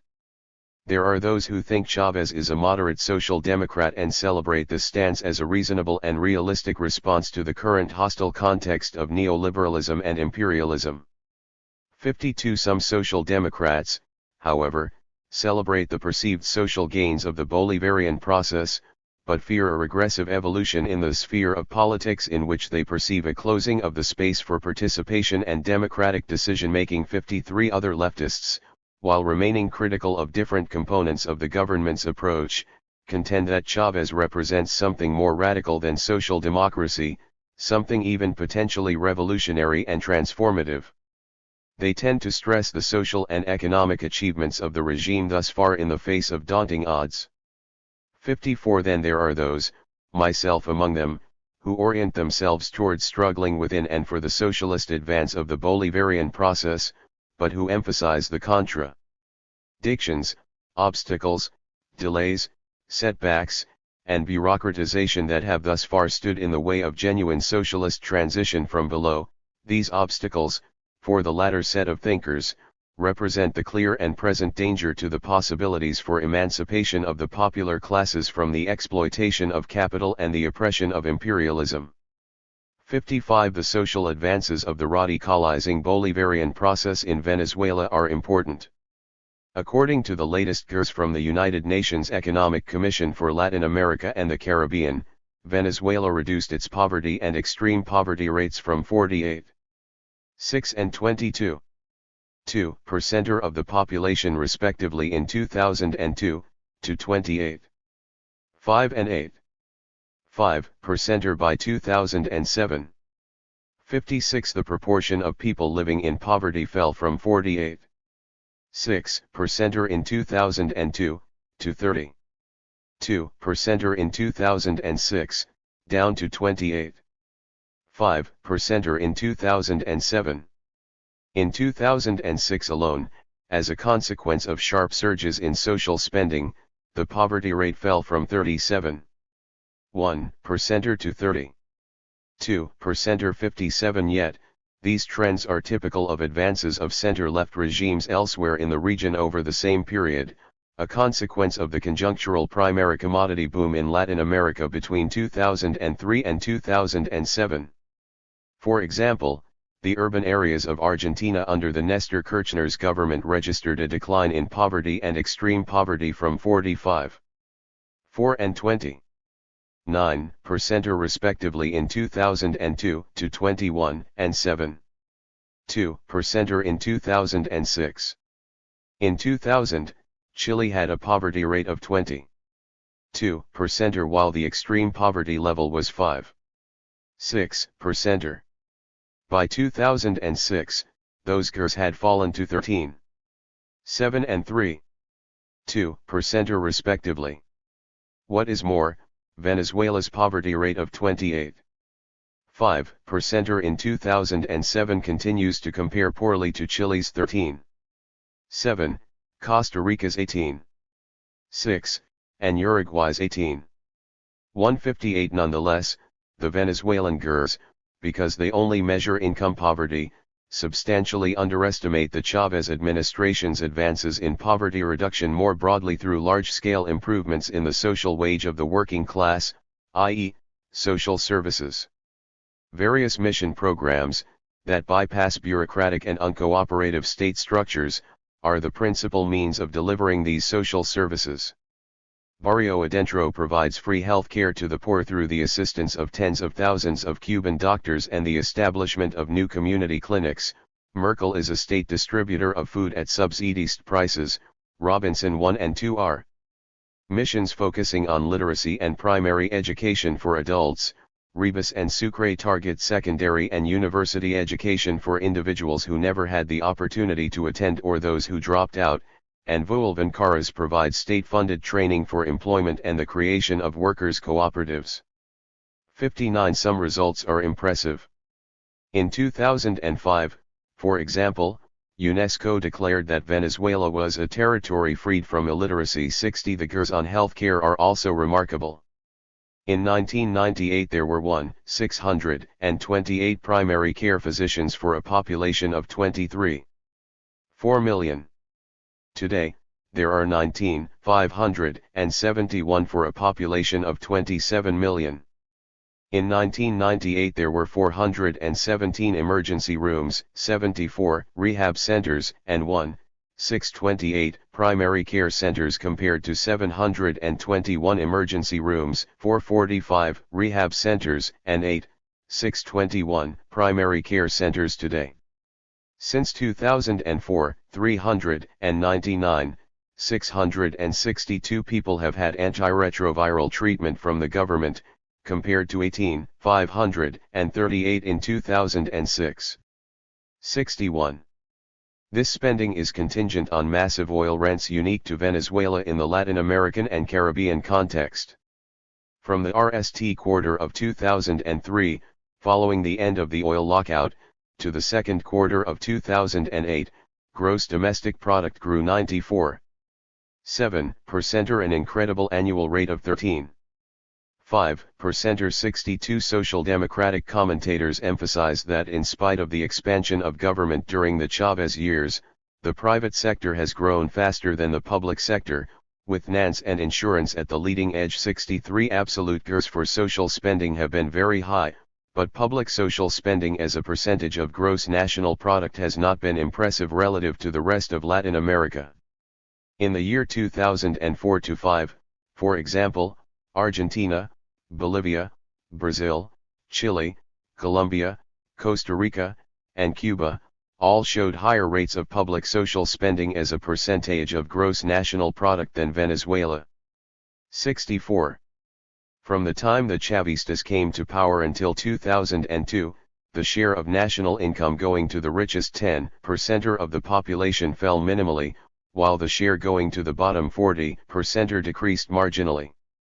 In 1999, the richest 10% of the population received 31.4% of national income, and in 2002, 31.3%.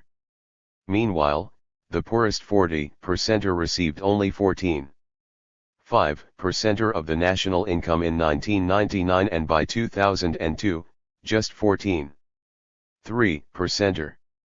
This situation has since improved, but there has hardly been a revolutionary wealth transfer.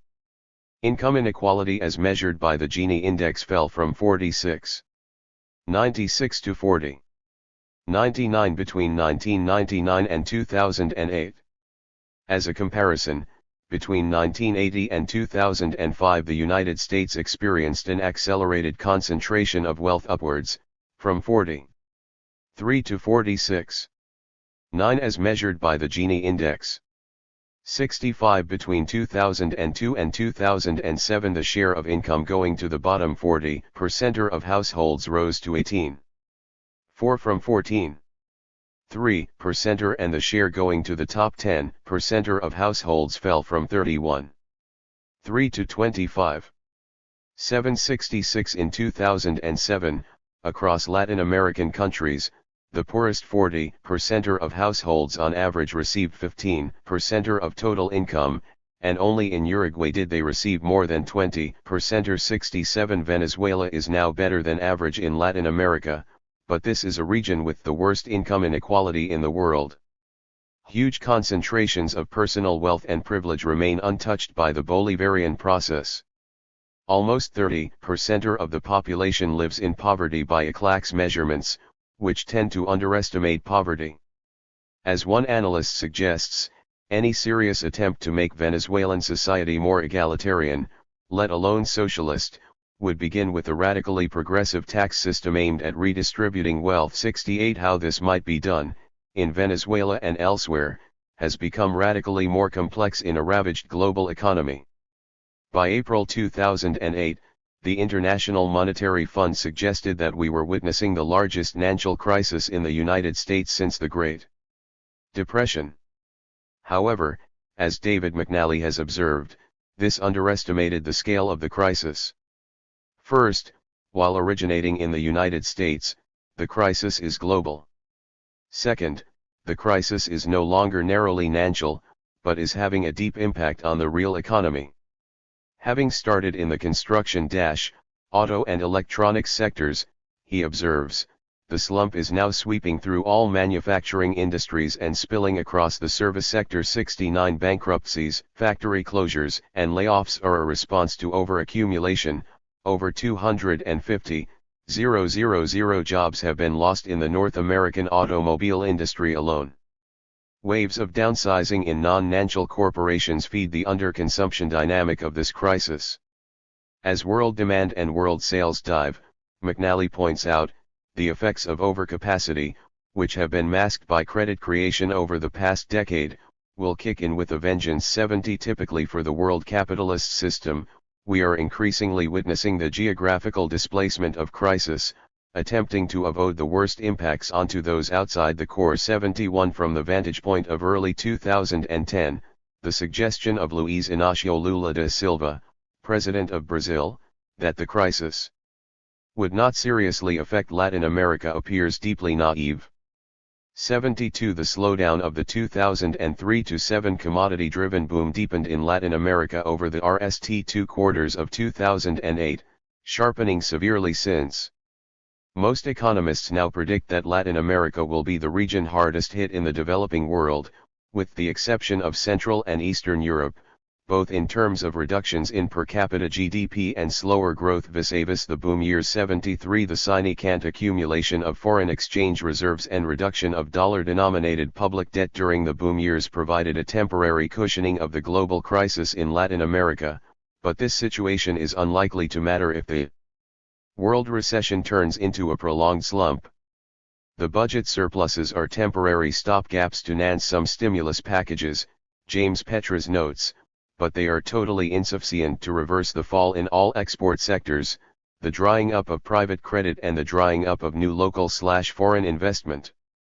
In fact, the RST sign and substance of growing recessionary tendencies is the large outflows of capital by investors anticipating the crisis. 74 The drop in world trade had already made itself felt by mid-2008, and then commodity prices simply collapsed after September of the same year. Export revenues for the region contracted at an annualized rate of 30% in the NAL quarter of 2008, having a severe impact on GDP growth. 75 The effects of collapsing remittance flows have been uneven across different Latin American countries, but are likely to incite increasing pain on the popular classes over time as right-wing fueled xenophobia, draconian restrictions on the movement of migrant labor, and tighter control and regulation of the movement of labor in the countries of the global north deepen and expand. 76 In Venezuela, the plunge in energy prices has been the most important element of the crisis. Oil accounts for 90% of the country's exports and more than half of government revenues. 77 In July 2008, crude had reached the remarkable world market price of $147 per barrel. By December that year it collapsed to just $32.40. In 2009 it slowly rose back to $73 in early June amidst mainstream economist optimism regarding so-called green shoots in the world economy, and Chinese strategic stockpiling. As stunningly bad U.S. job growth came out later that month, however, the green shoots wilted, and oil prices fell to $66. 78 The immediate fall in revenues for the Venezuelan government potentially threatens many social programs domestically, as well as those anti-poverty, healthcare, and food subsidy programs elsewhere in the region that depend on financing from Venezuelan oil rents. Yet, this is an opportune moment for the Venezuelan process to reconcile its most profound internal contradictions, pushed by organized socialists in the labor movement, radical social movements of the urban poor, and radical currents within the United Socialist Party of Venezuela itself. Up until now, oil rents have lubricated a system of moderate redistribution to the popular classes without serious attack on the concentrated assets of a tiny elite and the ongoing expansion of the private sector. To defend and expand social programs, and to move forward with a multifaceted transition to socialism, a radical new wave of class struggle from below will be required. This struggle will face opposition from the right, which will use the crisis to seek to destabilize the Chavez regime, with the assistance of imperialist powers. Within Chavismo, bureaucratic conservative layers will defend a state capitalist response to exiting the crisis, rather than deepening shifts toward a transition to socialism. The Venezuelan internal struggles will have repercussions for the Latin American left. The bold revitalization of ALBA, as a means of deepening South-South links throughout Latin America, will require Venezuela's lead. Whether projects like Banco del Sur take on socialist forms, such as providing funds to enhance land reform and improvements in the lives of the popular classes region-wide, or whether reforms will subsidize the survival of local ruling classes to improve their chances of competing with international rivals, will ultimately depend on the trajectory of class struggle, not least in Venezuela. 79. Neoliberal ideology suffered great setbacks in Latin America during the last major regional recession, and during the uptick in radical popular movements between 2000 and 2005. With the rise of different center-left governments in much of the region, social movements have subsequently subsided, with some having been co-opted into the state machinery. At the same time, the extreme right has assumed or retained power in countries like Colombia, Mexico, Peru, Panama, and, most recently, Honduras and Chile. Still, the Latin American left has the most potential of any region in the world to seize the moment of the global economic crisis, given the expansion and consolidation of anti-neoliberal and anti-imperialist consciousness among much of the population over the last decade. A subjective shift from anti-neoliberalism and anti-imperialism toward revolutionary socialism from below is the urgent necessity of the day. 81. The current gap between favorable objective economic condition, Petra suggests, and the underdevelopment of revolutionary socialist consciousness is probably a temporary phenomena. The lag can be overcome by the direct intervention of conscious socialist political formations deeply inserted in everyday struggles capable of linking economic conditions to political action. 82. The ultimate trajectory of the pink tide depends on the capacities of the left to counter belligerent right-wing oppositions and ongoing imperialist meddling in the sovereign affairs of Latin American nations.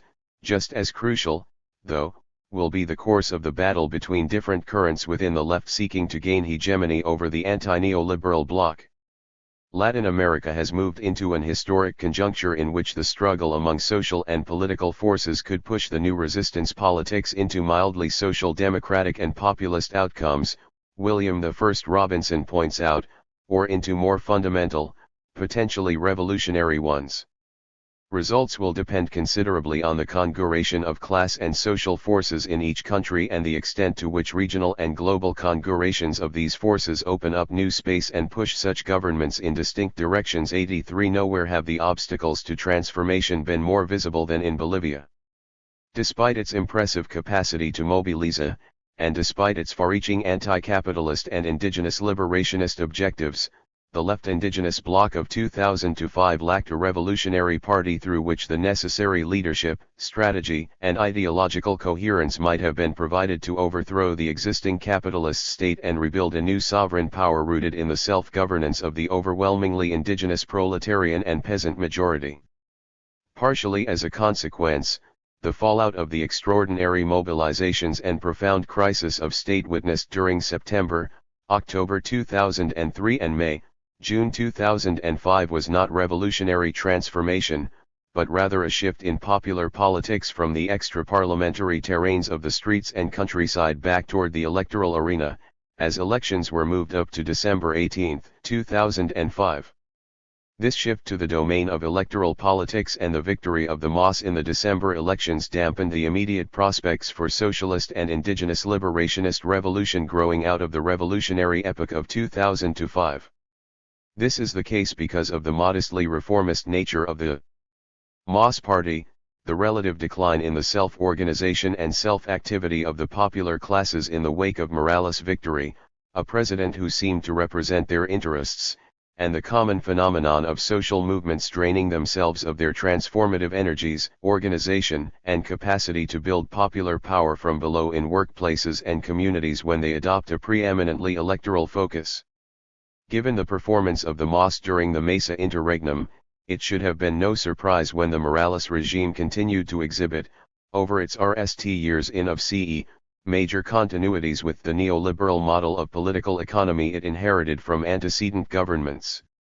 84 reforms in the hydrocarbon sector have generated important new revenues for the Bolivian state, and the Morales government has built important ties with Venezuela, Cuba, Ecuador, and other countries which favor moves toward more Latin American and Caribbean independence from US imperial control.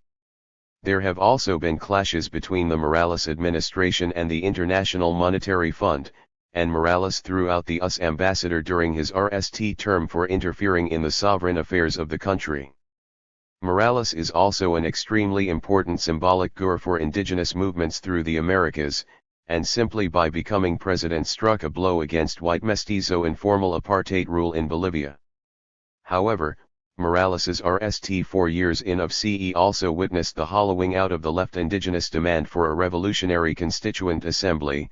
The assembly introduced by the MAS government in 2006 purged the process of all revolutionary and participatory potential by seeking to appease the Eastern lowland bourgeoisie concerning its rules of conduct and content. The combined liberation struggle for indigenous liberation and socialist transformation of 2000 to 2005 has been altered into a struggle of distinct stages. The MAS emphasizes indigenous liberation today, with socialist transformation only a remote possibility, 50 to 100 years in the future.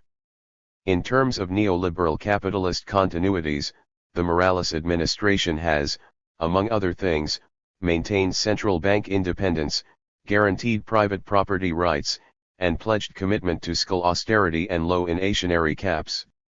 Bolivian and foreign capital have been guaranteed continuing labor market accessibility, and land reform has gone virtually nowhere, in spite of sustained rhetoric to the contrary. 85 poverty data, which does not go past 2007, shows almost no change in the rate since 2005 in spite of soaring natural gas prices generating unprecedented rents for the state.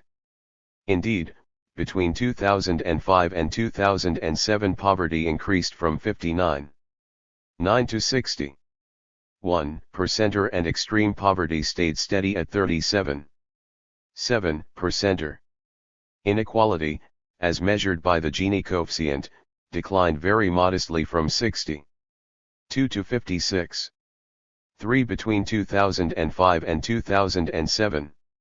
Even keeping in mind that these figures do not take into account any increase in access to government services such as healthcare or education, and not include the impact of the expansion of the in 2008, they do not correspond with largely uncritical left commentary on the Morales government. 86 The economic and social policies of the Morales government, then, appear to exhibit important continuities with the inherited neoliberal model. There seems also to be little change in the overall strategy of political economy guiding the MAS government as it begins its second term in of CE in early 2010.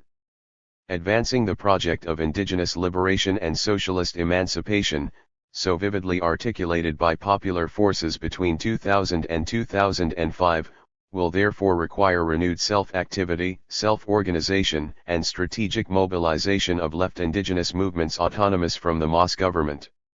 For the international anti-capitalist left, the insurrectionary cycle in Bolivia in the RSTVE years of the current century constitutes a rich source for inspiration and reaction.